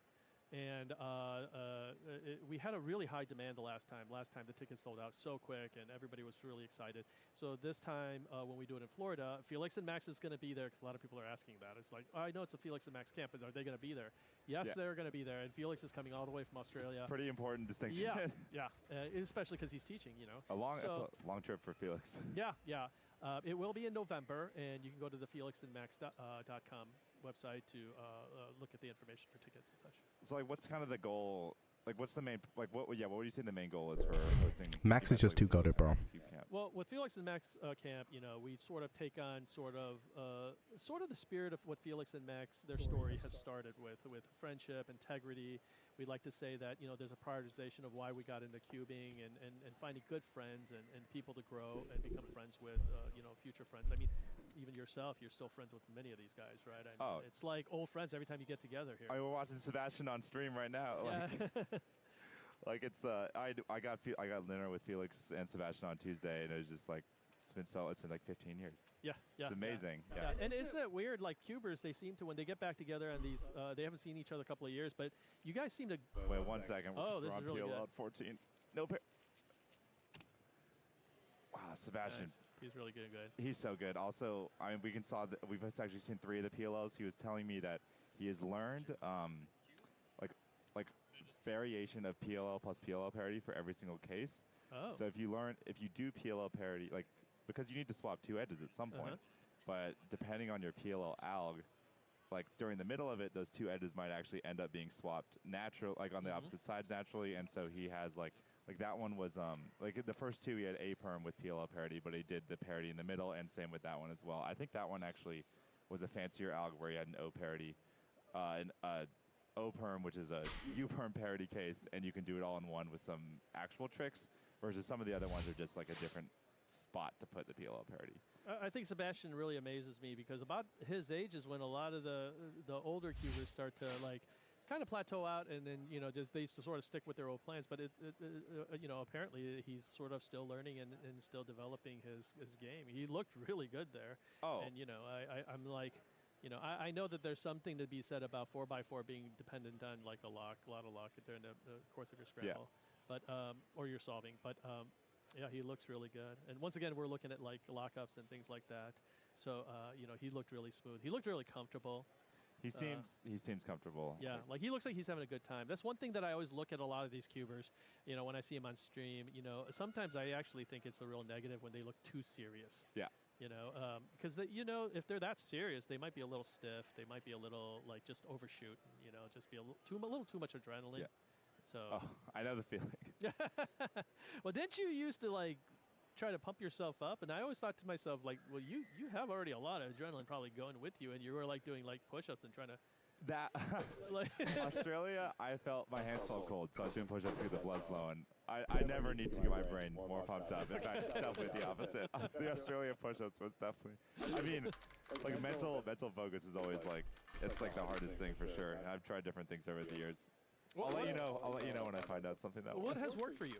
I mean, has anything? You know, everybody will say, "Don't be nervous."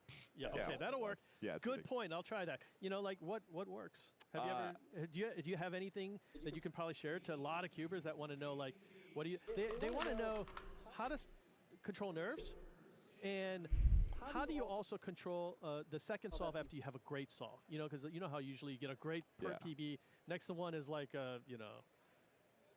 +2, you know, like it's just a disaster, like, you know, because that has everything to do with nerves, right? Yeah, it's all mental. I mean, what do you do for that? I think the main thing, I mean, I guess I used to not have a plan specifically for like good solve, and then what do you do? Like, really, it's just like, okay, like the last solve didn't even happen. Like we're one solve at a time. It's very, I think, really, especially as like a big cube solver, there's so much time to think during the solve, and that you get easily get sidetracked. Shorter events, it's like all the mental stuff is done beforehand. Like. Really take each solve one at a time, which is kind of cliche advice, but like that is something that I've been using. Yeah, but the trick is that you can say that all to yourself. Do you believe it though? Right. Because sometimes you say that to yourself and make it worse. That's like, you know, people that diet, where they think about dieting all the time. You're thinking about food if you're thinking about dieting all the time. How could you lose weight if you're just thinking about food all the time like that? Right. Don't think of a pink elephant. Yeah. You know, like I'm obviously thinking it. Yeah. I guess the main. I mean, this is like I guess a little. You asked like, or confidence, which has been very different at different times. I guess throughout my career, like in the mid to early 2010s, when I was like at my best, the confidence was from I knew I was the best. I came in, world record holder, knew I was going to break a world record, knew I was going to do well, and that was like real and valid confidence. And then later on, like. All right, Timon is here, guys. Timon has made it to the stage. He's about to go up. Whether it be Felix or Max, and then now it's the confidence of like I put so much work into this event. And I practiced so much, and like I'm really happy with the process. And like no matter what, I'm happy with my life and kind of this activity and the contributions I can make in cubing. And so I've like the self-assured confidence of like, yes, this is important to me, but it's not the end of the world if I do bad. And no matter what happens, like things are good. Yeah, no, that's actually kind of like what we're working with Max too. You know, Max is, you know, he's senior now in the cubing world, right? Oh, I know people always say that, like, he's so young. Yeah, but we all know that like by the time you're turning 21 to 23, you're pretty much you've done most of your spectacular stuff, right? I mean, because how old is Max now? He's 23. Okay, so, yeah, I mean, and so we're sort of helping him to adjust to. You know, just like how to deal with, you know, the logic of like, you know, there's an edge to when you're like 9 years old and you could just commit 1,000% to just solving a cube. You know what I mean? Like with not worrying about like rent or getting an A in biology or anything, you know, so. You also have no bad habits. What's that? You have no bad habits when you Yeah. And with no bad habits. Oh, and then going back to that, what we're going to have to do in the Western countries is, I don't know, can you start a program with teaching kids how to cube that want to learn to solve, but you just teach them to cube and you drill that in them? I mean, that's what it's going to take. Like, because, you know, half the American kids, you know, that I see that are 10 years old trying to look like they're going fast, their finger tricks are horrible. Right. You know, and they just don't have the fundamentals. The fun part of cubing and the part that makes you faster isn't always the same thing. Right. And that's the same with, I mean, so many sports. Like. Yeah. Right. You're not always doing the racing. Sometimes you have to do the drills that you don't like, but you know what the results are, and you've seen it from tons of coaching. But do you think that's what the Chinese, young Chinese cubers are doing? They're drilling and they're hating it when they're younger. I have no idea. Well, we know what the result is. The result is very good. I am sure that there's some level. Oh, it's interesting. Ari just got a little parity, which he's not supposed to get. Supposed to avoid that. But we got Timon also on deck, so we can watch Timon, I'm sure he's. All right, Timon is about to go up. Now, does Timon get the award for the most hairstyle design changes? No, he's got a hat on. We were talking about it. We were like, okay, he's growing his hair out. Is he gonna cut it before Worlds? Like, his image kind of is part of his job. Like, he's got to be.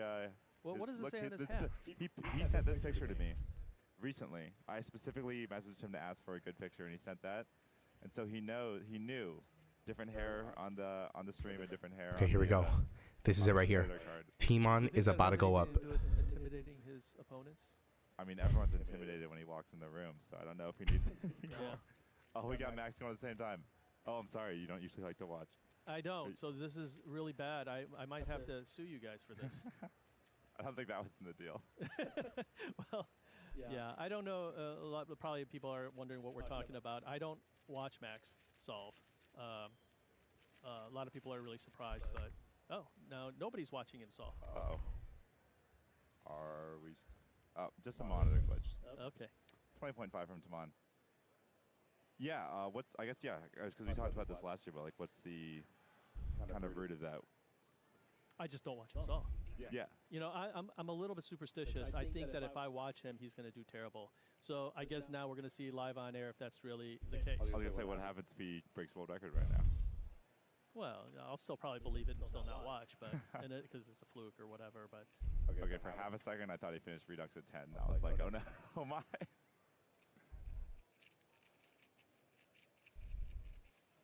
Hello. Uh-oh.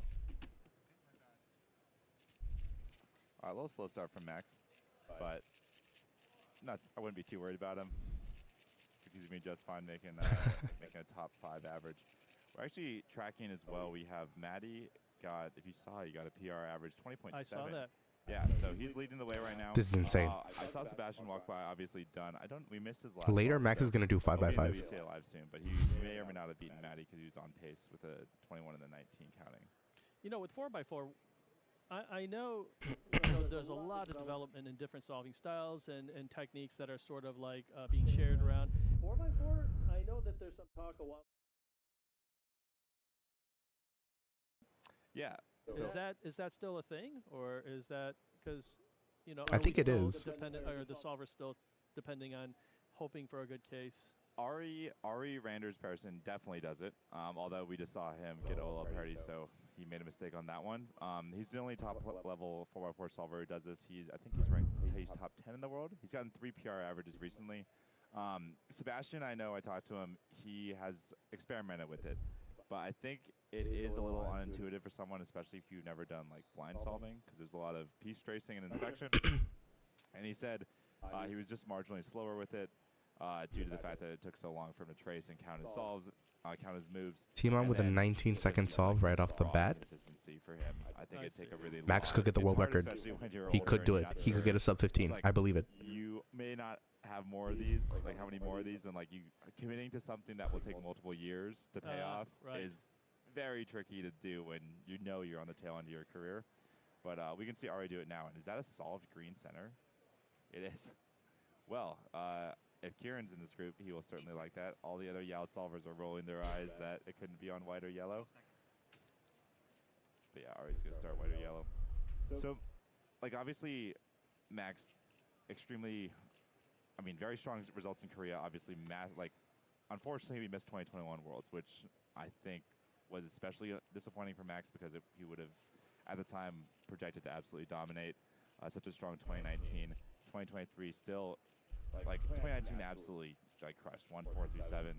And a very strong 2023 as well. Nice. What is he's still doing so well, kind of how is that transition from he's not just going to come and insta win all of his events, what are the expectations like? And then you say you focus on kind of having more fun and kind of focus on that. What is that specifically like for this week? Wow, Timon is locked in, bro. Look at him go. He's going to enjoy himself and not to take it too seriously. I think he understands that concept. I think a lot of these viewers like Timon and that's very amazing. Nice off for 17-6.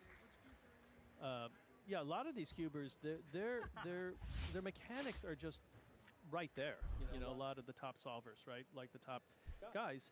it becomes, I think, a mental game at that point, right? Because they're all physically good enough. I think if they can personally do it at home at one time, a really amazing time, it's possible to do it again. Yeah. So it is possible for them. But for Max, I think that's the case with him, and we just try to really focus on what's just going to mentally strengthen his resolve in competition, and how to think and what to focus on and things like that. So he does a little bit more of that. So when people sometimes ask me how long he's practicing, I honestly say like maybe just a half hour to an hour a day, every 2 days. It's more about just like understanding the zone. Whoa, and such. 17.9. 17.9. He got the 17. See, should I leave? I see our broadcast guy nodding. One more question. Okay.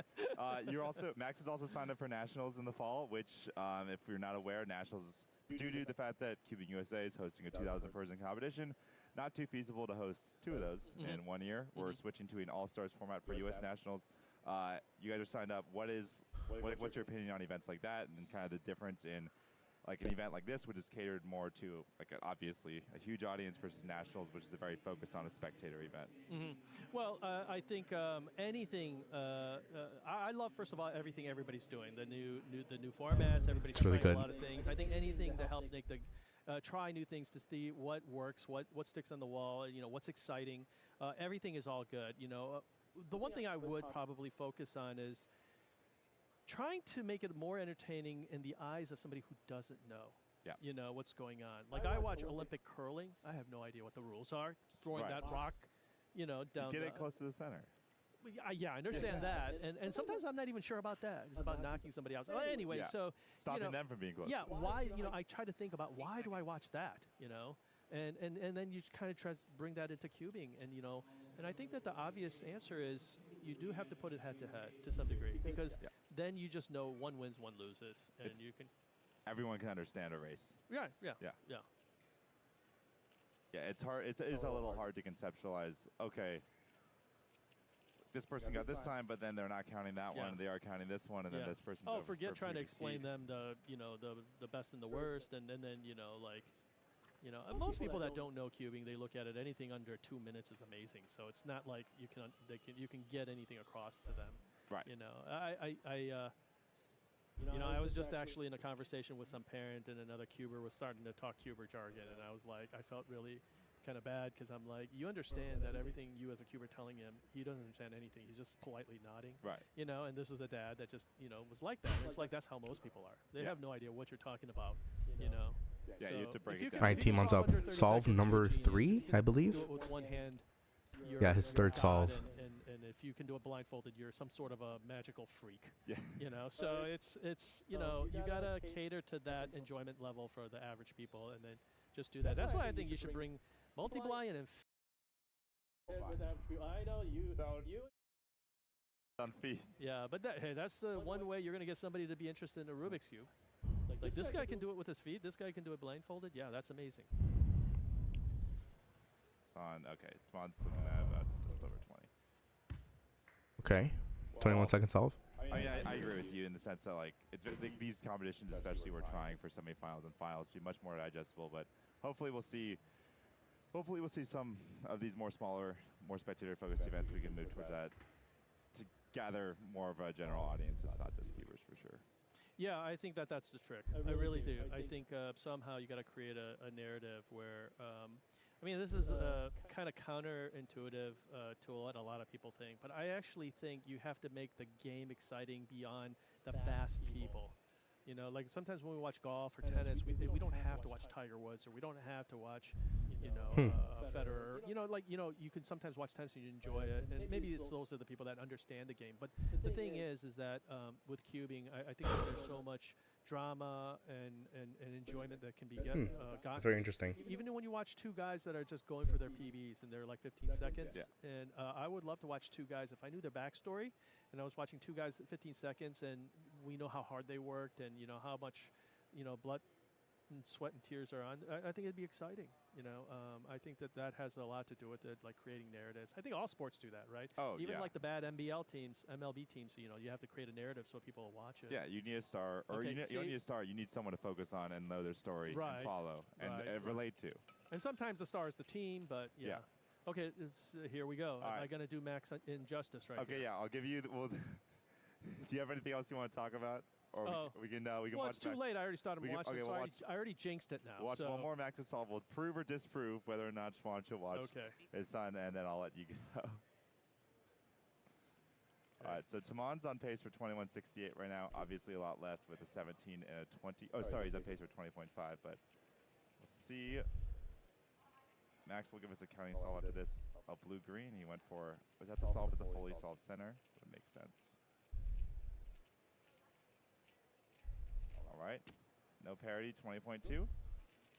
Clean solve. Not bad, not So bad. that's just the middle of the road.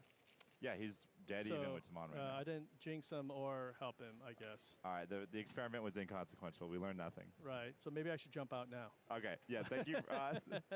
Thank you for joining the stream, Schwan Park. And everybody, if you want to learn to get faster, or at least learn how to not be bad, Felix and Max Cube Camp in November in Florida. Yes. So check out felixandmax.com. Yeah, check it out, and we will be seeing a lot more of your son coming up very soon. Hopefully, not me, but hopefully, yeah. All right, here we go. Timon is next. This is an insane battle we're witnessing. So Timon needs to get like a what? All right, and Taman is on pace for a decent average.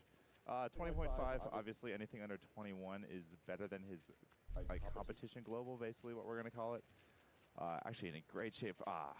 PLO parity at 15. Ooh. Or OLO parity at 15. PLO parity. Wow. Double parity 21.9. That's a great solve. You can't really do too much when you get double parity, but you want to make sure, because 1 in 4 chance of double parity, you expected to get about one in your average in finals, and you'd love to be able to have a chance to count that double parity solve and still win. And it's important to be able to get that 21, because you want to be able to mess up one solve and get double parity on one solve and not have that be enough to just like ruin your chances. Let's see what Ari can get here. He's not tracking too well. We saw him get a 23 with OLO parity, which is supposed to never happen. 24 and a 27, so well off what he's expecting. 12 seconds. And also, I'm joined by Keaton Ellis, who just slid back in. How are we doing, Kevin? Oh, it's going great. We're seeing some fast action. I'm curious what. Let me look up what Sebastian actually had, because 21.18 average at the end of the day was what he had. Very coming nice from the man himself. Not bad, not bad. I mean, Sebastian holds himself to a very high standard and has been practicing for this as much as you can with a child at home. Also, wow, 2 OLO parodies from Ari. Yikes. That's, yeah. I'm pretty sure you're supposed to get 0. Yeah. Still a 24.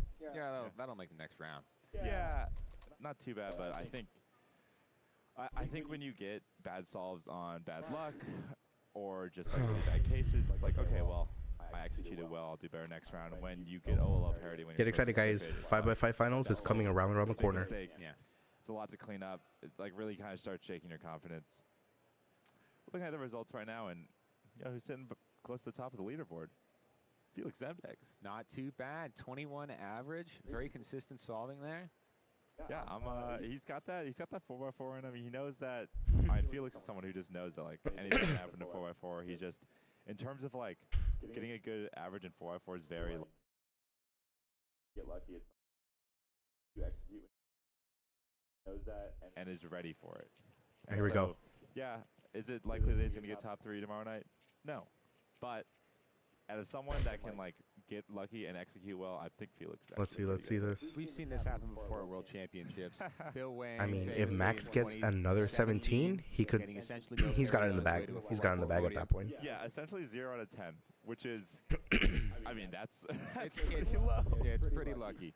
Yeah, it was 2 out of 10 with the PLL skip and an OLL skip, so absolutely wild. Can't get much better than that. Yeah, if you're asking for better than that, you're being a bit greedy. A little bit slow with these 3-2-3 pairing, 13-second redux. So 30 for Max. It's like a low 20 depending on the PLO parity. 23? Max's best possible is now, even you have to count that 17, which is unlikely. His best possible is still over 20, so nothing too crazy. Taman's looking more in the more consistent range. Wow, Henry gets to 28 and 27. That's, I mean, he's not really a 4x4 guy, but That was insane, guys. That was insane. Okay, Timon's going up. Timon is ready. Feeling good because he is the breakout star so far in terms of like I think a few weeks ago his PR in 5x5 was like 43, and now he's 3rd seed at Worlds. Well, anything can happen in a heartbeat. So yeah. He's peaking at exactly the right time. He is. I hope he's just like, okay, 4x4 doesn't even exist today. I'm only focused on 5. Just make the next scary, round, guys. This and, is like, scary. have a This is like, a intense big right here final what we're tonight. watching. Got his events. Yeah. Main guy. All right, Tamon's looking solid. Sub 20 average would be great. I think it's with that 17-6 needing to account for it though. Kind of unlikely, but he can take the win in this round with probably needs a 20 flat for the win. I have a good feeling about this solve, guys. I have a really good feeling. Tough, but doable. It's just round 1 though. Oh, but these guys are mad if they don't win every round. These guys, they don't mess around. Especially Tamon. I think this guy's here to get 2nd place in a round 1. He has not changed his orientation in a while. He knows what he's doing, and he's looking pretty deep into it.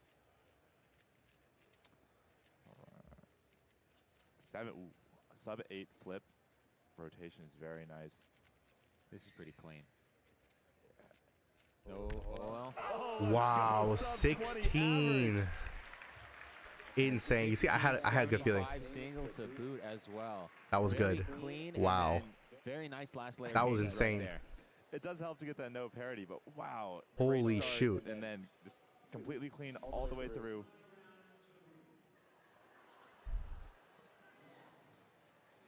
All right, we are now right off of Tamon's 1st place average in round 1. It is, I think, guaranteed. I don't think anyone has a BPA under 20 at this point.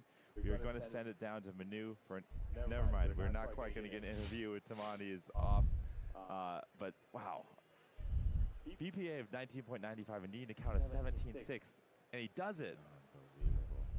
1675, just adding to the list of solves that he has under 17 seconds. Pretty easy ZBLL there on the end. Last layer at like 15-1 for 4x4. Obviously a little lucky, but when you get a good single, luck is always involved. Look, I mean, especially if you're at the top. That's true. You need a little bit in order to push yourself over. Oh, of course. It's about executing when you get the good cases. Right. He had double parity 21 earlier, and it's great. Like, you got to be in the final. You're gonna get almost every time between 3 and 7 parities, and you really want to be able to count that double. And you got to make sure that when you count your nuts, like Max is really feeling the pressure on this one, bro. You can pull it down. So the 21 is. Max has to. Oh my God, this is gonna be insane. No, he didn't. I think he did count that double parity 21 and see that saved him 3/10. I think Max is about to break the world record. All right, Max with a BPA at 20.5, which means he can get 2nd in this round if he gets us under 17.9. But looks like more likely he'll probably end up 3rd behind Maddie.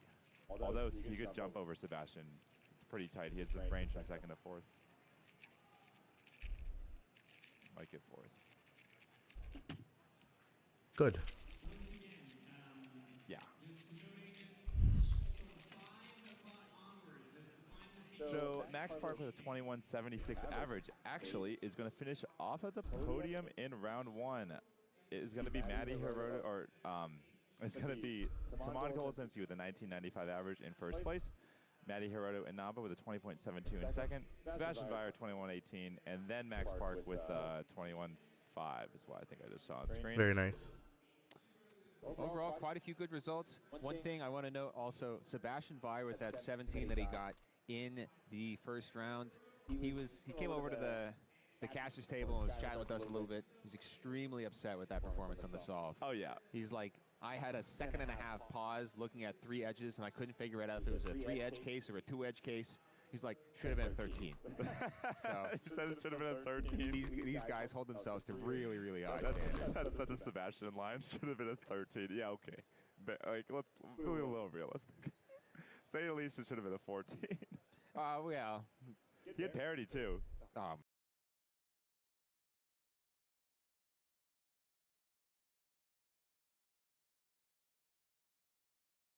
Sorry, that's still slower. Like, I mean, I love Sebastian's mentality. That, like, these top guys, like, I mean, okay, saying it's gonna be 13, maybe a bit over the top. You can't tell me that you've never thought that a solve should have been an incredible world record at an 8-point in your past. Of course. Absolutely. I think like that always. But you could also be on the cast being like, Kevin, come on. That's ridiculous. I'd be like, that's kind of fair. But I love it. I think Sebastian, I think he's in good spirits. I think we're going to see a great race. I think a real big question is, can Felix and Maddie, the two people who also got sub-22 averages besides the big three, can they upset the trio? Maybe. We'll see. It's obviously a little less consistent for them, but Maddie's obviously in prime position. Otherwise, I still think the top three could shake out in any order. Especially given 4x4's variance with the OLO parodies coming in. Oh, absolutely. I think I'm right now, after just these results, Taman might be the favorite, obviously. That's sub-20 right off the gate, but that's crazy. I know anything can happen. Anything can happen. All right, I am going to swap out now. We have Daniel Rush coming in for an interview, and we'll see you guys in just a little bit.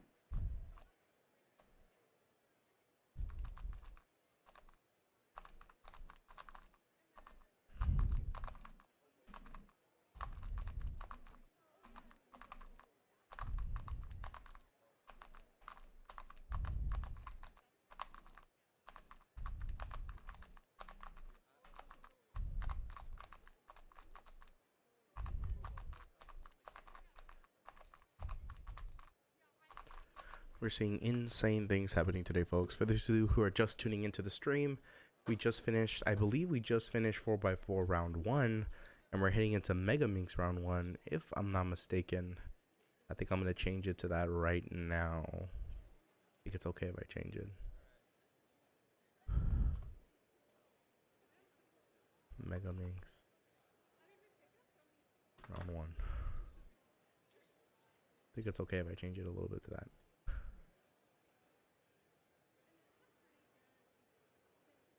All right, I think it's safe to say we switched over to Mega Minx.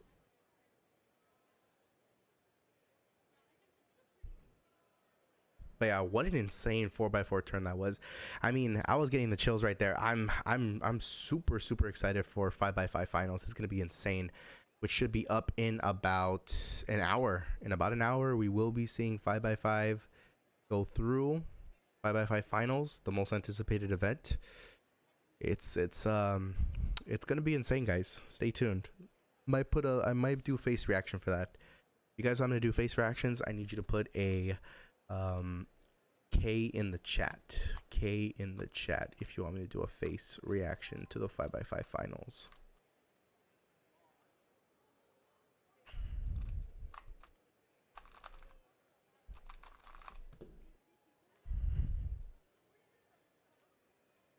Oh, who's this? All right, everyone. Hello and welcome back to Rubik's Presents WCA World Championship 2025. I'm Keaton Ellis. I've got a very special guest in the booth with me today. We've got Daniel Rush. Daniel, how you doing? Good, Keaton. Nice to be here. Nice to be on the stream. Yeah, for those of us who don't know you that well, please tell us a little bit about you and where you're from and how you got into cubing. I'm Daniel Rush. I'm 16. I came from South Africa in Cape Town, and I've come a long way to come to this World Championship, and I'm super excited. I got into cubing about 7-8 years ago now, when a friend of mine would cube, and I would cube with him all the time and try and beat his time and stuff. Yeah. I see. So that little competition helps and propels you and keeps you moving forward. Get that competitive spirit going, yeah. Oh man, it's got to be a long flight too. You fly direct? No, so we go through Istanbul. So it's 11 and then 12, so it's quite a long flight, yeah. Oh man. Well, we're glad you're here all in one piece. Me too. And not totally spun around. Yeah. This is actually your second World Championship, right? Yeah. You went to Korea 2 years ago. Yeah, I was at Korea, yeah. So we looked at your results, and actually for 3x3 last time in Korea, we saw in the second round, you had a counting 10. But then the following year, you went to Euros, essentially one of the big majors that year. You came back, and you were able to make finals and seemed to do okay there. How did you learn from 2023? And then how are you preparing for the stakes that are coming at this Worlds? So in 2023 Worlds, I just went in trying to do my best. I didn't really know what the level was going to be. And I think I just got a big wave of nerves, and that's what happened with the 10 and how I managed to count that 10, unfortunately. With Euros, I was a bit more confident with my placement, so I had more confidence going into my solves, and it helped me get a better average making finals and doing the head-to-head, which was awesome, yeah. Anything that you changed, or just the mindset going in? Mainly the mindset. My solves kind of changed the same. I did grind a lot in that year to like just practice, improve my times, get some better, more consistent solving, and that really helped me put better times down at Euros the following year. Yeah. I see. And how about this past year? Since Euros, it's been another year. How have you been preparing, and are you doing anything different this time around? I wouldn't say so. I think I'm focusing a bit more on like the bigger cubes, like 6x6 and 7x7, than 3x3 at the moment. That's kind of where my better rankings are in the world, and how I want to do, what I want to do better in this year. So I've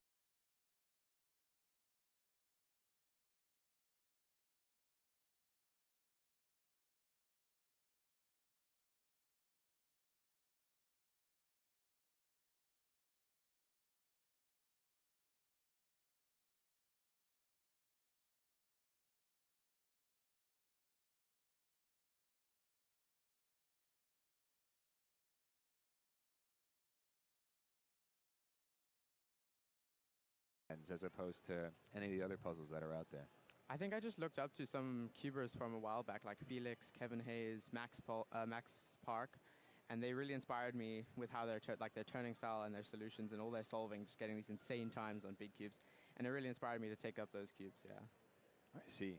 Very nice. Well, I mean, all of those guys that you just mentioned are here, Yeah. so man, it's really awesome to be competing against them this weekend. Yeah. it's a lot of fun. I mean, I get absolutely crushed, but it's got to be a lot of fun. One thing in particular, you have an enormous amount of African records, including some that you set at the last World Championship. What does it mean to come from a region like Africa, which we think of as sort of underrepresented in the WCA, and break all these records at the world stage? I mean, it's incredible, like to constantly just be getting more records, and then the fan base is growing bigger and bigger in cubing, and the community is growing ever more. It's so amazing to just get the constant support and bring the times down and really put Africa on the field and represent us from here. Yeah. Very nice. In general, how do you see cubing growing in, I guess, primarily South Africa, but in Africa as the continent more broadly in the future? Yeah, I think so. I mean, we're getting a lot more countries having competitions and getting cubers from all around the continent. And the times are definitely getting a lot better. A lot of people practicing, motivated to cube, get some records, especially because it's still a newer sort of region. Some of the records are quite achievable. So it motivates people to practice and try and break those records, and then maybe their friends will do the same, and the community keeps growing. It's amazing, and I think it'll keep going in the future. Any people you're scared of coming in and stealing some of your big cube records? Yeah, so Ayolua Dada from Nigeria, he lives in the Philippines. He recently got top 100 for 6x6, so he's on my tail a bit there. And actually, this one kid, Jaziel Alonso, he's grinding a lot at the moment. I think he could be a really good contender in the following years. Wow. So we got a couple of names to look forward to coming out of Africa soon. Definitely. Another question I got for you, in terms of weekend's results, do you have any, we know that 5x5 for you, almost the finals, really tough. Do you have any predictions about the other results that you're going to get this weekend and about the competition more broadly? I'm feeling pretty confident about 6x6 and 7x7 making those finals. I got 23rd for 7x7 in first round, so it's very close to the top 20 that's needed. 3x3, I'm just hoping to make top 50 semifinals because it's a very competitive field, so yeah. Yeah, top 50. Oh, I'm not even going to make the third round. Oh, man. All right. Well, I guess last question for you real fast. Other than the people that we've already asked you about, do you have any shout-outs you'd like to give to either your family, cubing community in South Africa, or anyone else? Shout out the whole community, honestly. They're so supportive. Everyone's so keen to come to comps, make an effort, get some records, and it's awesome. And they really support me on these journeys to all around the world to these comps. It's so amazing. Awesome. Well, Daniel, thanks so much for coming on. Really appreciate you answering some questions for us. Best of luck for the rest of the weekend, and we'll see you on stream. Awesome. Thank you for having me. All right. Thanks, Daniel. Thanks. And we'll be right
Welcome back to what we were just calling sunny Seattle. I don't know about you, Keaton, but I wasn't expecting it to be this nice here in Seattle. Well, if you only come to Seattle in July, you're going to love this place. Yeah, there you go.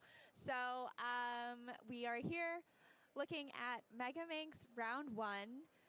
And, wow, I mean, the weekend is really just going along real quickly here. We're already almost halfway through. Yeah, I can't believe we're almost halfway through.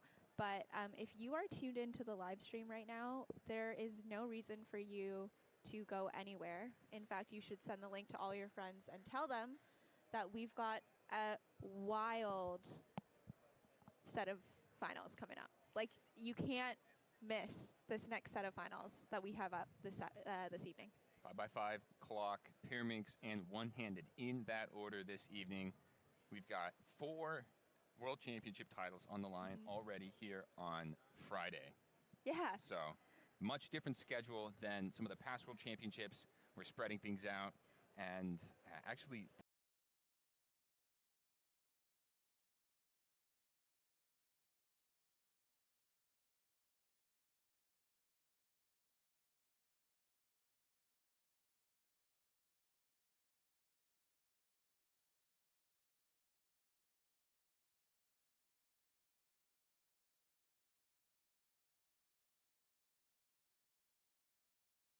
two finals back to back, but I don't think so. Oh, actually, you know what? I think this Luke is Garrett who it's is going to be. essentially one of Luke the only Garrett. people. Yeah. Well, you can't account for the fact that Luke Garrett essentially has a lock on every single event. Absolute summer ranks. Yeah. Yeah, totally. Incredible God. You know, the schedule couldn't be created optimally for Luke Garrett, but it can be for like most people around here. Although interestingly, Jasper Murray is someone who we would have expected to see in Pyraminx finals. We're seeing them in one-handed final, and so you know, that's an interesting one. But also, it's something that could have happened for Jasper as well. Also, Juliette Sebastien coming in second place, 925. Really impressive. She's podiumed twice at the last 2 World Championships. So, still hasn't won. Third in 2019, second in 2023. So I'm not saying. We're just pointing it out. Yeah. Just letting you know in advance possible storylines. That's our job. Although, Nicholas Archer with an 814 average. Oh, it's unbelievable. Yeah. And again, it's like Jasper Murray, Dwayne Ramos, both qualifying with the same average, 940. And, you know, Jasper eking it out on single. And then in 5th place, Max Park. It's like, obviously, Max Park has a chance here. Yeah. Nice little split as well. The top 8 for one-handed, you have 3 CFOP guys, 5 Rue guys. Nice little balance between the 2 methods. Although, of course, Rue has a slight advantage here, I think. Yeah. Yeah. All right. There are your 3x3 one-handed semifinals rankings, and once again, you're seeing what we were just talking about. There's a name that you can never count out in one-handed as well, Anto Cam with a 983 average in that 7th seed. Yeah, go Bears. Anto always doing, the Bear, he goes to Berkeley. Anto always doing one-handed in all 2-handed rounds as well, just to get the extra practice in. Yeah, why not? When you're, I mean, when you're sub 10 at 3x3 one-handed, why not? Neo Juarez from the Philippines and Luke Garrett will round out our top 8 in that semifinal. And next up, I think we are going to cut here to Nick Niang on Megaminx. And I think I just got here, Keaton, but is this, I think, the first that we're seeing of Nick? Okay. Yeah, Nicholas Nang used to be a Megaminx one-trick pony in the sense that he literally only did Megaminx. And like, he would show up to a competition, do Megaminx, and then leave. Yeah. He's branched out to a couple other things. Obviously, still a one-trick, not a one-trick, still primarily focused on Megaminx here. Had a total wrap on the North American scene for a long time, but in recent years, Alexei Sinyavin has also been very competitive and has taken some continental records away from him. So some really impressive stuff coming out of these guys. I remember last year at North American Championship, you know, Nick is a more low-key guy, maybe a little quieter, holds things close to the chest. But I asked him after he won and became the North American champion for Megaminx, like, does that feel good after Alexi took some of those NARs from you? And he was kind of like, yeah, it feels good. These guys won't. These guys compete. They are here to perform. Definitely. Okay, we are cutting over to Masayuki Hirai, from Japan. 17th seed in this event. PR average 32.11. Former Asian champion as well from 2022 here.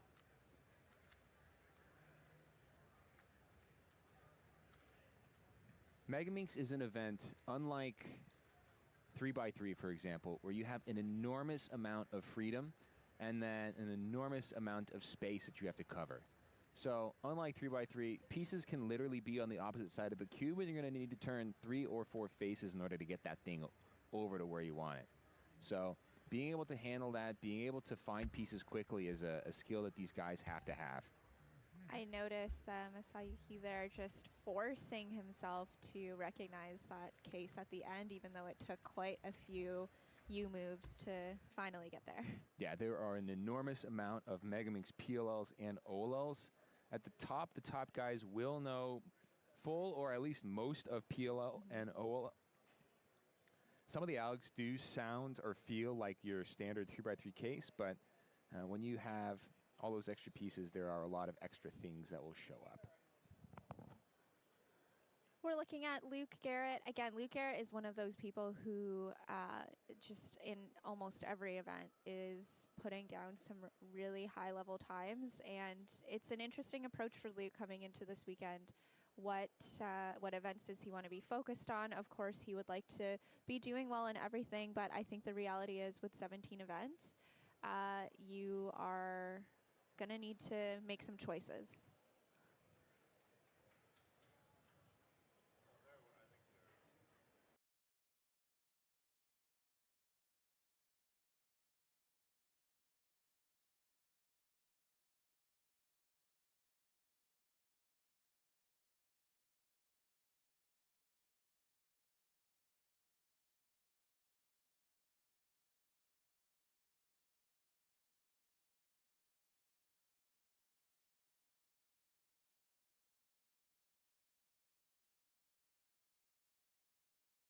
ZB in the number of cases that you need to learn. So it is quite an investment. The guys at the top level are going to do that. But it is not for the faint of heart. Definitely not.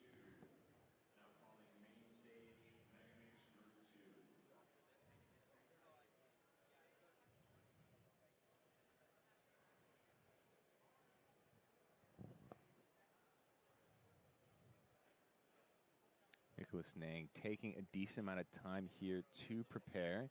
In our lower right, we do see Hee-won Seo coming in doing solve 4 here. Hee-won, one of the more competitive people from the United States, in addition to Alexi and Nicholas Nang.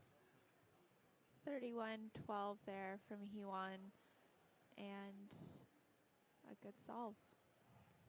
Okay, as we take a look at Nick Niang's third solve, I think we're going to transition here and get Manuel Gutmann in for an interview. That sounds good.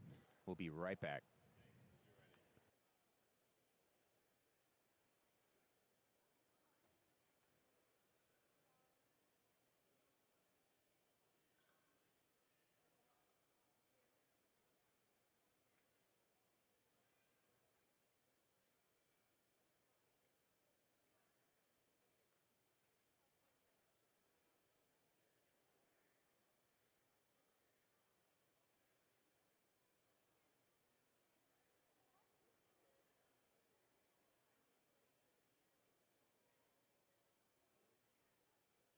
Yo guys, so it's me, the Cubing Bear, in the flesh. You guys get to see what I look like.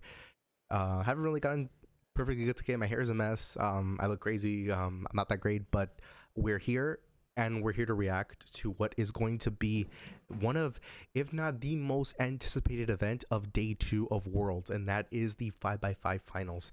Now, I am going to stop the stream after the 5x5 finals because I have some things I have to do, but on Sunday you will see me stream once again the next big event, which I believe is going to be 4x4 finals and 3x3 finals and 7x7 finals and 6x6. It's going to be absolutely insane.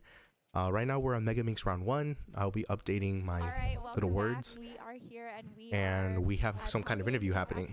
I got interrupted. And thank you for joining us on the stream. Thank you for inviting me. Yeah. Okay, how have these first 2 days been for you? How are you feeling about your performance and just the overall experience? I think it's going to be great for them. On the first day, I did 5-line, which was one of my main events. Yeah. And I did really good. I got 3rd place. Yeah, congratulations. Yeah, thank you. I knew I could get podium, but I didn't think I was like, a candidate. But maybe I had a chance. And I got DNF on the first and the second attempt. I was going to ask about that. Oh, yeah. And then on the third one, I got a success. Yeah. And it was a very good time. Yeah. It wasn't my PR, right? Only 5 cents. Oh, wow. So close. Okay, whoa. But it's still a podium, so that's what matters the most. Absolutely. At the World you can set a PR anytime, but you can only be on the World Championship podium. Exactly. Here at World Championships. And speaking of, you are fairly experienced with World Championships, and so this is your 3rd World Championship. You've also competed in 3 Continental Championships. Would love to know, what have you learned about competing in major championships, and how is it different from other competitions? I think the craziest thing about major championships is getting to meet in real life so many cubers that you only see only in these championships once or twice a year. I think it's really cool. I like to hang out as much as I can with people from other places. And yeah, the competing experience, I think it's, I don't know, whatever, yeah. Yeah. I mean, okay, so you won 3 blind at your first ever World Championship. Yeah. And you set a continental record in the finals. No idea how I pulled it. Okay. Okay. I mean, it was your first time. I think there's something to be said about a first-time championship. Either it's like you're freaking out because you've never ever experienced it. It's absolutely incredible. Or on the flip side, absolutely insane. You don't really understand everything that's going on around you, so you're just like, this is just another competition. Here we go. What was it? I don't know, just do whatever you do in the moment. You're just, there's a point where it's you in the table, you have a cube in front of you, you're not thinking. Yeah. That's how I try to think about it. Yeah. Yeah. Okay, and then you have also had the experience of being a defending world champion. Yeah. And so what is that experience like? Because I think we've been watching on stream, we've been talking about it. There are several competitors here who are defending their world title. What goes into There's a lot of people out here trying to defend the world title, guys. It's not even funny. I didn't feel like I had any chances at all. Okay. I was maybe like top 3 or 4. I'm kind of worried about Max. In Korea for free blind. And I could have gotten a podium maybe if I did better, but I didn't perform well in the finals. Okay. And did you feel like, so going into it, did you just feel like, the landscape had just changed and developed so much over the last 2 years, and you were like, okay, no, never mind. Or I guess the last 4 years in that case. Yeah, there was like a new generation of blinders. Yeah. And they were all like better than me. But like all the people that were in my generation in Australia, I feel like most of them were doing by Korea because, 4 years was a long time. Yeah. Yeah. So there was like this new generation of blinders. And they had developed like really cool techniques that I didn't get it. I didn't really learn before, so. At the same time, what I'll say is obviously you've had some longevity in your cubing career. Somewhat. Longevity, like you've had like a long-standing cubing career at this point. Hey, what's up, DM Cuber? You've just seen a lot of improvement. Look, I see DM Cuber on the main stream. He shouted me out. What would you say was a main factor in how you've been able to improve your results over the years? Let me say hi to him. Practicing consistently. That's pretty funny. Just doing a lot of solves and every day. It's what helps the most. Is there? Also, Go ahead. Oh yeah. Learning techniques. So in blind, there's new techniques that have been developed in the past years. CCC, T2C, full floating, etc. So you have to learn those and practice those all the time. get used to. DM Cuber said hi to me. I was gonna ask, is there a specific? Shout out to him. Shout out to DM Cuber for saying hi to me on the stream. On the main stream. Memory of like, hey, in this kind of few months or few years, I really targeted this in order to get faster. Yeah, so I targeted learning Autocity. I never quite fully learned it because there's some cases that I'm not really sure if they're worth it or not. But for the cases that I am sure they are worth, I've been trying to get them as automatically as possible. Just being able to execute them without. I was watching this on my stream yesterday too. I don't know if I know optimal floating, but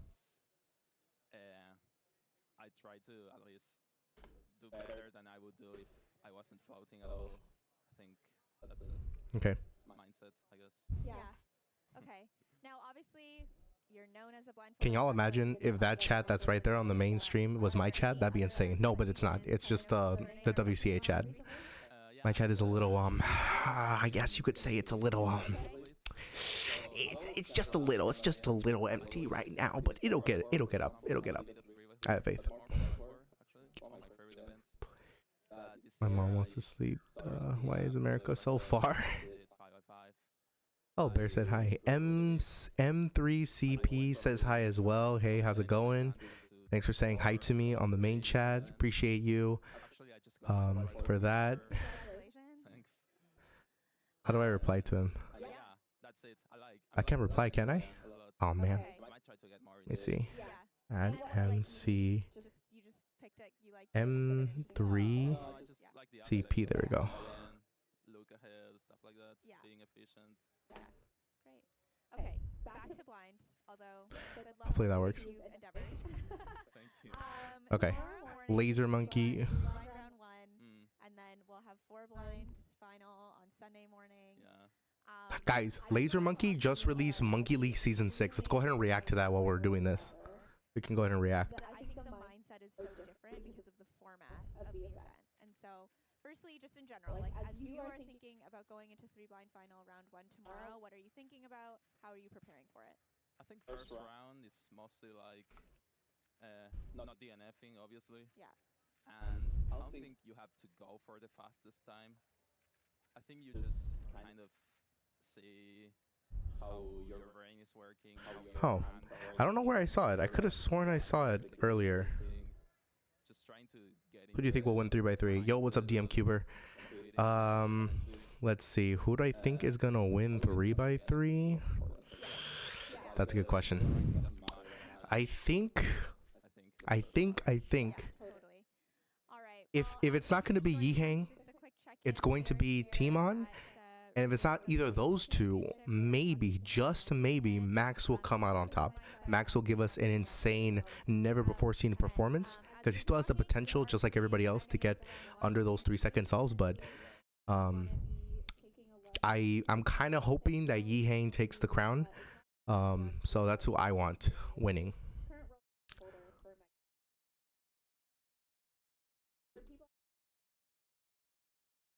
Blind.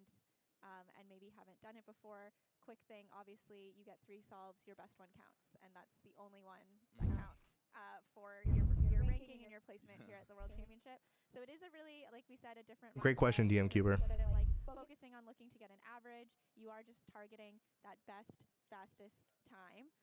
How do you adjust in the middle? Like this morning, you experienced 2 DNFs. You have only 1 chance left to get that time, but like. How do you kind of also let me know, guys, if you can hear the stream, because I know some people sometimes can't hear the stream. Let me know if you can actually hear the stream. If you see an easy scramble, you have to just put a little bit louder for you guys. No matter what. Yeah, I mean, in any case, you just have to go for it, because you never know if you get a bad scramble, then you don't know if that bad scramble is actually the best scramble of the round. Right. So you always gotta go for it. Yeah. But especially if it's a good scramble. Yeah. Okay. Do you safety your first solve in a first round? In first round, I'm probably gonna safety all of them. Yeah, all of them. But no, once you get your success on your first one, then second and third, you could just go for it. Yeah. Okay. People who are watching at home, what should they be looking out for in the blindfolded rounds that are still to come at this competition? I think this competition is interesting because the top blind solvers like Charlie and I did it for a while until now. Oh, okay. the same level as we were in Korea. Very nice, very nice. Tell me, who do you think is gonna win, DM Cuber? So Are you on team Timon or team Yi Hang? as it was in Korea. I think it's gonna be even a bit closer this time. I feel like Tommy could win it or Charlie could win it, but also there's other people who could win it. This guy's sweating. Dark horse outside of the top two that you're like, oh, this person, I think they've been working hard. I think Gianfranco has a chance. Really? Okay, Yeah. and that's an interesting one, and that's another long-standing blindfolded solver. Yeah, it's a blindfolded. Happy 4th of July, everybody, by the way. Happy 4th of July. It's an incredible day. Beautiful day out here. The views are better above ground. For sure. But, I don't you know know, if that's some like inside if you know that reference, you know that reference. At it, or if it's just like a favorite pick. It's more like a vibe. Okay. Feeling. There we go. Okay, well, you know, we haven't had blindfolded solving on stream yet. But we will, starting tomorrow with 3x3 blindfolded round 1. It's always some of my favorite solving. It's so exciting to watch. We will be looking out for you and all the rest of the people that you just talked to us about. Very good. Very good. The last one is just any shout-outs you want to give to people watching at home or friends and family, anything like that. Oh yeah, I'll do it in Spanish if you don't mind. Yeah, go ahead. Bueno, un saludo para mis viejos que me están viendo, creo. Para mi tía, mi tío, mi prima. Un saludo para Romy, que está bien en el chat. Para Josias de Ring. Para Damo, que es su cumpleaños. Feliz cumple, Damo. Oh, it's his mom's birthday. Awesome. Okay, well, Manuel, thank you so much for joining us on the stream. We are going to take a quick break, and we'll be back with you in just a second. Okay. Don't go anywhere. Thank you. Thank you. Taking a quick break right now. We are still doing Mega Minx round 1. Do not go anywhere, folks. We are about to do 5x5 finals, the most exciting event of the entire day, in my opinion. I know that Pyraminx, maybe some people like Pyraminx a little bit more. We also have one-handed finals coming up soon as well, but we're really here to see the 5x5 finals. We have Max Park, Team On, and some other incredible cubers about to go head-to-head, and I'm personally really excited to do. What events do you do? When I'm competing, I guess I do 3x3, 2x2, 4x4, and 5x5. Don't really have a good 6x6 yet. I'm kind of debating whether or not to get the X-Men Shadow V3. Obviously, I'm going to get it for the sake of making a video about it, but I don't know if I'm going to main it because I've heard mixed reviews about it, so I need to test it out myself and see if it's good enough for a 6x6. For 7x7, I don't have a good 7. I mean, I have the WRM Aoshi, the Aochuang, whatever it's called. I do have a good 7x7. I just haven't really practiced it. I practice more my 2x2, 3x3, 4x4, and 5x5. It's like my main super events. I can't do Mega Minx yet. Speaking of which, I will be coming out after these worlds. I will be coming out with a video of every. It's gonna be very, very hard. I'm telling you right now, it's gonna be a very difficult video. Probably the biggest cubing video ever uploaded on YouTube. It's that big. I will be uploading all possible ZBLLs, all possible last layer cases, over 3,000 algorithms in one video. So you're able to reference, you know, if you really truly want to learn one look last layer, the video that I'm going to upload is going to show every single algorithm. Particularly stacked group. I've been running around. So I'm excited to upload that soon. It just takes a very, very, very long time to record and edit that. Joined by Zach Rydell, of course. You failed to introduce yourself. It doesn't matter. Who cares? Let's watch the solvers. Juan Pablo Huanqui, former world record holder, amazing Mega Minx solver. He looks like he is gonna struggle with this one, 38-0. As we switch over to Alexander Vucic, who got 3rd place at the last World Championship in Korea. He's also the Oceanic record holder. I did talk to him a little bit today during 4x4, and he seemed fairly ready for the Mega Minx rounds at this competition. Even to go an hour long? No, it's gonna be like. He is the most prepared. Because look, I did all 57 PLO algorithms, and that video is about 20 minutes long. So let's do some math. So we got the calculator out right here, right? So if we do, it took 21 minutes to do 57 algorithms. So using that schematic, if we have over 3,000 algorithms, like 3,200 divided by 57, that's how much we have. Then we multiply that by 21. That gives us 1,178, I guess, minutes. Then we divide that by 60, because that's how many hours there are. This will be about a 19-hour video on YouTube. So I have to find a way to shrink that down, because I don't know if YouTube lets you upload something that's 20 hours long, but I mean, it is what it is. My poor computer.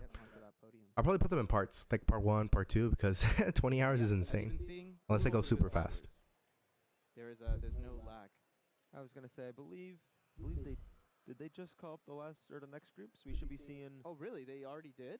Or maybe not. So I'm like, this might be the next group that you're thinking of. I'm kind of running on fumes this morning. It's really hectic, so I'm still trying to. Oh my gosh. Well, Zach, I have bad news for you. It is only gonna get crazier here in Seattle as we will move towards our final. It is what it is. I'm alright with uploading videos like this. You will never hear me complain about uploading an amazing video on YouTube. Yeah, I'm really looking forward to it. Manu, if you had to say for yourself, out of the 4 finals that we have tonight, which one are you looking most forward to? 5x5. Honestly, it was going to be OH, but after watching Timon absolutely pace and get real close to world record average in both 5x5 round 1 and 5x5 round 2. It has to be 5x5 final. It's going to be insane. That one is going to be a shootout. Who's going to win, Timon or Max? See Timofey Tarasenko here on the red stage. Team or Max? That's going to be insane, bro. I'm really hoping that Max wins, but I think Timon might take it. He's just shown more consistency over the Worlds. A little bit less on the efficiency side, but as you can see right now, Too lazy to edit. Just dedicate like an hour every day. Just put a timer for 1 hour. Just put a timer for 1 hour every day to edit, and you'll see it will slowly get done. But just make sure you're always editing for that 1 hour. My apologies. It's all right. Timon will win. Good prediction, good prediction. Okay. I have somebody who says Timon will win. I'm going for Max. We shall see who wins this. Juan Pablo now.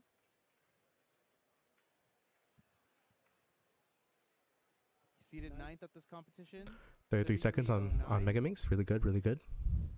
15 total world records to his name. This is his 4th world championship. Former world champion as well. Is absolutely insane. This is absolutely insane. Round 1 again. This is only round 1 today for Megaminx. Yes. Round 2 and finals, I believe we should be seeing tomorrow. Is how we have to schedule. That sounds right to me because I don't think it's on Sunday. Got it. But yet it'll be an amazing watch. Again, we have a ton of high-level competitors here. It is the World Championship after all. Yes. And I'm certainly very biased because this is an amazing puzzle. It's so much fun to watch the high-level solvers attempt this puzzle. It's really fun to see all the pieces come together. And what's really crazy is a lot of people think that Megaminx is like a completely different puzzle, kind of like in the vein of like 5x5, 6x6. But really, it's kind of like 3x3.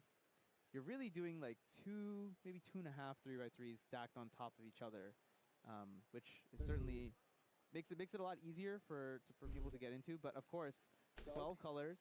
Some of the colors kind of blend together a little bit, the tan and white especially.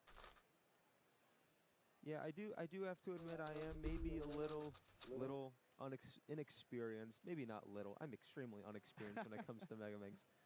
But I do find it extremely impressive to watch, seeing the puzzle come together kind of seemingly out of nowhere.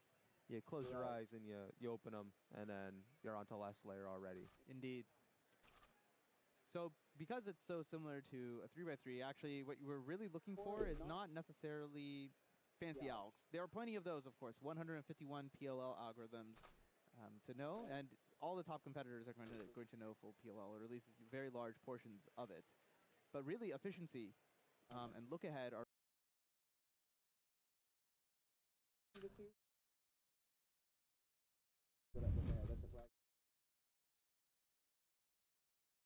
Luke Garrett, I think he might podium. I mean, he might dominate in 6x6. If not 6x6, he might get second place in 5x5. He even might get first place in 4x4. Possibly, because he is a really good all-round, well-rounded character.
I actually started on a Megaminx, if you guys didn't know. My first puzzle was Megaminx.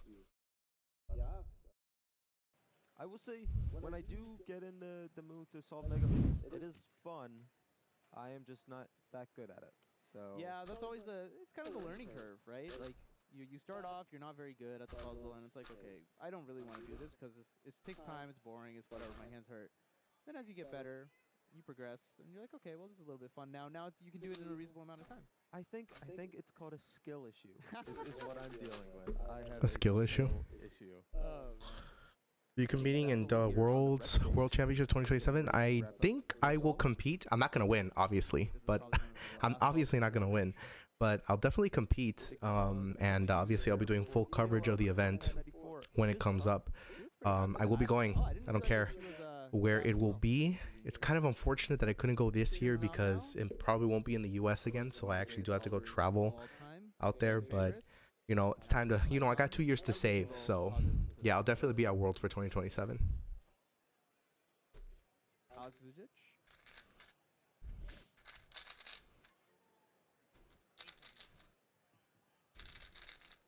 Say again, I did share, as I mentioned earlier, I did share a 4x4 group with Alexander, an extremely friendly person. Within just like the few solves that we were near each other, he was quite helpful. At least like giving like advice and stuff for 4x4 and things like that. So maybe I've already found my favorite, my person that I'm rooting for. There you go. He's not a bad one to root for, certainly. Crazy fast turning. Yeah, looking a little bit shaky, and this is not gonna quite hold up. I mean, you're gonna get the very classic head shake at the end. Not even that, actually. It's a bit worse than that, unfortunately. 33-30. He's very overcritical of himself, but you know, when you're at this level, it's expected. Again, competitors. Will you be there at Worlds 2027 DM Cuber? Will I see you there? Yeah. Will you be there to get this autographed Cubing Bear merch? It'd be great if we could see the times that they were at. Oh, the production team is fantastic. There we go. 28.62 Wow. is Alexander's average just now. Timofey going for his last one. You see that it is possible for him to get worse, but he would need to get the worst possible average, which I find is be very unlikely. 24. Wow, a 24 Megaminx solve is insane. Wow. That will be the best possible average of 28.30 seconds. Even though he got best possible average there, saw that head shake at the end as soon as he heard the crowd applaud. I might if it's not halfway across the world. Okay. Good. Fingers crossed. Oh shoot. Fingers crossed it's not somewhere where it's like a hostile environment. I hope not. One of the hot names to watch, again, taking the Megaminx world record after a We'll get some water. Be right back. we saw from Leandro Martin Lopez. Yeah. Really looking forward to see what the future is for Timofey, as well as not just like for Megaminx, but really Timofey as a cuber. Getting way more advanced across all events. Oh, he's going to develop a lot. I mean,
Oh, I turned it off. My bad. As I was saying, guys, we just in about 30 to 20 minutes, we will be having our 5x5 final round starting in just a few minutes. Do not miss that. It's going to be absolutely insane.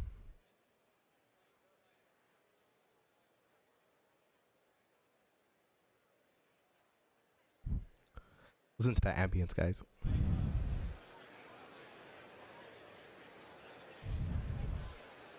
That's actually how it sounds in there.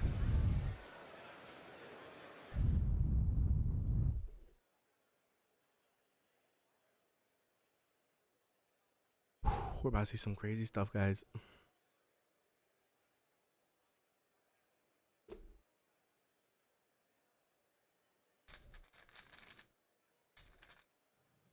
Welcome back, everyone. More Mega Minx action as we see Leandro Martin Lopez.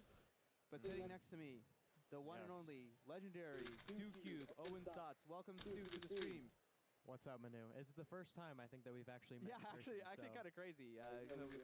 Hey, let's go, SpeedCube. And whatnot. Stu, want to introduce yourself? Of course, I'm SpeedCube. I started cubing YouTube around 2 years ago now. So I've been doing it for a decent amount of time. Not too much compared to some of the other guys that I've met over this weekend. I love talking to them, but yeah, I make, you know, people have said documentary style videos. Who knows? Underdog might take those. I mean, Maddie just might take it. Who knows? The cubing ecosystem as a whole in a competitive sense. So, you know, I'm talking about Yihang a lot. I'm talking about Schwani, Timon, all of the legends, right? Even some Dylan Miller in there. We're talking about everybody, and yeah, I think SpeedCube is great. He's really amazing. Content that I've at least tried. I love his content. Over the course of the last 2 years, and it's developed, and I think I'm pretty proud with how it's gone so far and what I've been able to convey through those videos. So well, you just sniped one of my questions, which was basically it's a different type of content, right? It's more the type of thing that you see from like a summoning salt or or like, you know, your typical like video documentary style. How did you kind of end up there? Because you definitely did not start with that. No, I didn't at all. I started with kind of what you would more see from like a cube head or a JPrim sense, where I was, at least for my first couple of videos, just making cubing content in terms of how I've seen it before, right? And how so many other people have done it before, and it's kind of been mastered to that point. And then I realized that I kind of just wanted to do something different. If I was going to keep this going and wanted to actually keep doing it for a long enough period of time, I wanted to make it fun for myself, and I wanted to try to, you know, conquer something different or attack something that isn't necessarily been done before, right? So, yeah, I wanted to kind of make documentary videos in the sense that I kind of steal like you know, video formats or video styles from other YouTubers outside of cubing, which I think is kind of the key. If anybody wanted to do anything with cubing YouTube, there's still so much more that hasn't been done, that I haven't done, that anybody else hasn't done, and you can just take from other niches. And I think that's what's so great about cubing YouTube is nothing has really been maximized really yet to the point where we can see you know, like some other style of content. All right. I'll see you later, DM Cuber. Hopefully you don't miss the 5x5 finals. We'll see you in a bit. Thanks for stopping by.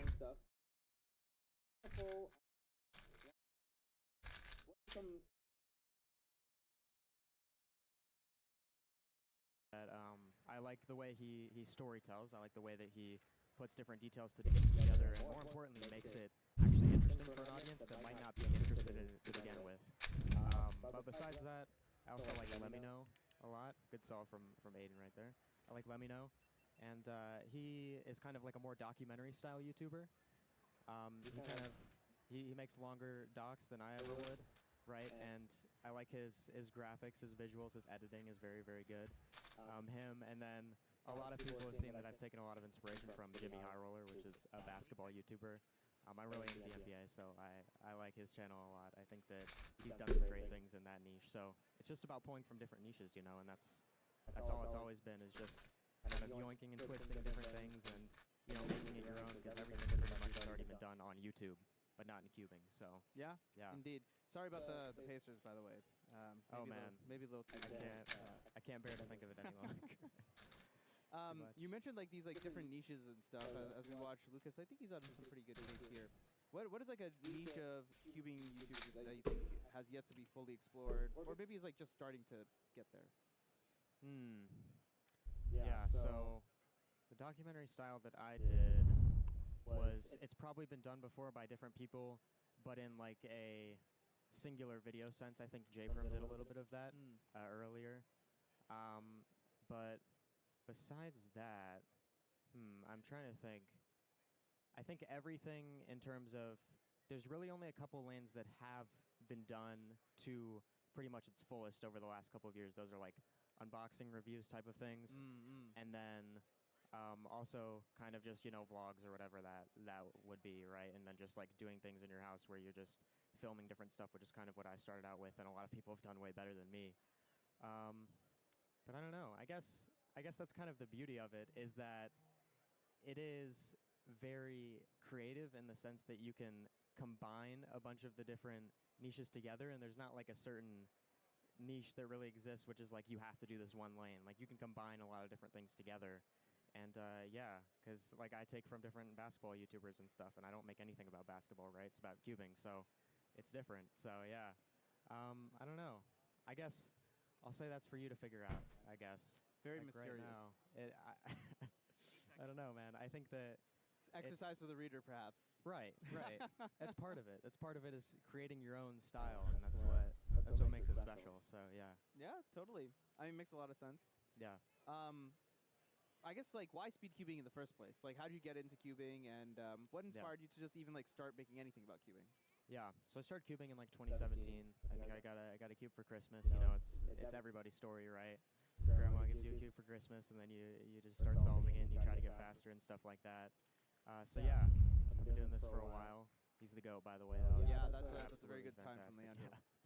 He's just the GOAT. But no, yeah, so I got a cube in 2017, and then I just, you know, kept cubing, got down to like maybe a 13-second level, and then I stopped a little bit. Actually, how did I start my journey? My journey actually started when I saw an old world record video, and I saw someone do Megaminx, and I thought, it's still never gonna I can do Megaminx and then do 3x3 because I'm just that good and I'm so smart. Boy, was I wrong. Boy, was I wrong. Because let me tell you, it took me like 7 months to learn how to solve the Megaminx with no knowledge of 3x3, no knowledge of anything. This is before I had YouTube. This is before I could access YouTube. So I used a pamphlet. Let me tell you, that is so hard to do, guys. That's really what matters. And yeah, so that's how I started my cubing journey. I started on a Megaminx, switched over to 3x3, and that's when I started actually learning about more advanced methods of 3x3 and, you know, making YouTube videos as well. And then they both kind of coincided in 2023, and that's when I decided to just start making a cubing channel. And I didn't know what I was going to do, right? And then the style eventually evolved, because you don't really know what your videos are going to look like until you start making them. And that's the biggest point, I think, is that you never know what it's going to look like until you start. So you might as well just start doing it now, because it's going to be horrendous no matter what, no matter how you start. Yeah, I mean, you hear a lot of YouTubers say that, like, you should just start putting things out, figure out what clicks, what doesn't click with your audience, and then from there kind of like follow the audience to some extent, but also just like find your own niche. Is that good advice? Yeah. I mean, you can't always just do like what you're most passionate about in that moment, because I would get way more niche with this stuff in terms of like 3x3 and talking about stuff like that. If that's probably what I'm most passionate about, but I still have to make it understandable to everybody. Let's do too. There's also a passion there too. So.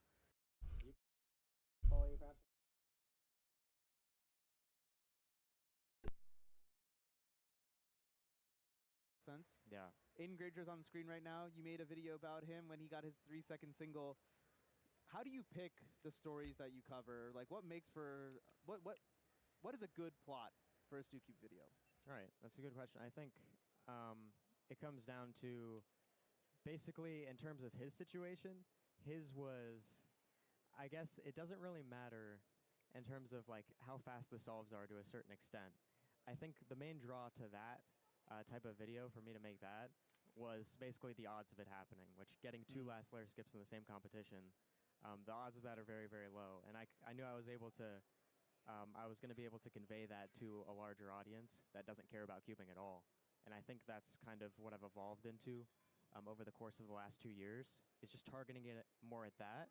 And then also, of course, cubers will understand it because naturally, but not dumbing it down to a level where, you know, it would be like, oh, why am I watching this? Yeah, This like is kind of boring. pandering or whatever. Right, exactly, not pandering. But Aiden's situation, and then Dylan had a situation that was similar where he got something and it was such a low chance of it happening, where those are things that people outside of cubing will see and they'll be like, wow, that's interesting, and that might get them into not even just buying a cube, but maybe just watching it, and that's part of the goal here. So I think that that's really what makes a good video is, at least for me, it changes for everybody, but for me, what I found is just something that is translatable to, you know, outside people that are just scrolling through YouTube and want to find something that's interesting to watch. So Yeah, makes a lot of sense. Unfortunately, we see Lucas Kuchai here of Canada kind of make a bit of an error, misrecognizing the PLL perhaps. It won't really matter. Lucas is basically guaranteed to make the finals anyway, as long as this time doesn't count. Yeah. One of the things I also wanted to ask was, when I've watched some of your recent videos, you can see in the comments, there's a lot of non-cubers commenting. They're saying, yo, I've never heard of the Rubik's Cube before. I didn't know that there was competitive speed cubing, but this is amazing. Yeah. What do you think is the key in your videos that kind of allows, or that gets those types of people in? What do you think you do differently than others, essentially? I don't know. I don't want to say like I do a bunch of things better than people, but I think that it's different in terms of like how it's packaged and how we can, as a community, in terms of making videos and making media, we can push this even further. So like that's one of the biggest things that I look at is what you just mentioned, is how many people in the comments. Of course, there's going to be people, you know, that already enjoy cubing and they'd see something like that and they'd watch it and it's fun. But also, you know, the people that will watch something maybe like what the last PSL video that I made about, you know, Dylan and his near win over Timon. And that was just such an interesting moment, and it was such a fun thing to see, especially in that format where it was like, okay, well, this is something that maybe, you know, non-cubers would enjoy. And then seeing that it's something like a confirmation, I guess, of what I was aiming for with the video, to not only make it interesting for these people that are watching this stream right now, but also to make it interesting to people that aren't. And yeah, that's a huge confirmation, and that's a stark contrast from when I started. What I saw in the comments was, you know, mainly people that just loved cubing and wanted to watch that. So yeah, I think that that's a huge thing, and that's something that where you pick the video ideas and the different things like that, because I remember I was making the Luke Garrett video that I made earlier about basically what I did was I talked about just how good he is at literally everything. Yeah. And at first I was like, okay, let's make a video about just breaking down his one-handed solves. But I'm like, well, that's pretty much what I've been doing for the last 2 years. And at some point you have to try something different, and you have to just kind of take a jump, I guess, and just take a chance to try something that maybe, you know, people outside of cubing would enjoy more. And I think that that was very understandable for them, and they enjoyed that. Yeah. Well, there's two types of videos I kind of want to go into a little bit more detail about, because I think the audience is also interested in them. Yeah. One of them is this video that you made on Telsporo. That one is over 1 million views. So that one is kind of more like cubing history, right? This is something that was part of cubing history and part of speed cubing, but it happened a long time ago. How did you get into, or like, where was the idea behind kind of taking a blast of the past? Yeah. So that's basically, it's the same thing. It's a situation that happens. It's just in the past. But I don't think that's where it gets into like time-sensitive stuff, where like I've kind of learned over time that I don't think it really matters anymore, really, if you make YouTube videos out there. I don't think that it matters really. It's not very time-sensitive, at least in cubing, especially with what I'm trying to do.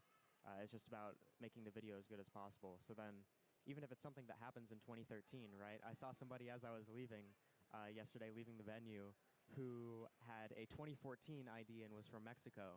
And he had a 2014 ID, but he actually competed first in 2013. But all of his results were removed because of the Telsporo situation. So, yeah, that was pretty cool. But again, it's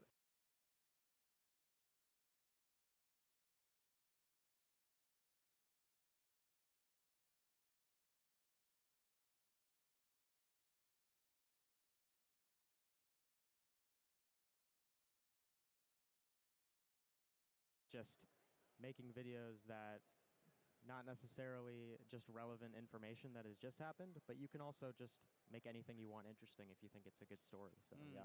Interesting. Yeah, I found it very interesting because most of the time you cover current events, but that one was different paths, but obviously received extremely well. As we watch Leandro Martin do his final solve his average, another one I wanted to ask about was you've kind of made like these a little bit like more like meta videos recently. One about CFOP versus ZB.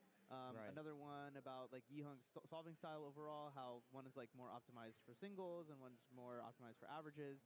That one's like very, very meta, where you're talking about, sure, like sometimes it's sparked by a particular average or a particular result that comes out, but is also giving a commentary on kind of like this method analysis as a whole. Right. So where does that kind of come from? Yeah, that's also just something that's always been part of the community, but I think the cool thing is that it's always been very niche. You've seen, Jaden McNeil, you've seen a ton of other people that are a lot better at cubing than I am talk about these things, and it's really, really good for that cubing audience that loves to see that, and I was definitely somebody who used to watch a bunch of that stuff from Jaden and people like that, but I think the other part that we kind of needed, at least on YouTube, was for that to be perceived by people who don't know what's going on, and by people who not even necessarily don't know what's going on, but for something at that level of ZB versus CFOP, it's not very easily understandable for anybody really, unless you get to the very tippity top levels of cubing.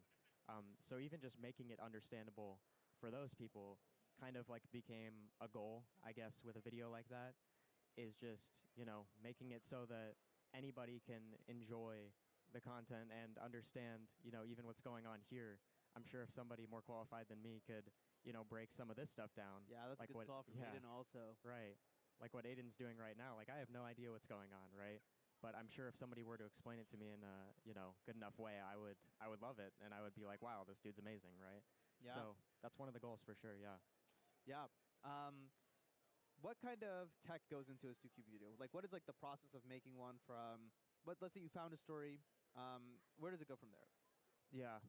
It just depends, really. A lot of it is the idea itself and kind of making sure that that's something that I'll actually want to work on moving forward, right? Because if I get into an idea and I'm either covering way too much stuff or there's not enough substance in it, it's like, okay, why am I making this? So that's always been a big thing, is just the idea itself. But then, of course, I kind of, I script the video and I think of things that I want to, be main points in it and what's actually interesting to people who aren't as niche into it. And then it's the editing, and I've done editing basically all my life. And that's been like one of the biggest parts of what I've enjoyed to do with my free time, other than cubing, is video editing, because I just love doing it. I think that it's kind of like a medium of art per se, to be able to convey what you're talking about or what you want somebody to feel through editing. And I think that that's a really cool thing that I get to do and that I want to keep improving on. So yeah, I just love editing so much, and it makes like just sitting down and doing it for like 10 hours straight a lot easier. So yeah, I think that a lot of editing does go into the videos, but it's not necessarily things that I don't like to do. I really like to do most of the process. Yeah, and that's pretty much it. But a lot of it is the idea, because if you don't like the idea, then it's very hard to keep making the video, especially as good as you might want it to be. So yeah. How often do you scrap stuff? How much stuff is just thrown into the bin? Right, yeah. A lot of this for like, if I were to make a video about, a big major competition such as this one. Yeah. A lot of times, or at least in the past, I've tried to cover too much, I guess. And that's gotten on the side of like, okay, well, not only is this video going to be too long, but it's also not as entertaining as it could be throughout the whole thing, right? I don't really have enough to talk about, or at least that I'm qualified to explain deeply enough. So yeah, a lot of if I were to scrap something, it would be that I'm just trying to do too much at once. So yeah, that's mainly where it would be. And I think I don't necessarily only a couple of times have I ever made a full video and then scrapped it. But yeah, I think that's just because before, when thinking of the idea, there's a lot that I have to think about there in terms of what would actually make a good idea and what angle I should come at something from, to try to, you know, get as many people to see cubing for what it is as possible. Yeah, yeah, totally.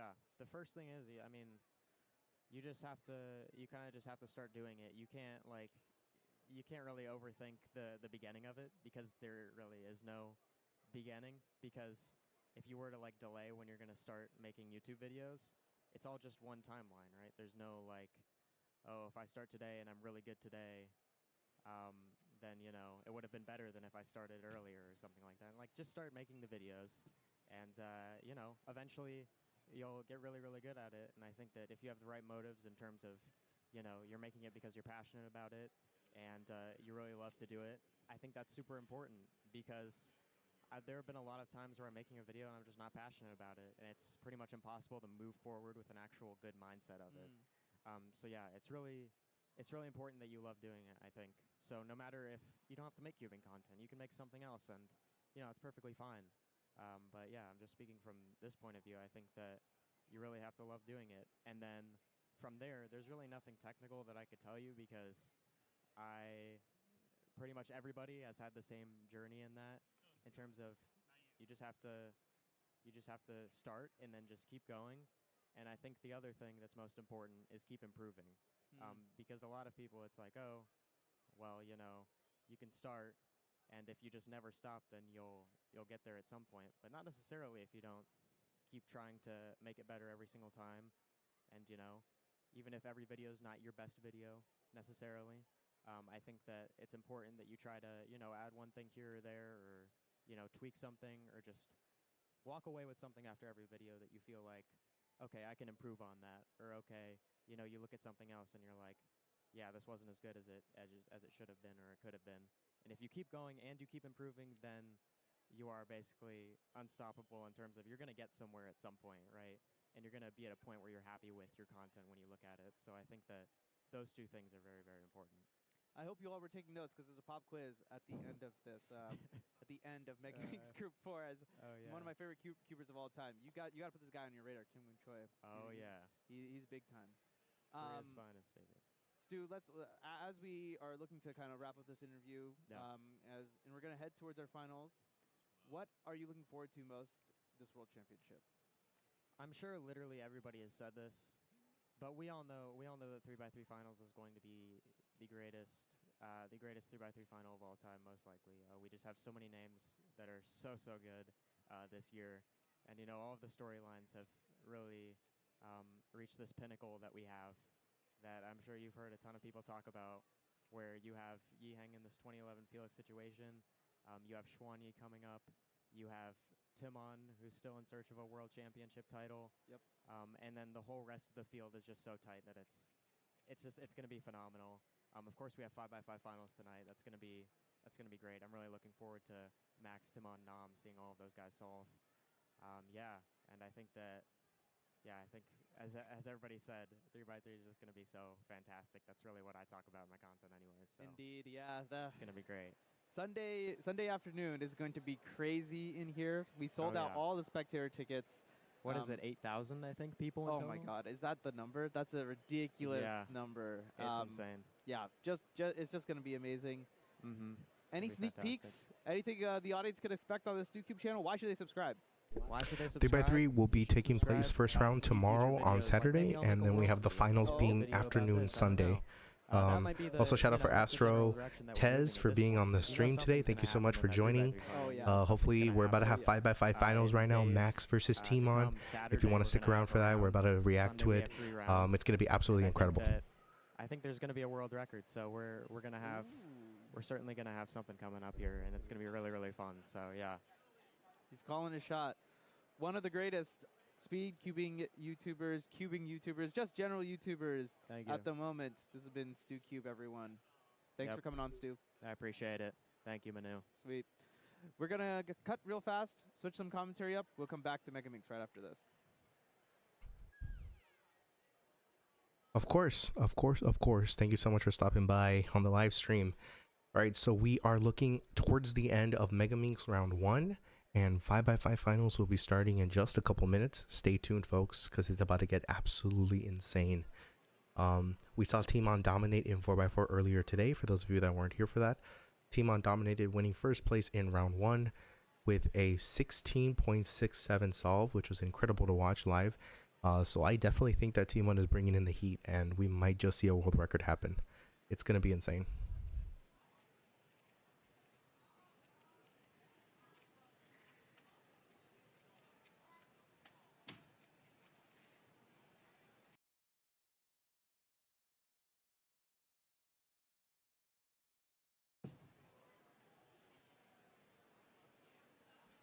I was watching for like 5 hours long. Yeah, me too. I was watching since the weekend. I was watching in, up until I saw OH. Yeah, up until OH I was watching today. And then, yeah. But, Sunday is going to happen. Hoping Max wins, not going to lie. Yeah, I think Max is, I'm rooting for Max. I'm rooting for Max in 3x3, 4x4, 5x5, and 6x6. I think he's going to win all of those. I pray to God he does. But hopefully Max will pull out a world record today. I think he has it in him. He's kind of been going a little slow today, but I think it's because he's bringing on the heat right now in the 5x5 era.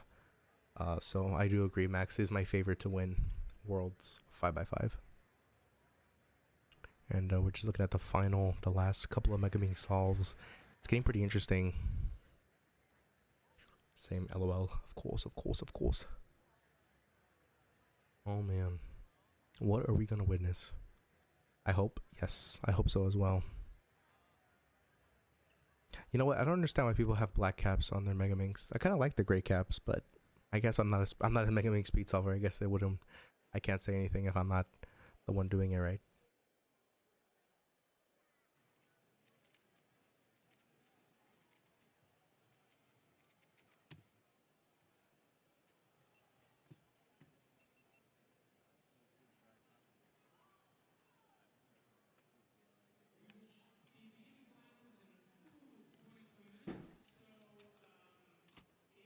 The fireworks are tonight, folks. Don't forget that.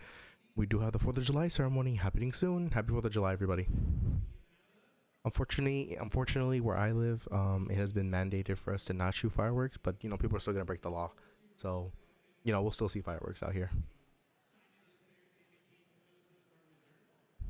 Welcome back, everyone. More Mega Minx action continues. Manu Singhal, Zach Rydell on the mic as we watch Alexei Sinyavin, one of the best Mega Minx solvers in the world. World record 6th with a PR average of 27.92. And you know, he had a pretty unfortunate showing at NAC last year. He was seeded number 1, but accidentally turned the puzzle on solve number 1. Was not able to recover. He's looking for redemption as he gets a 31.96. I'm gonna go on the official stream for the final, so I'll see it later. Best competitors in the Mega Minx. Oh my God, really that's insane. But yeah, I'll see you later.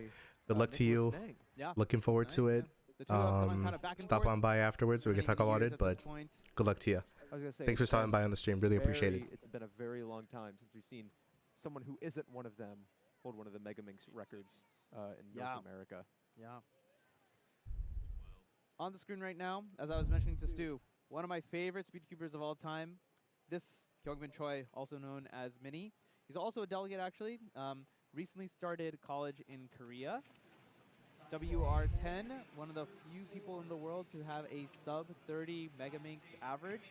And he's the Asian champion. Looking to show his medal here. Grab a world title. Podium, perhaps. It'll be an uphill battle, certainly, for the title, but for podium... These 5x5 finals are about to go insane! I was going to say, a little bit of a big pause there in between PLL and its execution, but Mini still being able to pull out a sub-30, even with that large pause. Yep, we're actually seeing a couple of competitors struggle just a touch. Nicholas Nying, an amazing competitor known for his ridiculous efficiency, was not super able to get it going from what I remember. A couple of solves over 30, unfortunately. Mini able to hopefully kind of settle in, calm his nerves a little bit. An amazing all-rounder as well. Yunzik in the at the stage on the blue stage right now. Also a very good Megaming solver from Poland, WR18. You can see it right there. Second in his nation, 31.56 average. Everyone in my comp is watching. Let's go. Say Jan looks to be on great pace there, and then got to peel. Listen, maybe it's because I have the studio lights on me, or I'm just nervous or something. I am sweating right now for the 5x5 finals. It's gonna be absolutely insane. Yeah, PLL can be. I guess I should change this because it's not accurate. 151 algorithms, as I mentioned before, not quite as simple as 3x3. And being able to recognize everything is a little complicated. Even corners alone can be a little bit annoying, especially those 5-corner cases. Up here solving now, no longer former world champion, and now current world champion, Stanley Chappell. Stanley won 5x5 blindfolded yesterday morning, making him the new 5x5 blindfolded world champion. Yeah, 45-second solve for him. Congrats to him. The first of 17 world champions.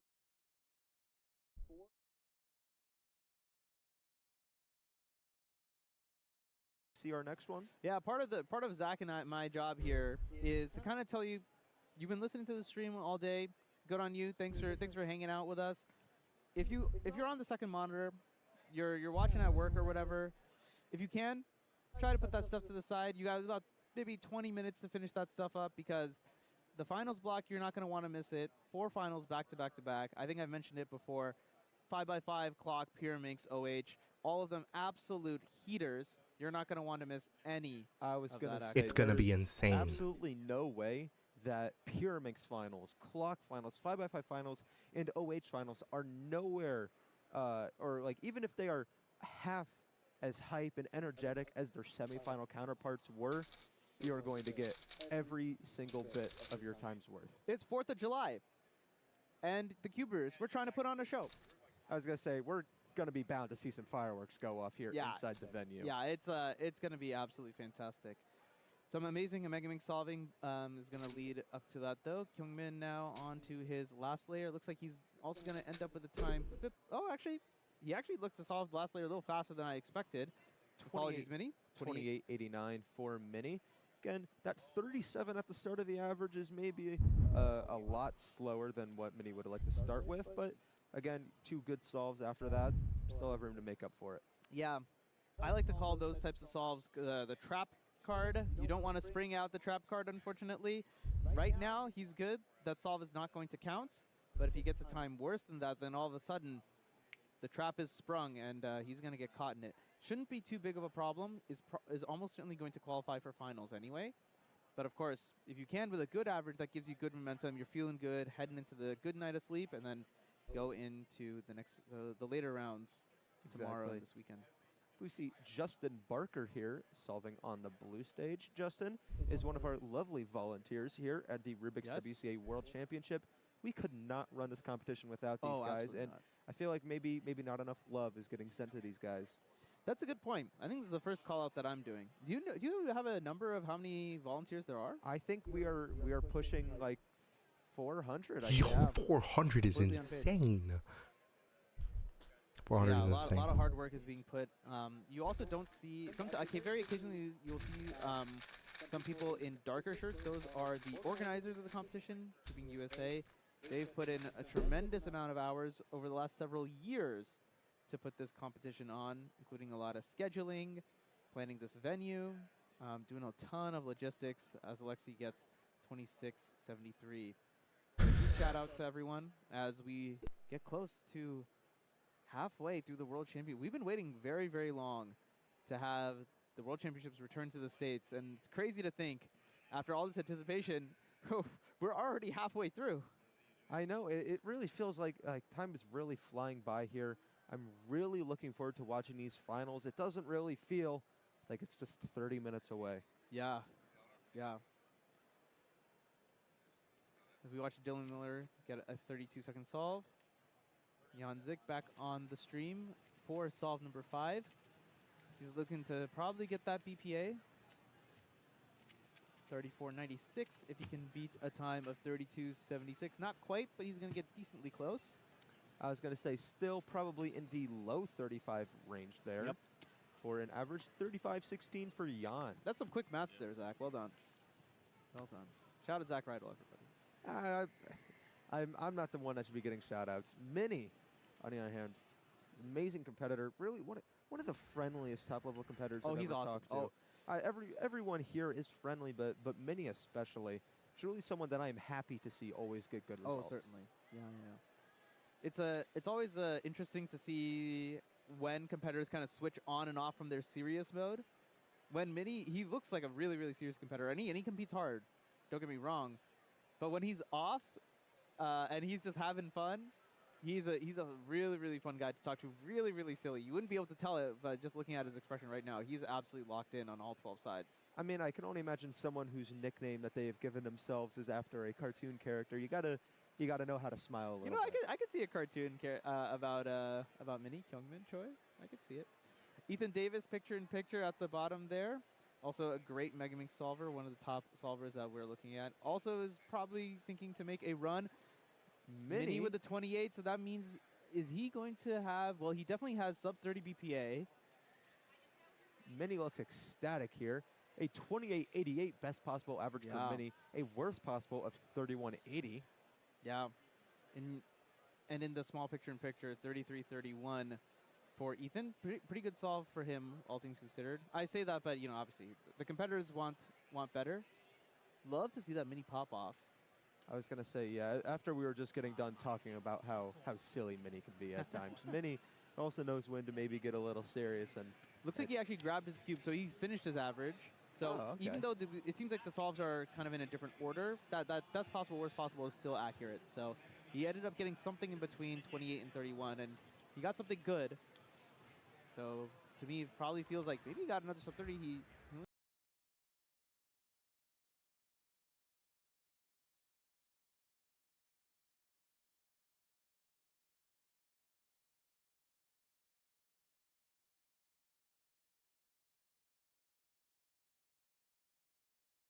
going to double check my stats before I just make them up. Noah was one of our leading competitors in fewest move challenge at the start of the day, or at the start of the day yesterday, and I'm going to make sure I can see where Noah's landing right now. Yeah, that is a good call. We probably should update the good folks at home on fewest moves. Fewest moves is going to take place over 3 days, one attempt each day, a little bit of a different format. Just pulling it up here.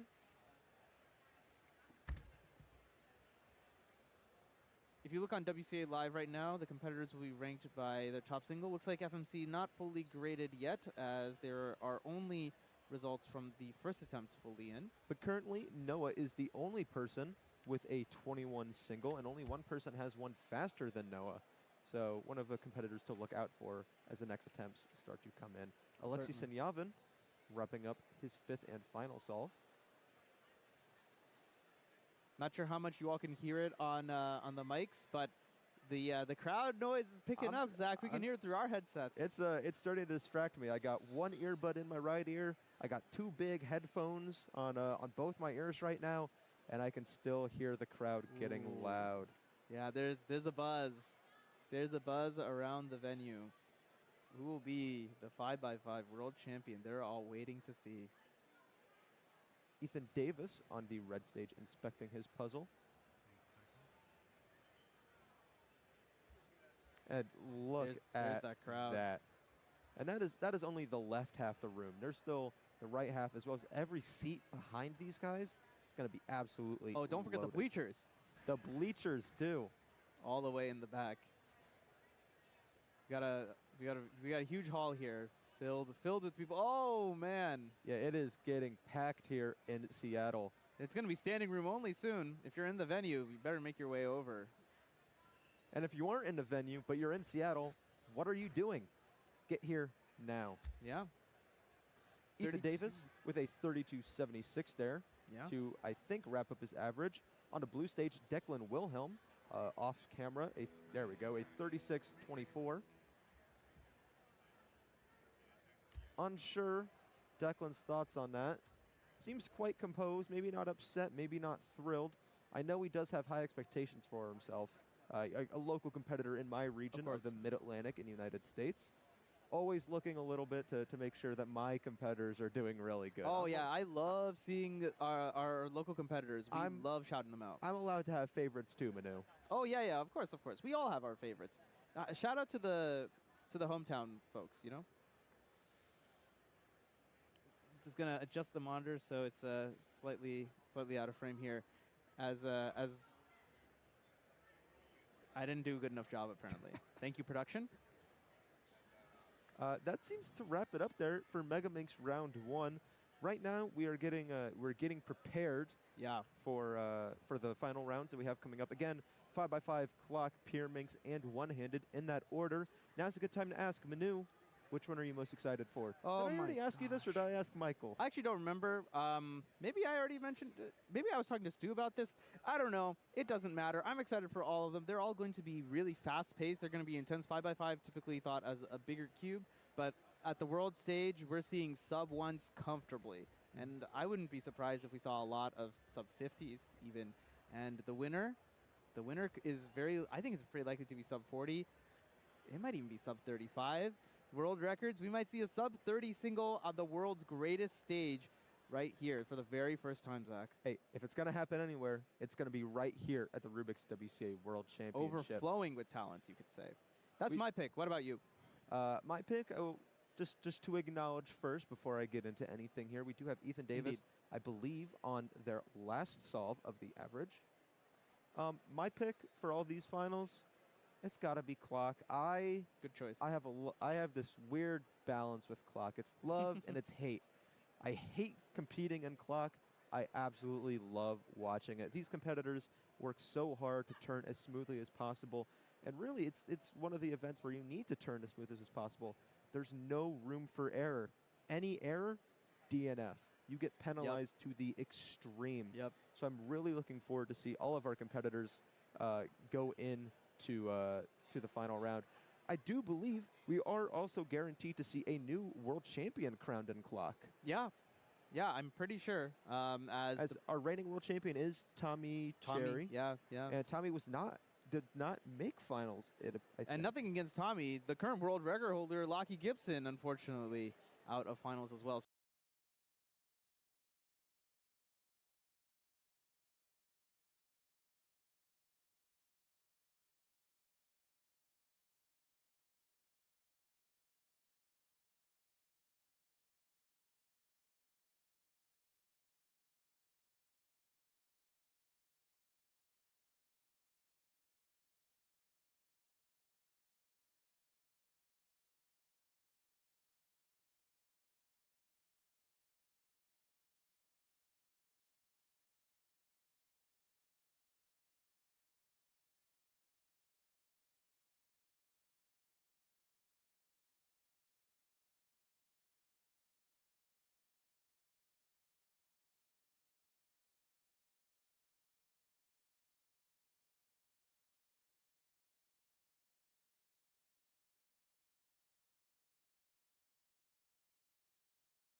Okay.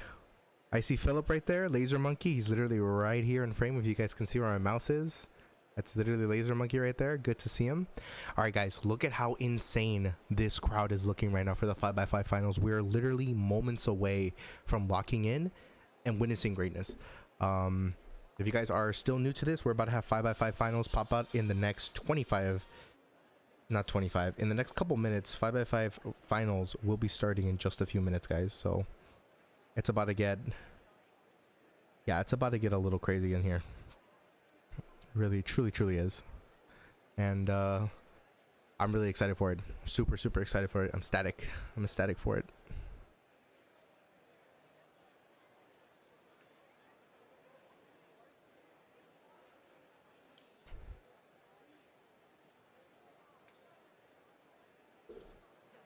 about to be crazy. All right, let me change this now.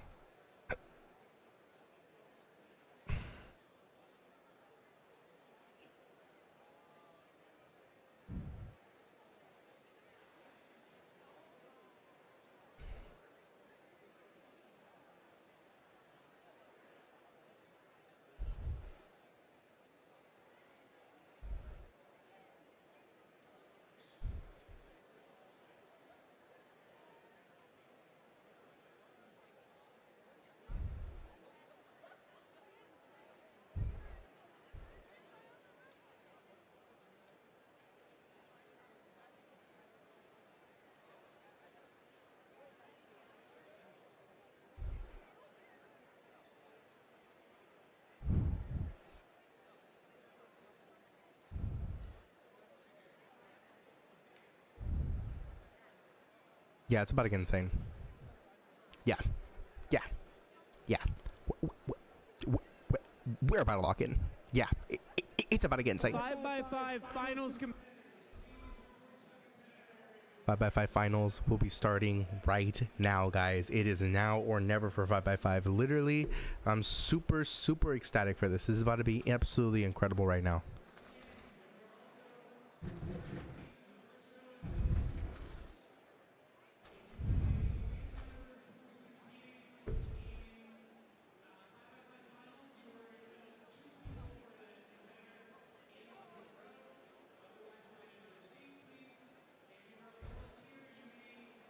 Push it to the choir.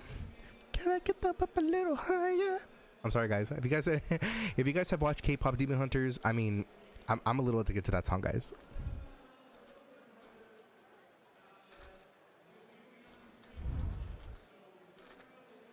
All right, I'm going for Max, guys. I'm going for Max. Max has to win these finals. I'm 100% rooting for him. It's gonna be tough, though. I'm telling you, Timon will not go for that crown. He is ruthless. He will go for it, but Max can pull out this win. I believe in it. We'll have to see what happens. This is about to be incredibly insane.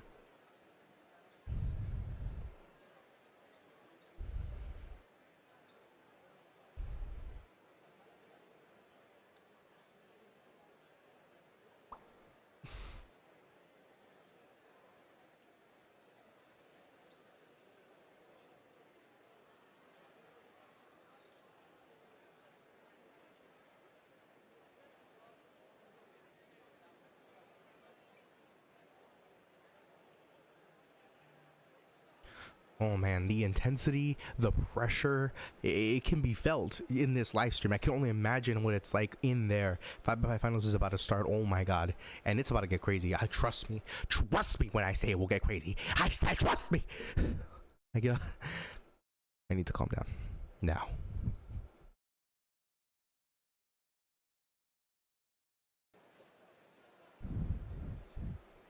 The anticipation is getting to me. Who's gonna win this?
I'm scared. I'm scared.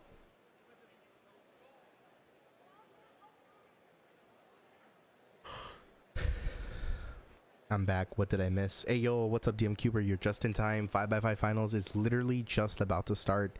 And the anticipation is killing us. I mean, I can feel the tension already in this room. I'm not even there. Yeah, we're just waiting for 5x5 finals to start right now. It's about to be insane.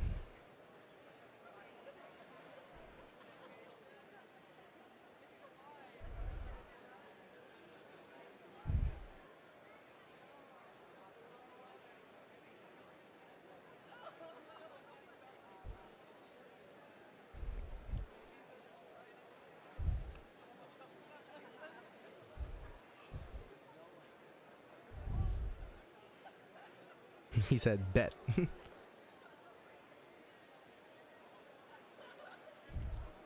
damn it, I'm scared. I'm really scared now. Who are you?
I don't know how many people make it into the finals. Is it 10 or 20?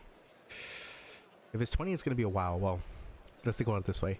Finals is supposed to only be 30 minutes long, which means that there's only like maybe 5, 8 people that are actually in the finals. So it should go by pretty quickly, which means we should be seeing Max and Timon go head to head very soon.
Oh my god.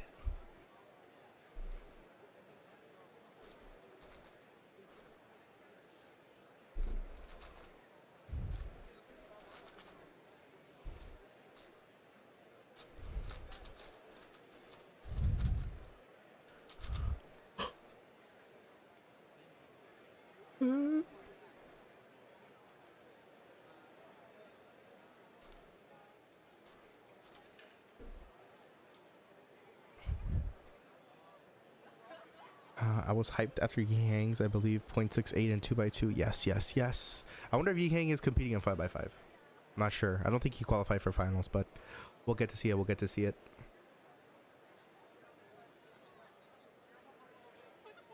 This battle is about to explode.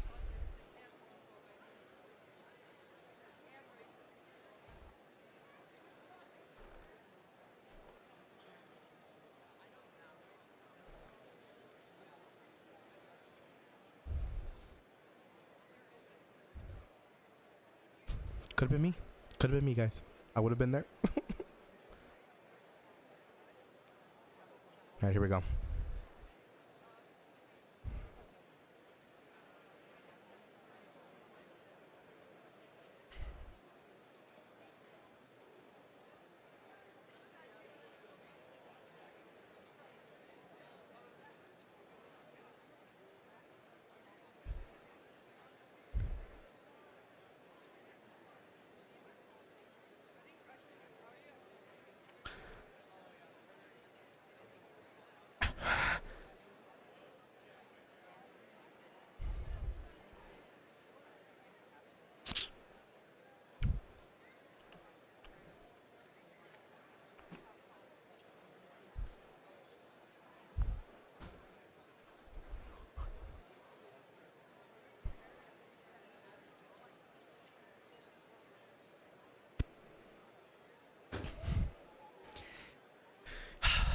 God, the anticipation is insane, guys. The anticipation is insane. Worlds in Russia? Oh, heck no.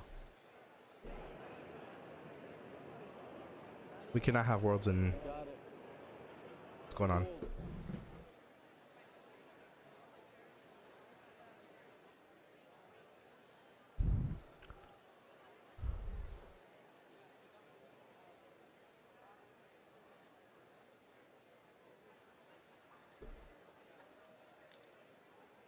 Just waiting, I'm waiting, and I'm waiting.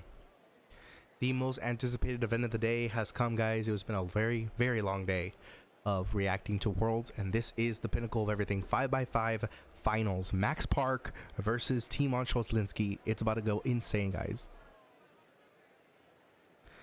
Worlds 2027 will have an 85% chance to be in Europe. I mean, I'm okay with that.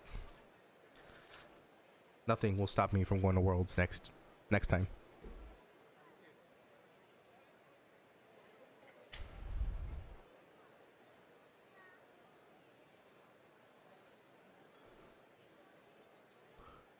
I hope he qualified or at least competed. Yeah, me too.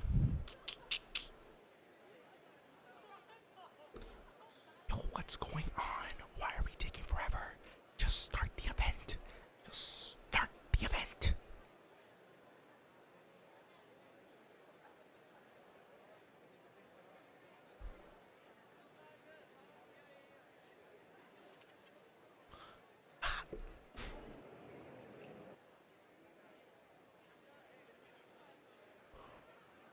I'm gonna start doing my thumbnail pictures for this amazing event.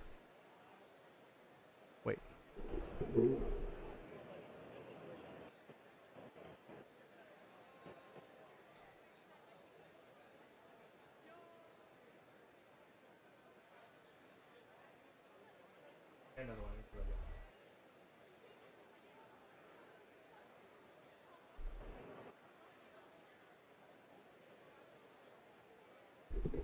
Alright, that was enough thumbnail moments.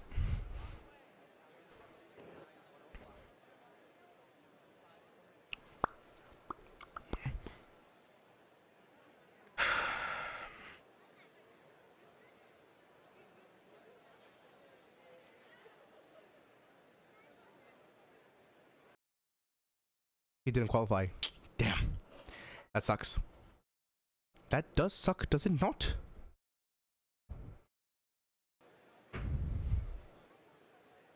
Push it to the ground.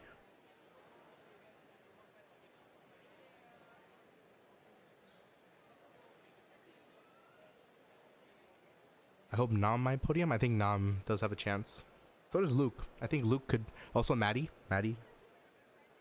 Luke, Nam, all these people, they can all I mean, anything could happen here, guys. Anything could happen. It's just that crazy. Anything could literally happen right now.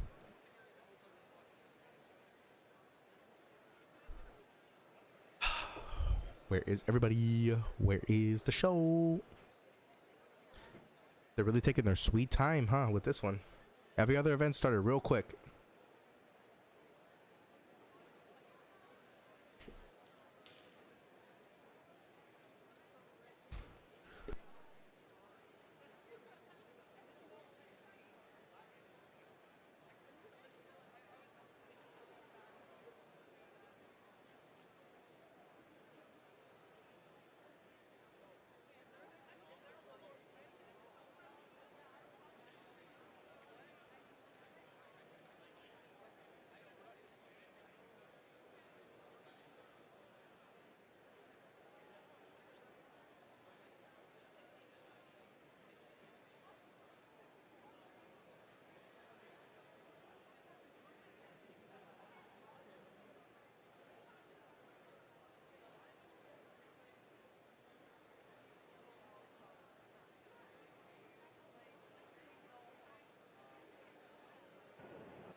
The 5x5 final is here, and it's a rematch 2 years in the making.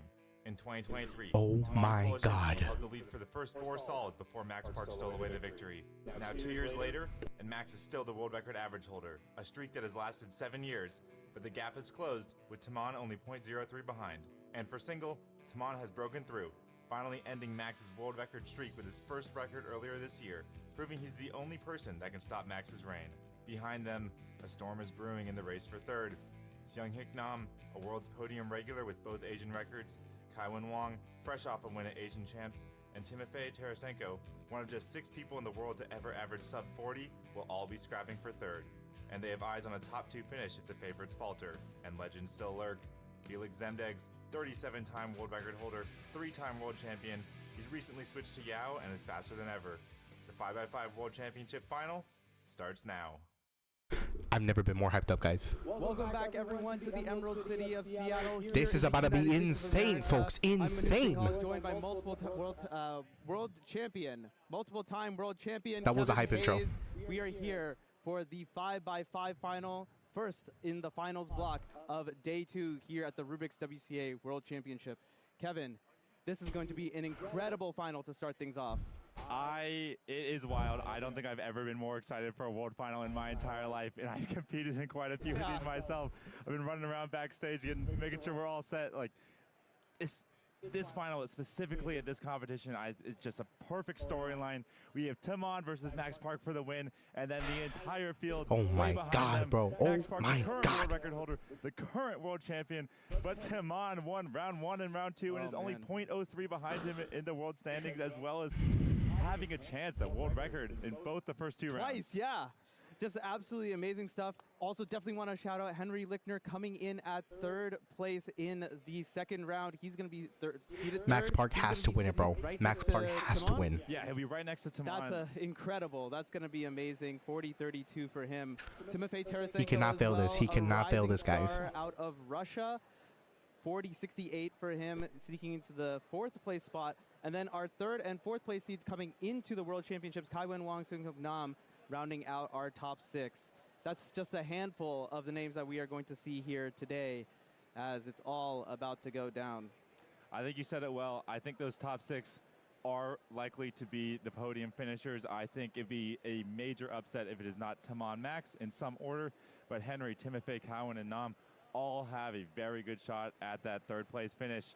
I like to shout out Henry. I mean, he was nowhere on the map just, honestly, 1 month ago. 6 months ago, absolutely nothing. Like an absolute meteoric rise. I thought originally he was just a little bit, Worlds was just a little bit too early for him to be at the top, but 40.3 PR in the 2nd round, obviously showing that, I mean, he's ready to contend for a podium straight out of the gate. Timon might be able to clutch it. You're right, but There is no I have to go for better Max. time I than have to go for before Max. The World Championship, and whatever practice he's been doing, it's been paying off in troves. He's looking to play spoiler a little bit and grab onto what will be his first World Championship podium. But as you mentioned at the jump, Timon versus Max, it's all about it. Tell us about what you saw in round 1 and round 2. What can we expect to see out of these guys? Yeah, I mean, this is a storyline. I mean, it's crazy. Like, Timon with a 36 and a 35 average winning. Also, his median of his 10 solves is, I think, a 34 low. What? His averages have been pulled up by a couple of bad counting solves. His round 1 average, he counted, I think, he had world record pace, but he had that 39 and then I think a mid 40. And then Max is the picture of consistency. Of course. He just delivers every single time. He somehow solves his 3x3 stage in about an average of 6 seconds with no inspection. But I definitely see Timon with a higher ceiling. He's gotten 5 solves already, 33 seconds or better. Like, all he needs to Timon's do been getting is just hit insanely good 4 at of them the 3x3 same stage time, on and 5x5. No, he is capable of it.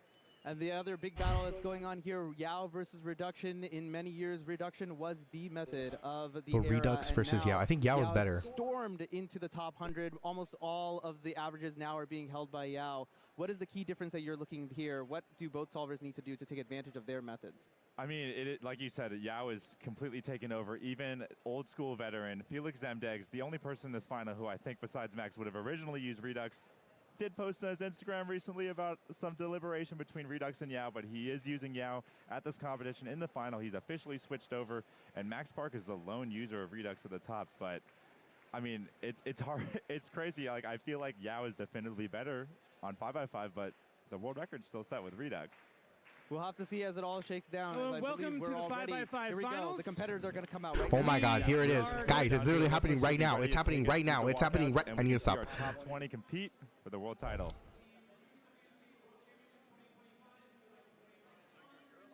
Oh, okay. Sorry. Well, okay. Quick. God damn it, they had me up for no reason. Production delay. We're going to be back in a couple minutes, but yeah. So, oh, well, okay. Here we go. The walkouts. All right, who's ready for 5x5 finals?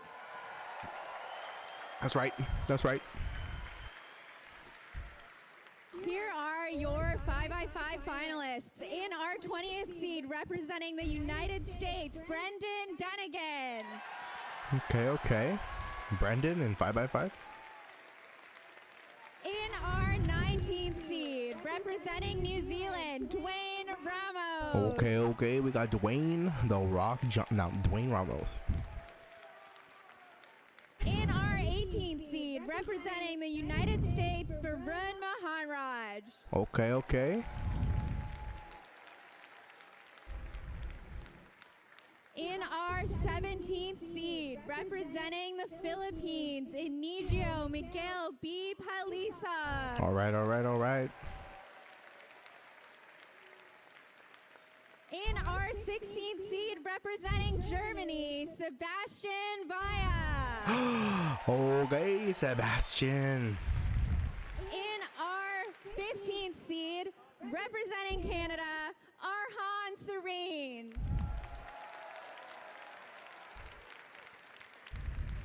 In our 14th seed, representing Singapore, Emmanuel Cao.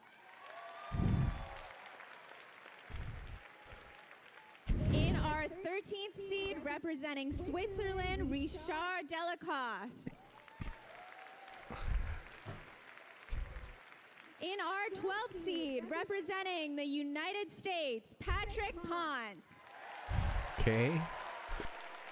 An icon, Patrick. In our 11th seed, representing Malaysia, Lim Hung. Okay, so it is the top 20 competitors. In our 10th seed, representing Ireland, Kieran Bean. Oh my God, oh my God.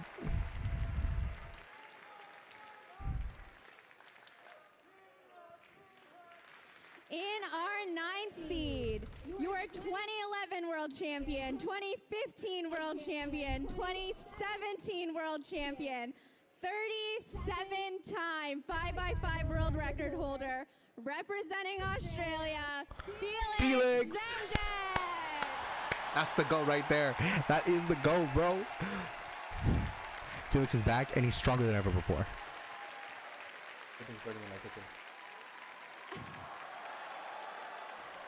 In our 8th seed, representing Hong Kong, China, Berno Lee Chakwan. In our 7th seed, representing the United States, Maddie Hiroto Inaba. Maddie Hiroya. In our 6th seed, the 3rd place finisher at our last World Championship, representing the Republic of Korea, Sun Hyuk Nam. Nam is going to dominate, bro. In our 5th seed, the current Asian Continental Champion, qualifying today for this final with a time of 40.97 seconds, representing Chinese Taipei, Kai Wen Wang. Okay, okay.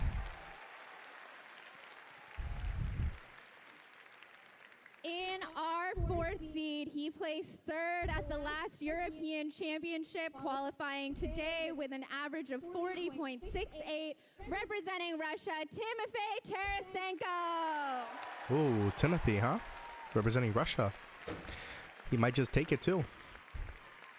In our 3rd seed, he placed 3rd at the 2023 U.S. National Championship, qualifying today with a time of 40.32 seconds, representing the United States, Henry Lickner. Okay, Henry, I see you, I see you.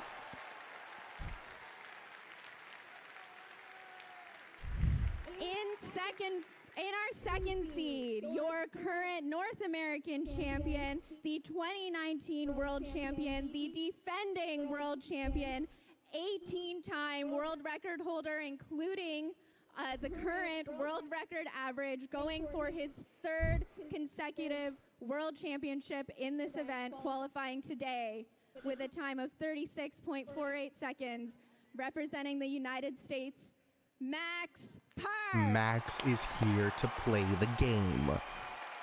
Oh my gosh. Oh my god.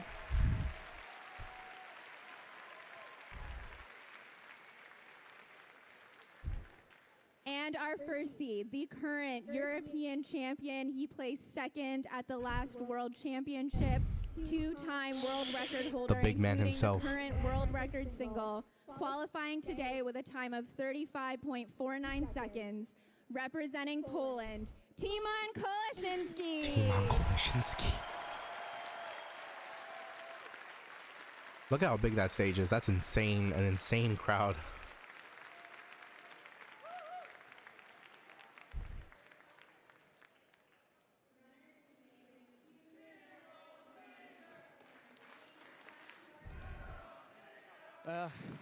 An incredible list of accolades between these two, Timon Koleszyński and Max Park, as you heard there from Alyssa. This is going to be an incredible final here. We're going to get started. They're in the game today? They are. They're here to play the game. We do have a stagger we have set up today. Very important. We, let me check my brain. Max will be going first, followed by Timon. Let's hopefully we can switch over to the quad box and see people get started. And Max, here we go. Max, here we go. Solve number one. Max going first. Max is going first right now as we speak, guys. Let's set the pace. I mean, I remember in Korea 2 years ago, it was sub 40 seconds is what we're looking for, but honestly, we're looking for a sub 30. Yeah, I mean, these guys are going to go all out. No reason to hold back. This is the greatest of stages, and Max is going to get us started here now. An incredible crowd, as you can see, has completely Oh my god. silent. Everyone is lying in wait to see what Max is going to do. Last two centers now, and then he's going to go into edge pairing, what he's known for. Just amazing turning and amazing fluidity. Look at Oh my god. Park go. This is insane. The crowd is so silent. Max. Everyone's just watching the two competitors, and only Max is solving right now. Yep. Okay, here we go. Wow, not a good start. 32-second reduction. Yeah, unfortunately, this is looking to be a bit off the pace. Not what we expected to see from Max. Okay, 39, 39? 29 is going to start things off here. 39 second solve, okay. The other competitors receive their cubes. Timothy, right next to him, has received his, as we can see. Now, Timon knows that that was not a reaction to a good solve. Right. I mean, the crowd, it's undeniable at this point. There are 3,000 people in this room. The crowd plays a part in these finals. As with every single major sport, handling the crowd is part of winning a world title. This is insane. All right, we're starting off with a 39-second solve by Max, and I mean, he could do better, but I mean, just a two-man hunt, but we just got to keep watching. Third is wide open. And I mean, if Timofey, the wonderkind from Russia, amazing results from him. Do not worry, Timon. His cube has not been dropped off yet, so we're waiting to see what's going on there. But Timofey's well underway. A couple of the results coming in. Sunghyuk Nam, mentioned earlier, is looking for that third place title. 41.97 for him to start things off. Okay, Timofey on right through stage of 34. He's looking to pace just about. Oh, ZBL out there. And a 39.5. Good start. 39.54. That's going to put him in second place right now. Oh, very good start. I think a sub 40 is. I would be surprised if sub 40 loses. Is off the podium. That's certainly not going to win. That would be a story in and of itself, wouldn't it? Yeah. But out of these top 6 players that can all get this, that are all very capable of sub 40, I would be surprised if more than All right, Felix is going up now. Max and Timon actually execute. We're off to a little. Yeah, okay, we have 9 solves in so far. Nothing too surprising. Kieran with a 42, Nam with a 41. No, none of the, we're still waiting. Okay, Nam with the 41.9 is a bit slow. Henry Lickner on his first solve. The rising star, can he handle the pressure at his first world final? Yeah, I mean, having to sit next to Timon, that's certainly got to play a factor. I'm sure you've intimidated many people like this before, Kevin. What do you think? What's going through Henry's head? I mean, I honestly, this one is... The door crazy. is wide open. I had a much more smooth, slow rise, but I mean, just a year ago, as you heard, Henry's only listed accomplishment was 3rd place at NAC U.S. Nationals 2023. He's seemingly come out of nowhere. Didn't go to NAC last year. He's not bringing the cube up quite yet. It's going to be well over 40. Not a great start for him, unfortunately. That's not what you wanted to see. Interestingly, Max's cube is delivered again, so he's going to be off for a second. Timon has still not received his first. Surely this is a miss-scramble situation that must have happened. So right. Max again. Max needs to get under 30. He's got to get a sub 30 right now. A 29-second solve. I'm calling it right now. 29 seconds. Yeah, let's keep. Unless we're gonna Timon get the live waits it tracker out. up. It is certainly within his race. All right, Timon's about to go up right now. 1 minute to warm up, compose yourself. Max will surely finish within the minute. Nope, he's just gonna go for it. Timon's a pro. He knows he will not let anything else distract him from what he wants to do. Let's get Felix in the quad box as well. All right, and we're off. Max and Timon going at the same Timon's going in. He's got the first solve. Max has got the first off 20 seconds. No, it's not going to be a good solve again. Okay, he's on last 4, 26. Is that parity case? Last 2. Okay, reduction down to 30. He's on pace for 36, 37, which still... 35? Oh, very... Whoa! Great 3x3 stage. 5-second 3x3 stage. Yeah, just absurd. Okay, not the greatest reduction. Certainly, passable, but 35-second 3x3 stage. He saves... he already has that bad solve and he needs to save his average. Wow. Okay, 36. 36 to start things off. He's ahead of Max. 1 solve in. You can see the mentality shift in rounds 1 and 2. It was get that world record, and in round 3, the final, it is about the win. I always talk about how, as you're getting ready for these events, you want the process. You want to make sure you're solving well because you want to do well. You know what? Today, they're locked in, bro. Time is the time. This is insane. Solve well. There is no other time. There's no more practice. There's no more prep. It's deliver now and win, or wait another 2 years. Exactly. As Timofey has gotten started, do want to shout out Richard Delacoste of Switzerland setting the Swiss national record single 37:43. For those of you watching the live stream right now, Timon Cholsinski and Max Park are going head-to-head in a best-of-5 series in the World by World Finals. Richard, if he keeps this up, maybe he could surprise us all. Indeed. That's great solve from him. Whoa, Timofey is looking pretty good. That's a 3x3 stage. This is going to be solidly sub 40. 35 seconds. Timofey, 35, What? 36. Are you telling me sub 30? Sub 40 isn't even going to make it to podium? He is rising to the occasion, Kevin. All right, Timofey. This is insane. Kind of up and down with his results. Certainly not a bad competitor by any means, but has not been on the likes of Timon and Max in terms of always delivering every single round. Max needs to get a 20, bro. I'm telling you, Max needs to get 2 30s. 2 30s and he wins. Any good solve here, and he's going to be very, very likely for a sub 40 average, which is, like we said, is almost certain to make the podium. I mean, coming into this, he was the 5th seed. He had a 22% chance to podium, and he's put his name on the map here in a big, big way. Henry Lickner now, can he come back from that poor start? 45 seconds is not going to cut it. No, he's capable. He's one of those solvers who's very capable, but I don't think he's capable enough to be getting a podium spot while counting a 45, so he knows he has to get 4 solves that are going to count. Someone needs to get a sub 35 to win. I think that's what needs to happen. We need to get a sub 35. You've mentioned this in the past. If you maybe sub 34. Reacting to your solves in the middle of the attempt. Oh, Henry. Looks like he still has a lot more. Unfortunately, not able to get it done. The 45 is going to 48 count. seconds is not going to cut it, man. That's a rough, unfortunate from Henry. That's tough. 2 solves in, he's essentially eliminated from podium contention. He would need, certainly possible with his... All right, Max is going up. I see Max. He's going up right now. It's really unlikely. I mean, that's what you see, though. The world stage, especially like this one, no one's ever seen a crowd this big for a world's final. The pressure, especially as someone who's only had 1 national experience, the pressure really adds Pressure's really going in now. You do well in the first couple rounds. All right, Timon's about to solve as well, but Max is in it right now. Max is off now. Timon has his cube as well. I'm so scared. Yeah, Max very solidly off, deep into edge pairing, it looks like. Timon starting inspection as well. He finished all 4 on D. Oh, he did have to do Z2. The last 424 is great. Yeah, reduction 29. Yeah, this is going to be a good one. Can he pull out the 5-second 3x3 phase like he did last time? pretty 36. darn close. 36.90. I mean, 5 second 3x3 stage is a little, is even by Max's standard, that's amazing. But 7 is extremely impressive. He's in great spot, 36. What's Timon Timon doing? And now he is finishing up his last several edges. Timon's going in. All up. Now he started his 3x3 stage. He's going to end up with a heater as well. ZBLL now. 36. 36, 67, twin 36s for Timon.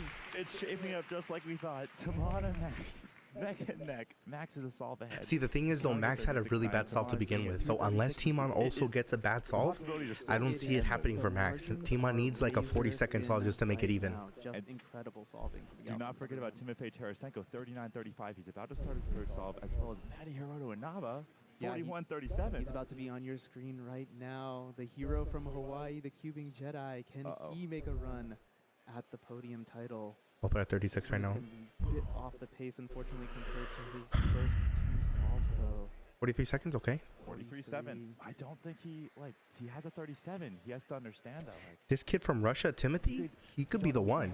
He could be the one. If he gets a best single, his worst possible will be low 40, which probably won't make podium, but you gotta treat every solve like it could count. This will be a massive solve here. This is gonna sub 40. This is gonna move the podium, the projections quite a lot. Timothy, Okay. extremely fast turner. Just look at how fast he's turning the cube, analyzing all the pieces so quickly. Finished up his Yao stage now, going into edge pairing. That was a 22-second flip. As he wraps up his edges into 3x3 stage, this is gonna be a really good one, right? Looks like he's on pace for right. Never mind. He messed up. His last 4 edges looked really shaky there for some reason. It looked like he was almost Team on my 35. podium, guys. I mean, 40. That's. He had one to give. He's used that up, but he's gonna need to perform. In fact, if he gets his best single, he still has a sub. Max already gave up his. He already gave up his bad solve. He has to. I mean, if he can get 33-33, he might win it because he's on his last 2 solves, right? So we get like a 33-33, maybe a sub 20. I'm sorry, sub 30, and then like a 33. That could be enough. A 40.48. So that's looking pretty good. He can keep up that pace. He's gonna make a run for it. We are getting into that 4th solve where we start to see averages shake out and best possible and worst possible. All right, Timon's about to go up again. Timon here is 1 solve. Timon is going up for his 3rd solve now in the World Finals. And 2 36s. Anything can still happen with this average. And at the same time, Emmanuel starting, you can see him in your top right. Timon is someone who loves the crowd. I've never seen anyone. Like, some people do well under pressure, but Timon thrives under it. At Euros, he's egging on the crowd. He's raising his hands up, asking them to get loud. The crowd is certainly getting a little bit noisy here as Timon is deep into his 3rd, done with the abduction. This is very fast. Bit of a pause there, unfortunately, as he finishes up the last several edges. Last 4. Getting to 3x3 stage just now. 27. This is going to be a really, really good one. 31. 31? Excuse me. From Timon. No way. Is on huge pace right now. That's the reaction of someone who's here to win, too. He couldn't care less about a 31-6. It means nothing until he gets another one. That's the same solve as a 35 if it doesn't end up counting. No freaking way, bro. Max cannot lose this. All he needs, Max can do it. He thrives under the pressure. He's going to lock up the win unless Max pulls out something crazy here. And indeed, here's Max. As you were mentioning earlier, Kevin, this is going to lock in his best possible, worst possible. He's going to need something pretty good himself, considering the darts that Timon is just throwing out right now. 39, 35, 31, my guy Timon. Exactly. In the tank right now. He's going to really... Max has to lock it in, man. Spectacular. If Max doesn't get a good solve here, Timon has like an 85-95% chance of winning. But Max is on last 4 at 24. Is he going to respond? Oh, he is. He's going to respond well. Interesting. That looked like it was a bit of an uncharacteristic pause, but another solid solve from Max. 36-49, and the race is on. Max's best possible is 36-37, which means Timon will win with a 30. Can we get the stats on what Timon needs on this 4th solve to have a worst possible best than Max's best possible? I think all Timon needs is a 35 will guaranteed do it. 1 solve under 36 seconds and he's world champion. He has 2 chances to do it. Wow. And he could just put it away. If this was round 1, I'd say it's a guarantee, but this is the World Finals. And not to mention, he's going up against one of the greatest solvers of SpeedCubing. right, Timon's about to go up on his fourth solve. Oh my God, the pressure's insane. With Max and Timon at this rate, but a third place finish for one of the least experienced competitors in the field, but perhaps the most experienced when it comes to majors and just being in the situation altogether. Can he string something together? This one is. He still doesn't even have edges done. He looks like he did. He did a parity case at the end there, which was odd. The pressure might be getting to him. Timothy is an amazing solver, but he is definitely someone who's aware of how well he's doing. 42-second solve. All right, Timon's going in. He's totally fine. He's in the third place race. Like, obviously, if Timon goes over 36 seconds, then Max has a chance. But it doesn't look that way. Kevin, Timon is pacing right now, isn't he? Is Timon about to win? Timon should have it, barring of large mistakes. Oh, he won. That's it. He won first place. Look at that celebration. Look at how much it means to him after getting second place at Worlds 2023. Oh my God. Timon literally came to play the game. Oh my God. I think that's it, right? He won. We had 2 close rounds. Timon on world record pace. You know what he still has, though? He has a victory lap solved for the world record. Exactly. He can go down as one of the very few people who have both broken a world record and set. It's for 34. And set a world record in the same round, and the pressure's off. The only pressure is, can you have one of the legendary rounds? You only get a chance every 2 years. It's absolutely dominating performance. He's wins in 4. That's insane. That's insane, man. The solve is almost inconsequential for Max. I think he's guaranteed 3rd as well. No, Kaiwin is still on great pace. Kaiwin with 2 clutch solves. Kaiwin just poking in here. Max with a good solve here. Will clutch 2nd. Obviously, the pressure's crazy for Max. That's incredible. He knows he lost. Just amazing.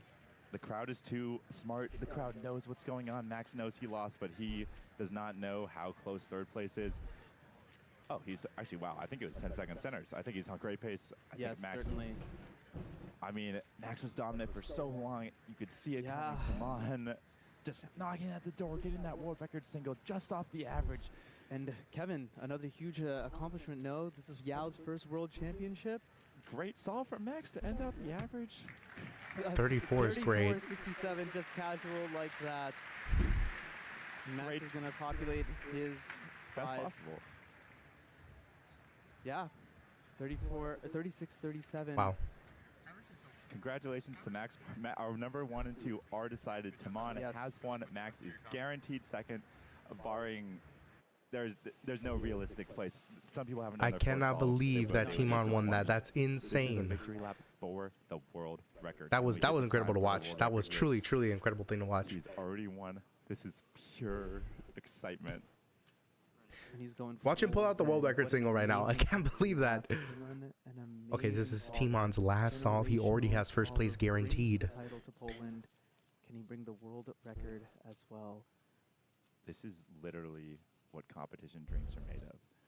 But you practice at home, envision in your mind, you're going to get truly an explosive reaction if you can close this out. Obviously happy either way. But at 16 is a little off. I think he's still on pace to get it.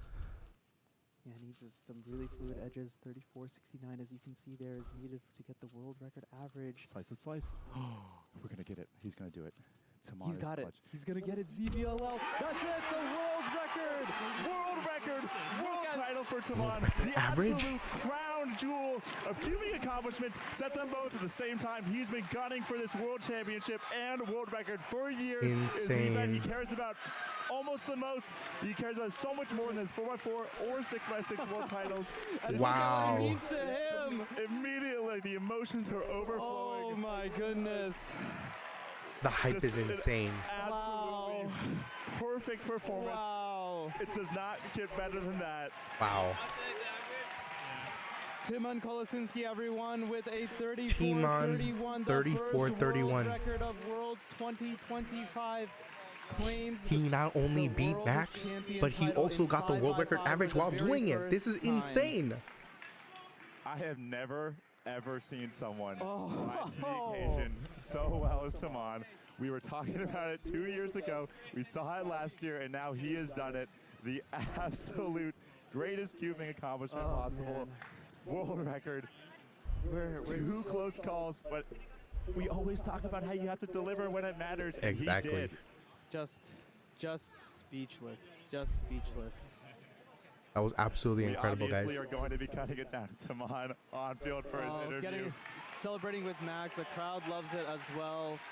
This is exactly what you want to see. Amazing sportsmanship. I mean, from two incredible competitors. You couldn't have it any other way. Great performance from Max as well. I mean, two world titles into a second place finish. He also, I'm 90% sure, finished second in Paris. 4 podiums in a row. Extremely storied career from Max, but it just wasn't enough today. Oh my goodness. What was Timon cooking up? We need Felix? we need to finish the round before we interview We got a little too excited. He's going to calm down. We're not going to get a really good... Third place is wide open still. Timofey locked in with a 41.63 average. Matty Hiroto and Napa 41.65. Cyber is here too? Probably won't bump him off Yo, the what's podium up, German Lift Waffle? The real story is... German Lift Waffle, welcome to the stream. Did you just witness that incredible 5x5 final finale? Timon won. Not only did he beat Max for first place, he also got the world record average while doing it. Absolutely insane. It's all over. Kaiwen has gotten third. He's claimed third for Chinese Taipei. Congratulations, Kaiwen Wong. The podium is now set. Taman Koleshinsky, Max Park, Kaiwen Wong. Honestly, it fell out exactly as predicted. The top 2 separated from the pack, and the next 4 all in right after that. 40.4 hit third, 34-31. Just absolute magnificent. Just nuts. Just nuts. Felix went in with a good solve. Wow. I could not believe that, bro. He looked at the timer. You're not allowed to do that, Felix. Come on, you know better. A huge applause for him. 41-36. Look, I thought maybe it was getting a little dry, reminding the crowd all day that 5x5 was here to deliver. One of the rounds that we were looking forward to after Timon has been shooting darts, putting out fireworks. And for 4th of July, he might not be an American, but man, did he fire them off here in the Seattle Convention I really wanted Max to Center. win, but honestly, you could not deny the performance and how locked in Timon was. This is his moment. That was incredible to watch. Wow. Get better than this. We've been hyping this up forever, hyping up how good Taman is forever, and it delivered more than expected. Oh, man. Sebastian's almost done. I think there's just a couple more solves in, but we are going to be interviewing Taman. Obviously, Emmanuel Cao and Sebastian Weyer are the only ones remaining. It'd be cool. Maybe we can grab. We don't need to see us. Yeah, forget let's this. Let's get a replay. Let's break it down. All right. So still the first 2 centers. White, yellow to be built first. That's so clean. 5-second first 2, great. He's I think he had a 15-second split here, which is very strong. Not very strong, but strong.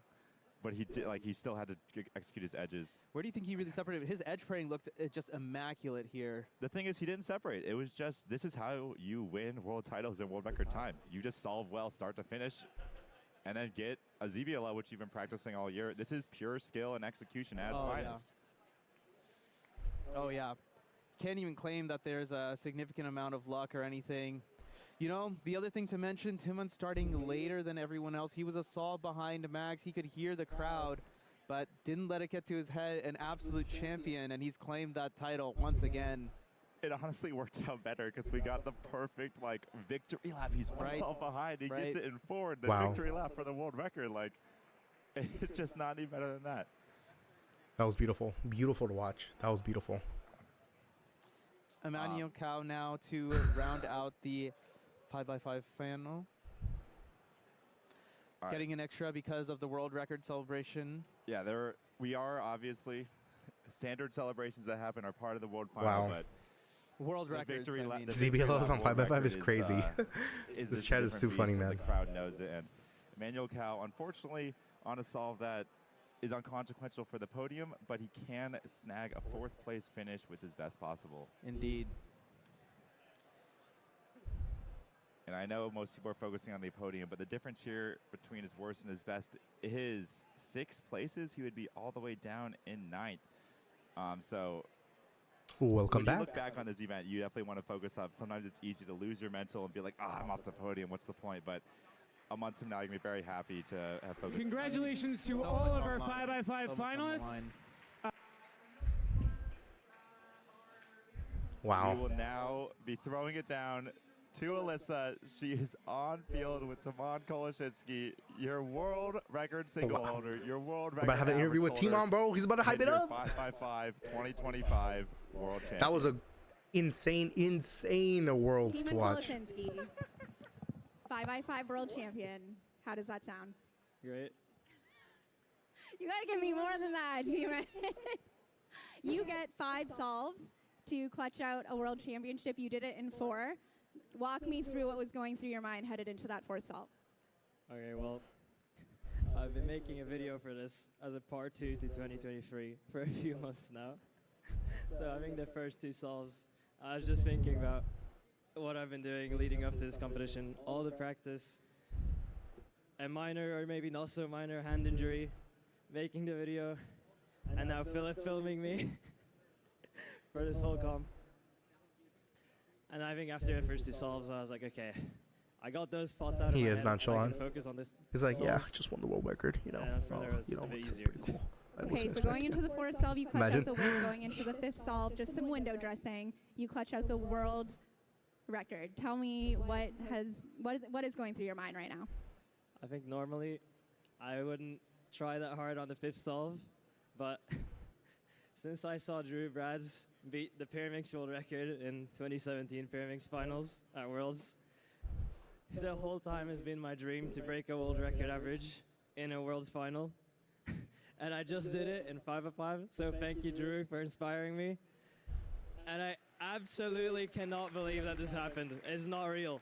So what I'm hearing is that you didn't do it in the first 2 rounds just because you wanted to do it in the final. That's what I'm hearing. You just told me that you don't think you're going to calm down for the next 24 hours. Do that, but also there's still 2 more days ahead of us. So, Timon, congratulations. 5x5 world champion, wow. Timon Koloshinsky. And with that, we are sending it back to our booth.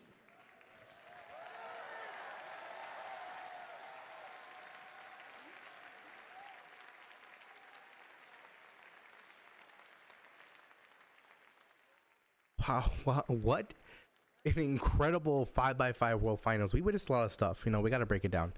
I was fully expecting going into this that what do you have? What type of X-Men? I have the V4, the X-Men Tornado V4.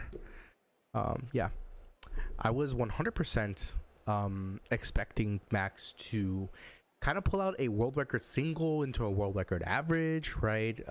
He was the favorite one for me to win. Obviously that didn't happen, but honestly the performance coming out of both of these people was insane. It was head-to-head collision.